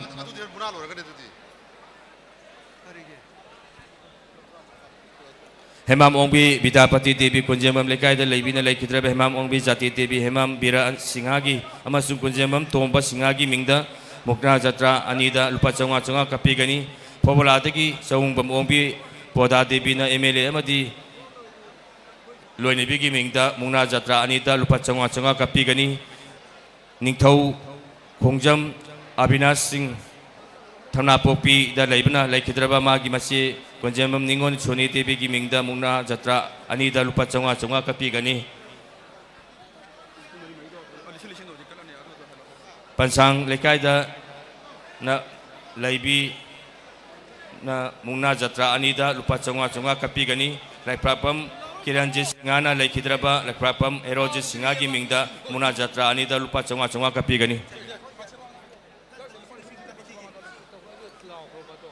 थांगी सेवा मंडल committee की मैकैदगी president secretary अनीना ngasi जजेस मरीदा लुपा लिसिंग अमममगा कपीगनी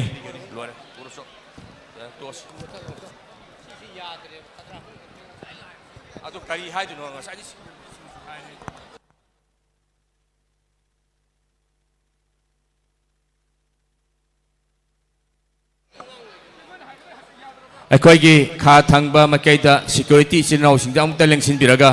इंगू खदराकपगी फमम सिदा loan लेप्सिलगा लेरे इंगू खदराकपना यामना कन्ना complain तौरे मसी मुक्ता अखोगी ngasi लेंसिन बिरिबा उमंगलाई सिंगी सक्तम लौदुना फमिबा फमनाइबा सिंग असिबु कितंग लेबाक मियामना लेबाक मचा ताना इकाई खुमनाबिदुना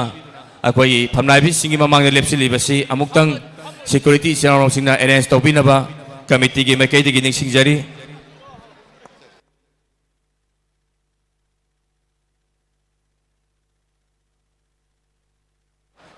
थोंगाम इबुंगो अमदी थोंगाम ओंबी राधामणि चंद्रारोता लेबा मकोय अनिना लेखिद्रबा मकोयगी मपा इबुंगो लेखिद्रबा थोंगाम खंबा अमदी थोंगाम ओंबी माइरेन देवी लोइनना मकोयगी मचानुपा थोंगाम साइलेस अहुमगी मिंगदा मुक्ना जत्रा अनिदा लुपा समगा समगा कटपीगनी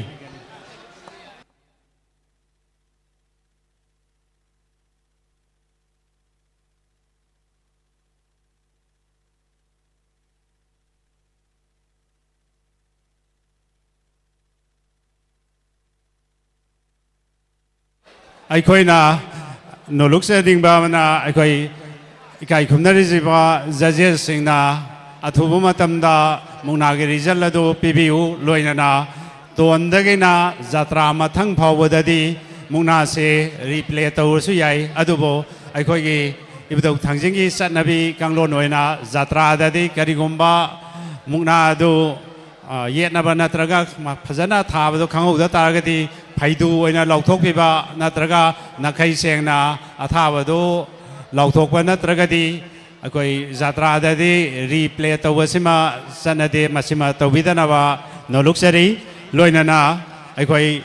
ओजासिंगना जजेसिंगना यामदबदा मिनिट मंगा गी मनुंगदा अखोई रीजन से लौथोकपियु जजसिंगना लौथोकपदा मतम कुइना संगगदी अखोई कमिटीना मदु लौसिनजगनी हौजिक जजेसिंगदा सिनजरे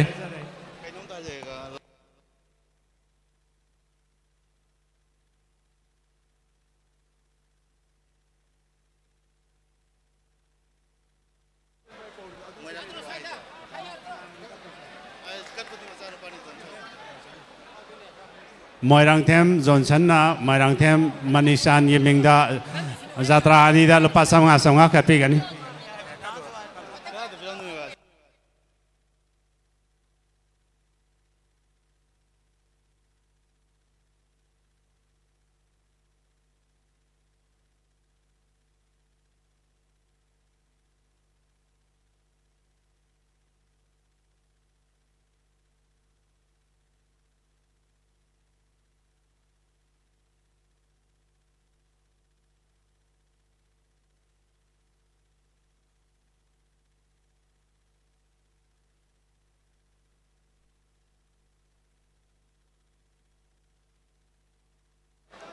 अखोई प्रोग्राम से नाहक सरक सरिंगैसिदा मुक्नारोई सिंगी मिंग मियामदमता लौथोकसगे अखोई कोमलाव पनागिदा जात्रादा सलाम बोयाई सिंह अनिसुबदा असेम हेमन अहुम सुबदा अहेबम सोमेंद्र मरी सुबदा लाइसरम अमु मंगा सुबदा हुइद्रोम प्रेमचांद तरुक सुबदा Sagol same Pritam Tare Subada Thongam Homi Nipan Subada Moirang Them Sanathoi Mapan Subada Lairen Mayum Sanatomba Tara Subada Naurem Amar Nau Hariba Singasina Gomnau Panagi Mungnaroi Singni Aduga Herok Panagi Zatrada E Olendro Ani Subada KS Boy Ahum Subada Laisram Arun Mari Subada Ningthaujam Bor Manga Subada Hijam Dines Taruk Subada TS Milan Tare Subada Laisram Monosa Aduga Momosa Nipan Subada KS Arun Mapan Subada Nomai Them Iboyaima Tara Subada KS Singsang Haibas Munaroi Singasina Hairoki Munaroi Tarani Nasigi Zazes Obigadava Irom Borbabu Sibzas Aduga El Tampa Repri Central Repri Aduga Om Subada TH Udoisan Repri Mari Subada Oyaima Official Haiba Zazes Manga Sina Nasigi Mugna Si Conduct Bigani Thongam Ibungo Singa Sandra Rota Laibana Ibudo Harau Wasita Lupasanga Makapirami Masigita Makta Ibungo Singagi Mumanungbo Ibudo Nasan Biba or Sanwana Singjari. I could get TBS Soma, I could announcing Butter Lere, Amta Lobby Nava Nishingjari.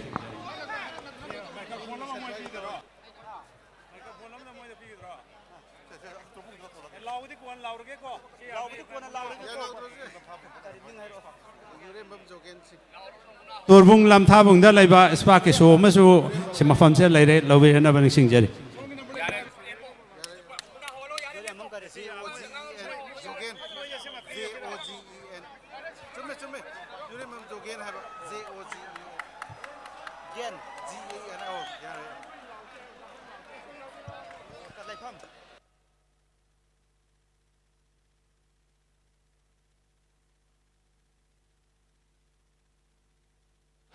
Mayam muna hore, mayam gyantana laibiro, jatra ni kuchuk rabaji hore.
Hauzik Mugnagi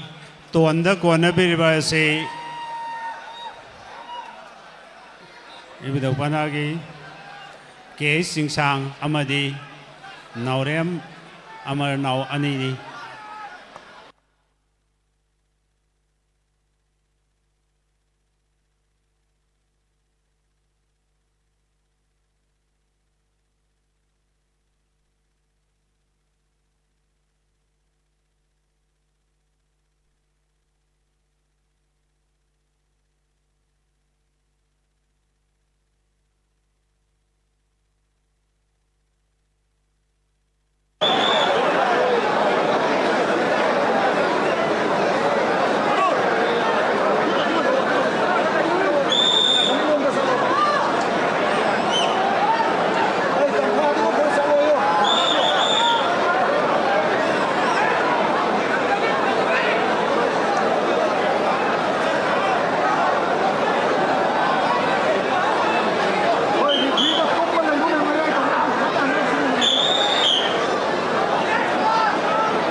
Leibang dia wang dia yang sudah kita potong dia. Sinau tunggu dia. Security zero.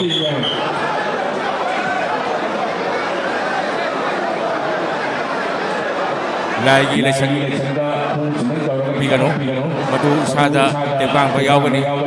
Ya raga di umta idau gila lesang matak tak kumuk sinan tuang kakak bigano. Tunggi kara kan biraga awang tang bai sinau singdom tak pam dah bio. Yamna ingat tak koi wing kan nasi orang orang orang cakap nak koi aji harawa tuna sebenarnya koi yang kan yang nasi.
ꯌꯥꯝꯅ ꯂꯧꯁꯤꯟꯕꯤꯒꯅꯨ ꯃꯁꯤ ꯏꯕꯨꯙꯧꯒꯤ ꯊꯧꯔꯝꯅꯤ ꯈꯟꯕꯤꯔꯒ ꯑꯣꯖꯥꯁꯤꯡꯅꯁꯨ ꯁꯦꯝꯕꯗꯨ ꯈꯔ ꯀꯨꯏꯒꯗꯕ ꯑꯣꯏꯔꯗꯤ ꯐꯣꯟꯒꯤ ꯃꯊꯪꯒꯤ ꯑꯣꯏꯅ ꯂꯧꯈꯠꯄ ꯌꯥꯕ꯭ꯔꯥ ꯌꯦꯡꯕꯤꯌꯨ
Mengaroi la taba mayana lambi ka थाबियो अखोई खमनाइबा ओनाइबा एमएलए मकैदा लेनो मकैदा उनार तकदा नबी का थाबियो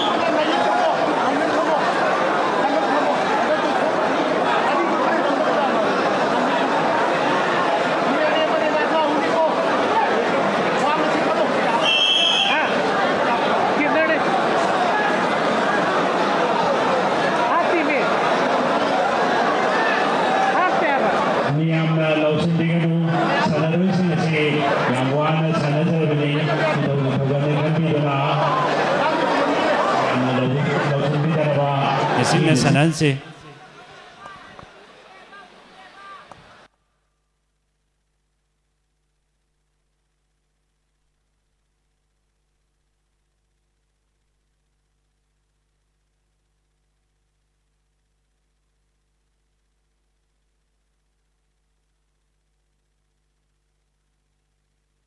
Hojik sanari biriba mungnaroi singasi Lokhu Bapana Hairoki Nomaitem Iboyama Amadi Lokliam Bapana Komlaugi Lairenzam Sanatomba Anini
Hojiki mungnado lokuwa pana Eroki Kies Aruna Ate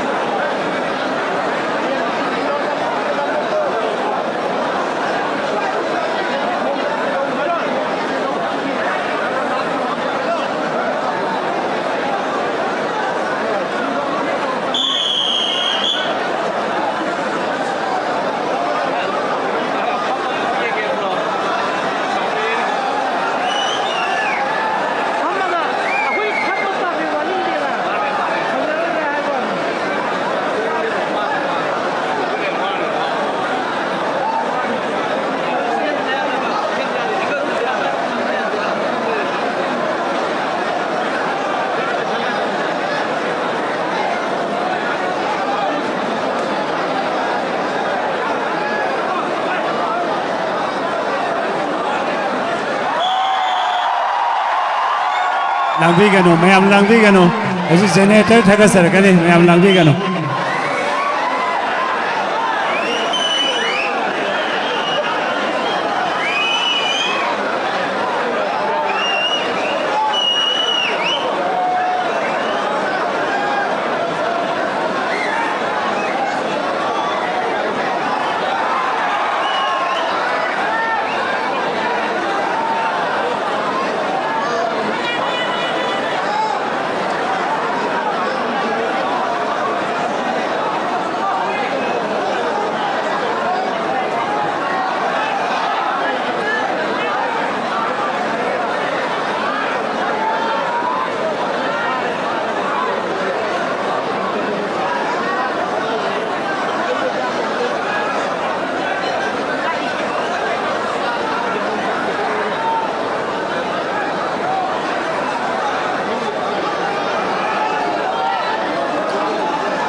ꯍꯧꯖꯤꯛꯀꯤ ꯃꯨꯛꯅꯥꯗꯨ ꯊꯧꯐꯝ ꯑꯅꯤ ꯈꯣꯡꯂꯥꯎꯕꯤ ꯊꯥꯈ꯭ꯔꯦ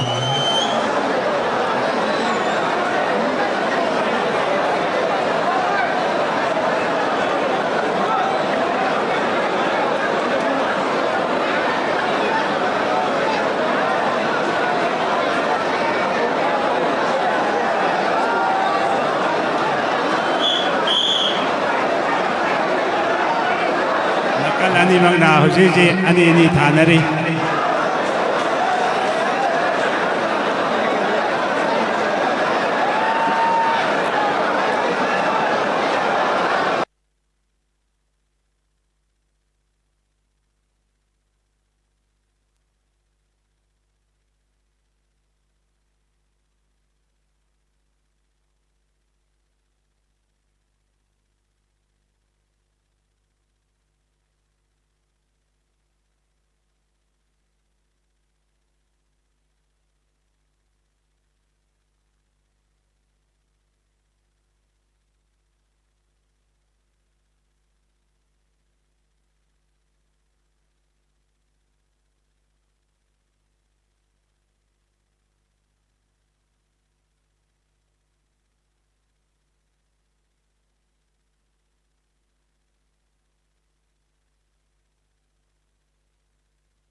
keeper ना warning bell थी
Jadi matam hen kere aduna ani singa kotha daraga atau pemuna roy muk ko katatar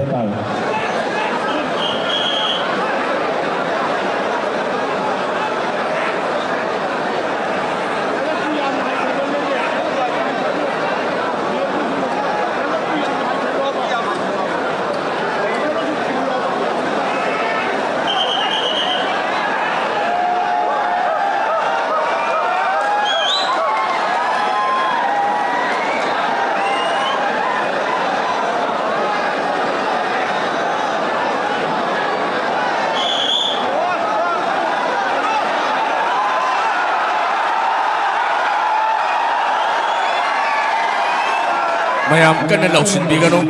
yang wana sana bane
हौजिकी मोंगनादु हैरोकी हुइद्रोम प्रेमसाना थागरे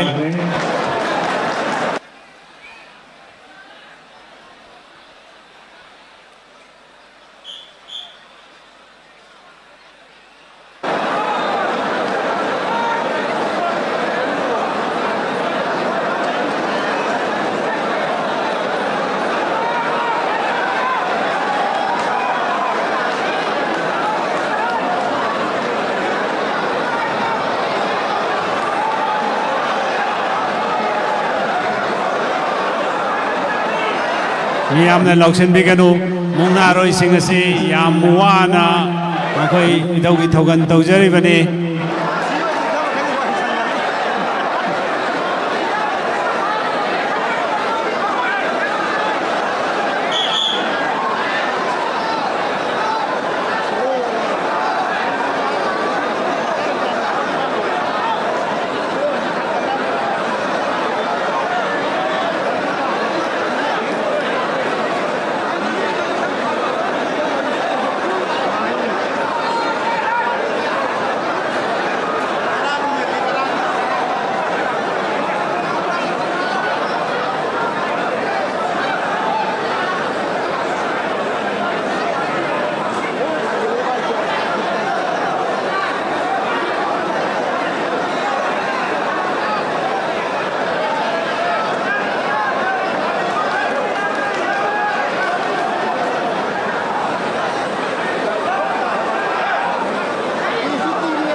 लाइसनम अमुना थागरे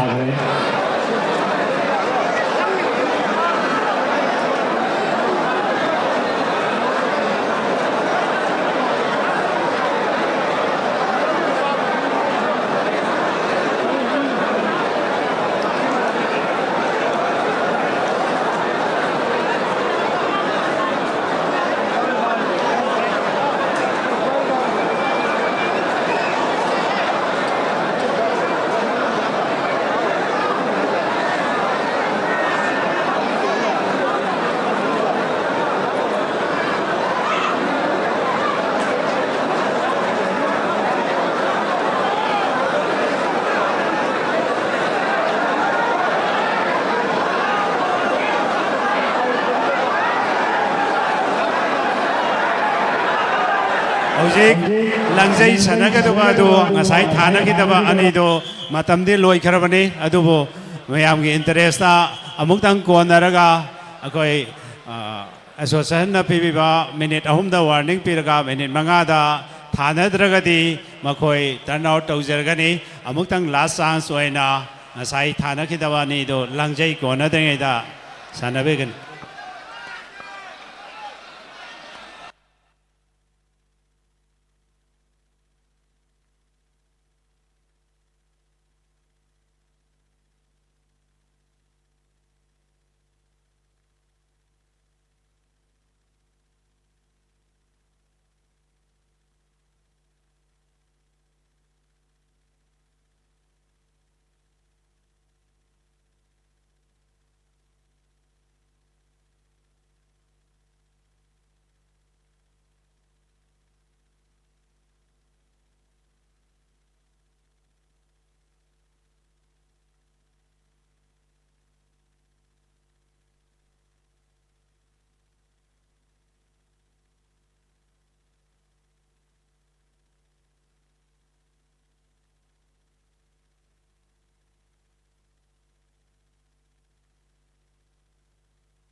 की मुनादो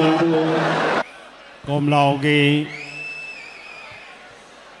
Sagol same प्रीतमना थाखरे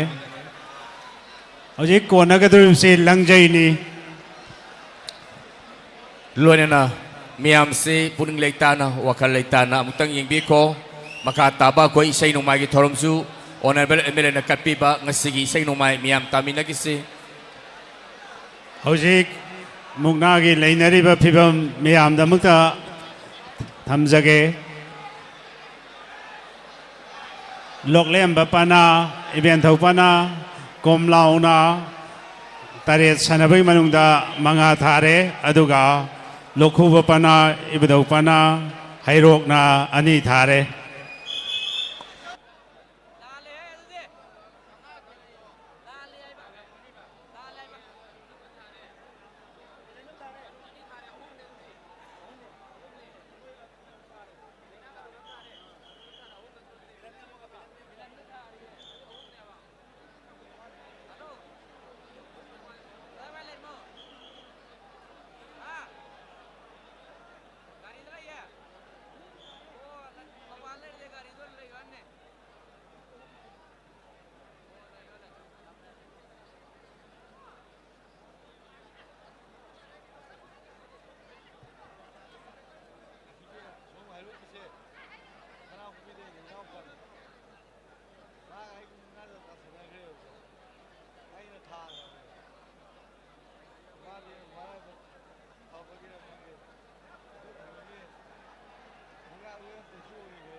हौजिकी मुनादो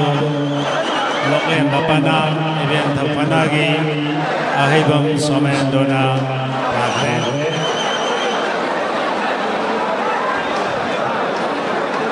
Hujik Kuanagadribasi Matang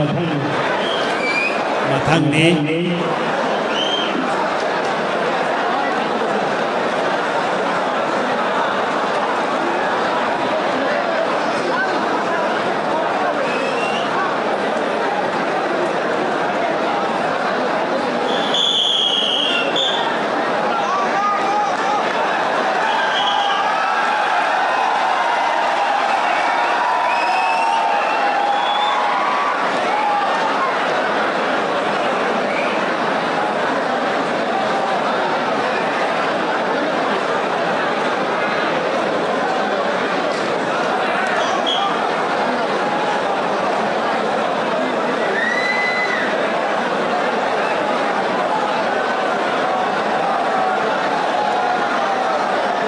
Miamna Lokshan Bigano, Hojik, Sanari Basi, Matang, Aviti Jatra, Tangava, Matang Aduni, Sanaroi Singasi, Naroi Singsi, Yam Tawai Yauna, Togantori Bani, Miamna Lomigano, Yamwana, Sanazari Bani.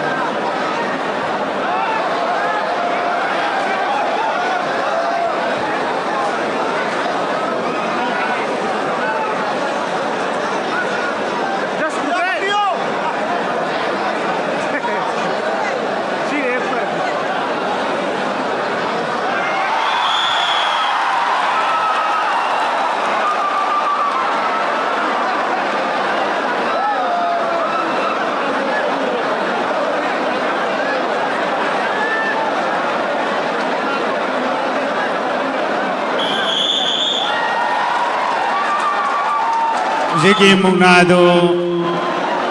Ibn Taupanagi Loklem Bapanagi Asem Hemana Thakre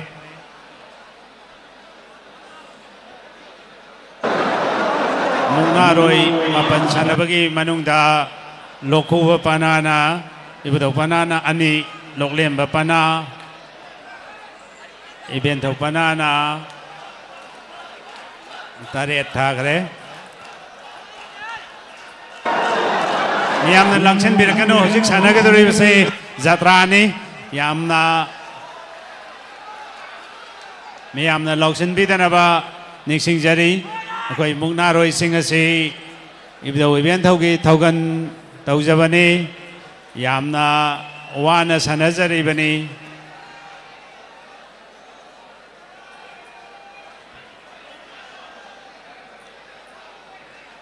Mungna Jatra Sanaba Loiraga Nasi Asi Isai Numaigi Nungairaba Thoram Mamasu Pangtok Sagani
Hojik Sanabagadriba si Ibn Taupana Lokuba Panada E. Orlando Amadi Bentopana Loklem Bapanada Salam Boyai Zatra Nisi Kuanabigatoribani Miamna Zatra Nisi Yamna Puning Tapna Ibdogi Togan Soingam Yaudanaba Meapum Namana Lai Kuraminaduna Toga Loising Muna Roising Asi Yamna Lausin Bidana Miam Aswingam Yaudanaba Lai Kuramduna Yang Minasi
Miamna Loksen Bigano, Sanari Basi Zatrani, Yamiamna Loksen Bigano.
Miamna Loksen Bigano, Sanari Bisi Zatrani, Aduna, Yetnaba Laitana, Yamna, Nakisena, Amasangona Rabadi Amatuba, Matava, Soidabani, Loksen Bigano, without Gitogandi.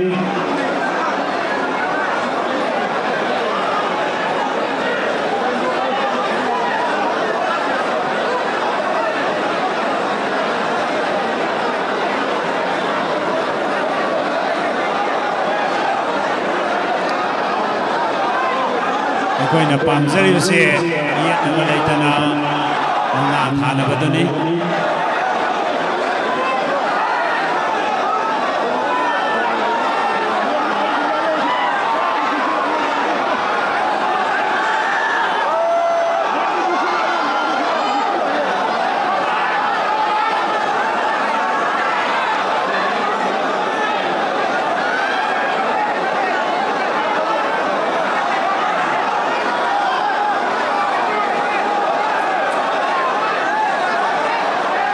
ꯑꯩꯈꯣꯏ ꯃꯌꯥꯝꯁꯦ ꯂꯥꯡꯕꯤꯒꯅꯨ ꯁꯨꯝꯅꯒꯤ ꯑꯩꯈꯣꯏꯒꯤ ꯁꯤꯅꯥꯎ ꯑꯃ ꯈꯤꯇꯪ ꯒ꯭ꯌꯥꯟ ꯇꯥꯗꯕꯒꯤ security ꯆꯤꯟ ꯆꯥꯎꯅ ꯋꯥꯈꯜ ꯇꯥꯍꯟꯕꯅꯤ ꯃꯌꯥꯝ ꯒ꯭ꯌꯥꯟ ꯇꯥꯅ ꯐꯝꯕꯤꯌꯨ ꯃꯤꯠꯌꯦꯡ ꯇꯥꯕꯤꯌꯨ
ꯃꯤꯌꯥꯝꯅ ꯂꯥꯎꯁꯟꯕꯤꯒꯅꯨ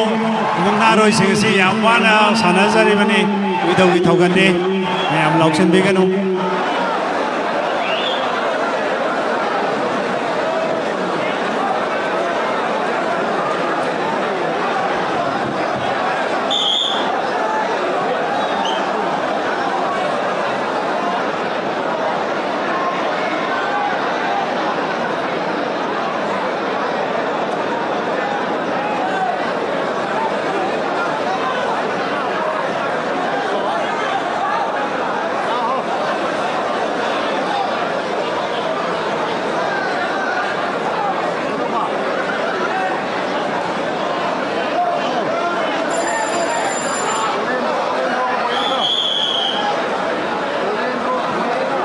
Hojik warning bell khingare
ꯂꯧꯁꯟ ꯕꯤꯒꯅꯨ ꯃꯤꯌꯥꯝ ꯂꯧꯁꯟ ꯕꯤꯒꯅꯨ ꯁꯥꯟꯅꯔꯣꯏꯁꯤꯡꯁꯤ ꯌꯥꯝꯅ ꯋꯥꯅ ꯃꯥꯒꯤ ꯍꯩꯖꯕ ꯃꯍꯩ ꯄꯨꯊꯣꯛꯆꯗꯨꯅ ꯁꯥꯟꯅꯖꯔꯤꯕꯅꯤ ꯍꯧꯖꯤꯛ ꯃꯤꯅꯤꯠ 9 ꯍꯧꯈ꯭ꯔꯕ ꯃꯇꯨꯡꯗ ꯃꯤꯅꯤꯠ 5 ꯊꯥꯅꯗꯕ ꯇꯥꯔꯒꯗꯤ ꯉꯥꯁꯤ ꯂꯣꯏꯁꯤꯟꯖꯒꯗꯧꯔꯤꯕꯅꯤ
ꯍꯧꯖꯤꯛꯀꯤ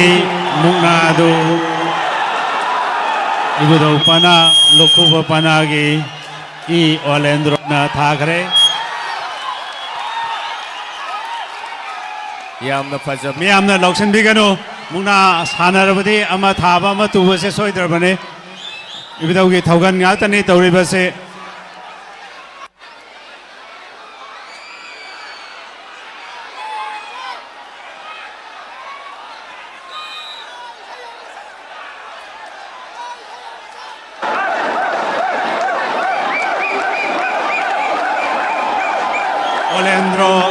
올렌드로시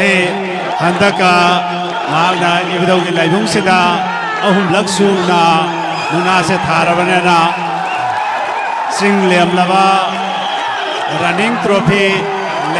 라로메로 메모리얼 트로피시 laubaga loinana lupa tara lising taragi cash award amaga loinana mahakna phangbiragani mayam hello ꯑꯩꯈꯣꯏ ꯍꯧꯖꯤꯛ ꯃꯈꯥ ꯇꯥꯕ ꯏꯁꯩ ꯅꯣꯡꯃꯥꯏꯒꯤ ꯊꯧꯔꯝ ꯂꯩꯖꯔꯤ ꯃꯌꯥꯝ ꯄꯨꯟꯅ ꯃꯤꯠꯌꯦꯡ ꯇꯥꯃꯤꯟꯅꯈꯤꯁꯤ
ngasi di winner amadi tari bali maka cash prize sinabi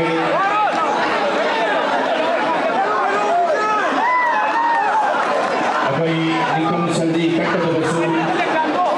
hindi na ako'y honorable MLA sino ngay bigo mayam te ngay bigo sangan biga kanu mayam honorable MLA gi tanjam ta laujage mayam marak te sangsin birak kino adui makha taba mayam gi amuk tanja laujage amuk tang gyan tana laibiyo ako'y ngasi gi muna lamjel losilak pagalonena yam na lebak macha tana mayam na miyang tabiba tagatche makha taba ako'y isay numay yoiba lebak mayam na khangbiba ako'y men singer adu female singer da leijari mayam pun isay susu honorable MLA na katpi bani lebak mayam gi damakta saruk yaminarsi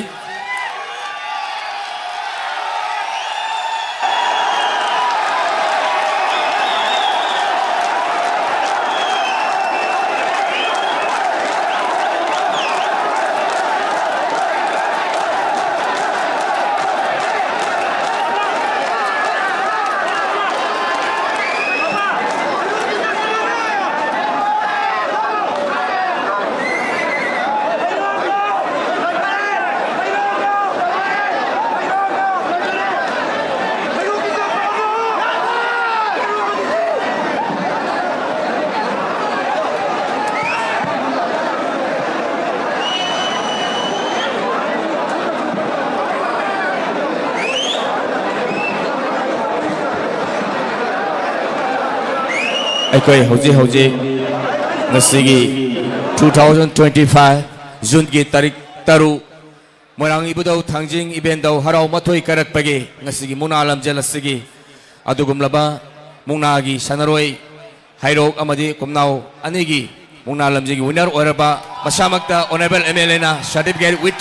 cash prize 10,000 amadi ngasigi monetu ibudau thangjing harau ba lalo nising pat mana miyam dagi kuba ho bamtang ni jage thank you all aduga lorena honorable MLAs na hek loi kibaga winner ramu nikam samji sinabi ka to election biraklo nikam sinji sinabi ka to kharatu election biro kitang thubiro ngako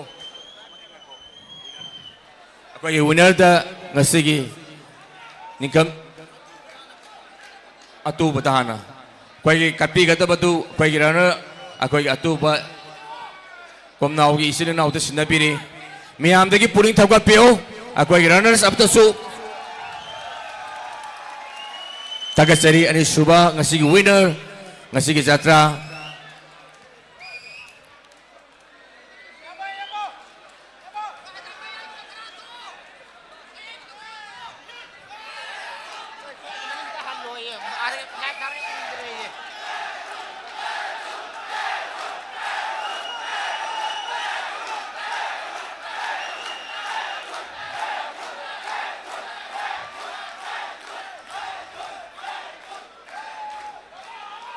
ningkam sabji amu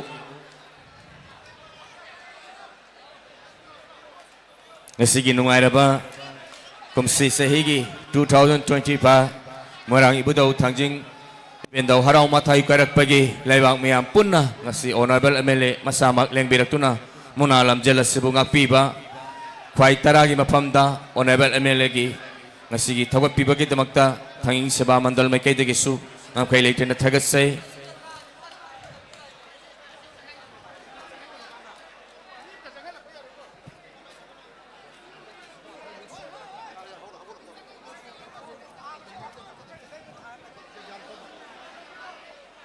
loinena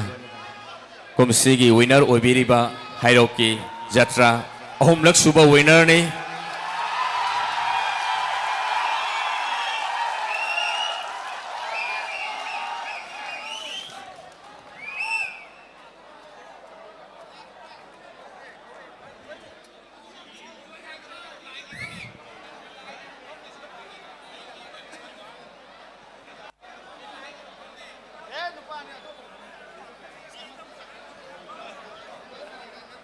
अखोई होजिक honourable MLA की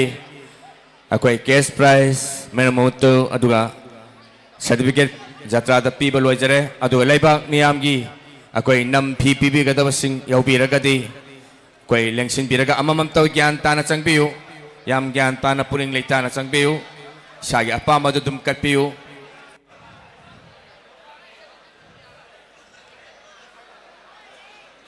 लोइना ngasi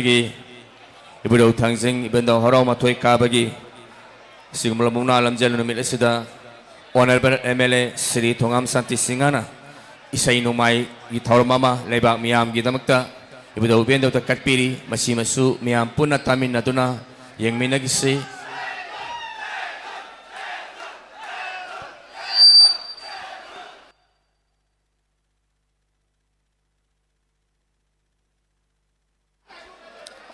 Mayam kaibi kino akoy isay nung maiso amuk tami nagisi ngasigi kumsigi ibadaw tangjing haraw matoy kabasida sahi ani akoy na lange manungda akoy wakal puning wagi pasingastu ngasidi akoy ibadaw biendaw ki kuya ka sangduna amuk tang akoy wakal puning nungaiba tanjadus musulog minasi yan tana amam tang changbiyo pasakat pili bisingna yam yan tana changbiyo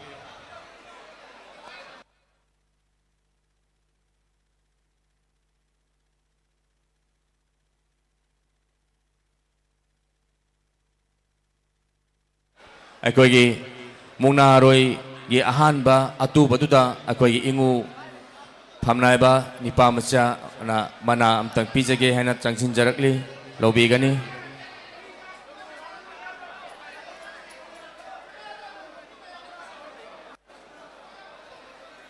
कुमसिगी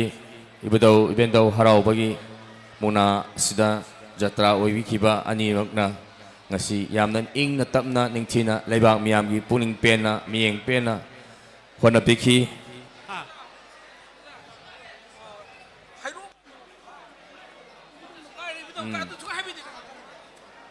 अखोई की इंगू फमनाइब सैराब लोसंगी इंगू थाइरेंबम नुपा मचा सिंगाना मुगना की तोन की अतुवदा लुपा लिसिंग अमा पिबिगनी अदुगा मुगनारोई सिंग सापी खिनो परेंग ओइना लेंबियो अखोई मना मथुम पिनिंगबा मी याम लैरि अदुना कुमसिगी 2025 ibudau thangjing harau matoi kabagi jatra anigi manungda ngasigi jatra gi winner oikraba hairok na ngasigi winner jatra du oikre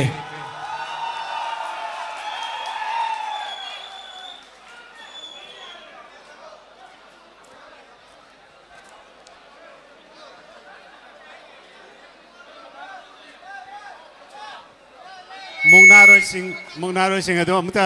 नाकल अनिमा अमता लेपी को मना पीपी गदब लैरि अखोगी मुगनारोई नाकल अनिमा की मुगनारोई सिंह अदो अमता फजना लैबी को मना मथुम पीपी के हाइबा मी यामना लैरि कुमसी सही की लमजेंदसु समोम नानाव आसाम हजाइदगी महागना अहुमलक लमजेन से लौबीदुना लालो मेमोरियल ट्रॉफी सेगी ट्रॉफी का कोनना लालो मेमोरियल की लुपा लिसिंग तरा के कैश अवार्ड लौबी खरबगी तुंगदा ई ओलेंद्रो हाइरोकना अहुमलक सुबोइना इबदौगी लाइबुंग सेदा जात्रा सी थाबीदुना लालो मेमोरियल ट्रॉफी की ट्रॉफी सी मपुंसी सुपर की होइना मंगोंद पिथोक सेबगा लोइना लालो मेमोरियल कैश अवार्ड लुपा लिसिंग तरासु खुशिन नजरे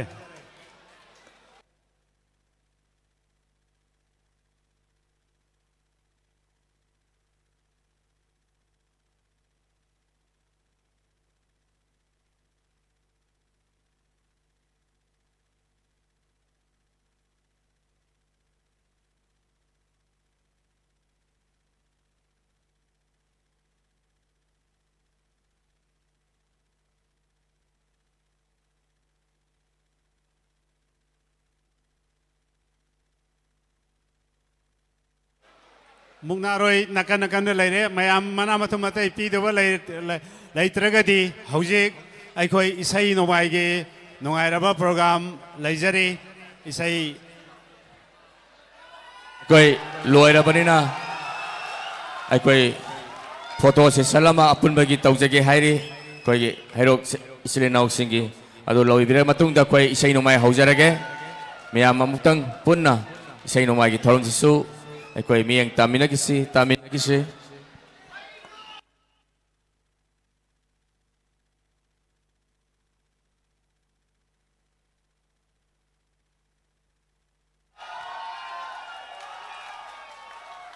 เฮาจิกมุกนากีทอรมเสลอยคาราบกันมาตุกินาเฮาจิกอิสัยนวายรอมดาไม่ออนเซลเซ่มายาม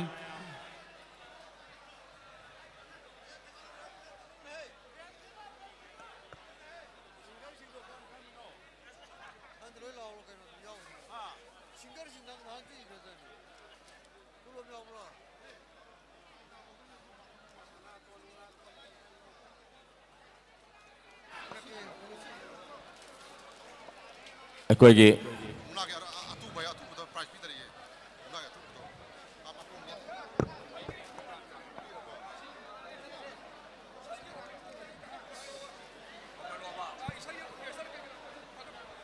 ไอ้คอย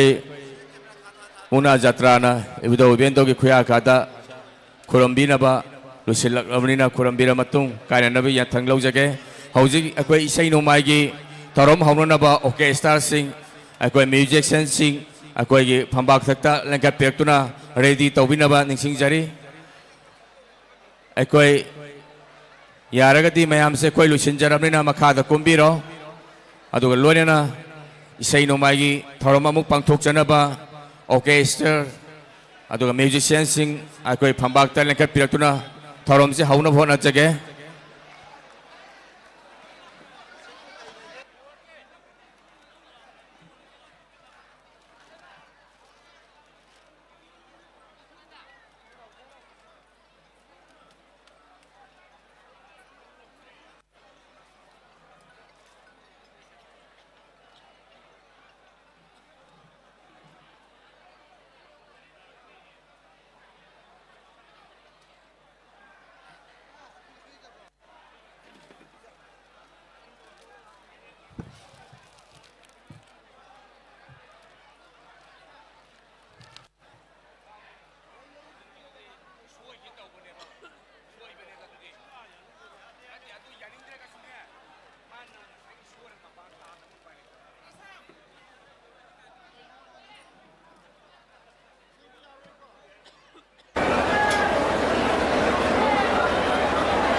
ดูนั่นเลยเนี่ยเมียนเกียร์ตาเลยวินาว่าสิงหามาสูบะมาดีมาสานุปะเมียนเกียร์ตาถอยเมียนเกียร์ตาไงวินาบานิสิงจารีมันโดบตั้งเลยเนี่ยไปต้องกุมเดปีโรไอ้ค่อยใช้ห้องนั้นนะไปต้องใจแกมันโดบมายาจะเลยนี่ปะมีไว้เชิงกันต้องกุมเดปีโร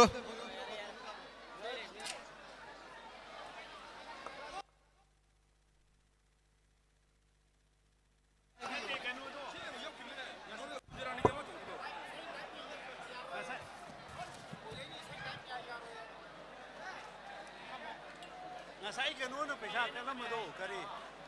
Kunjaran ni dalam itu. Kunjaran ni nanti ni mah. Kamu mana orang kaya? No. Why no? Kunjaran ni sini jap cia jap kamu mana ni? Why ni mana ni? No.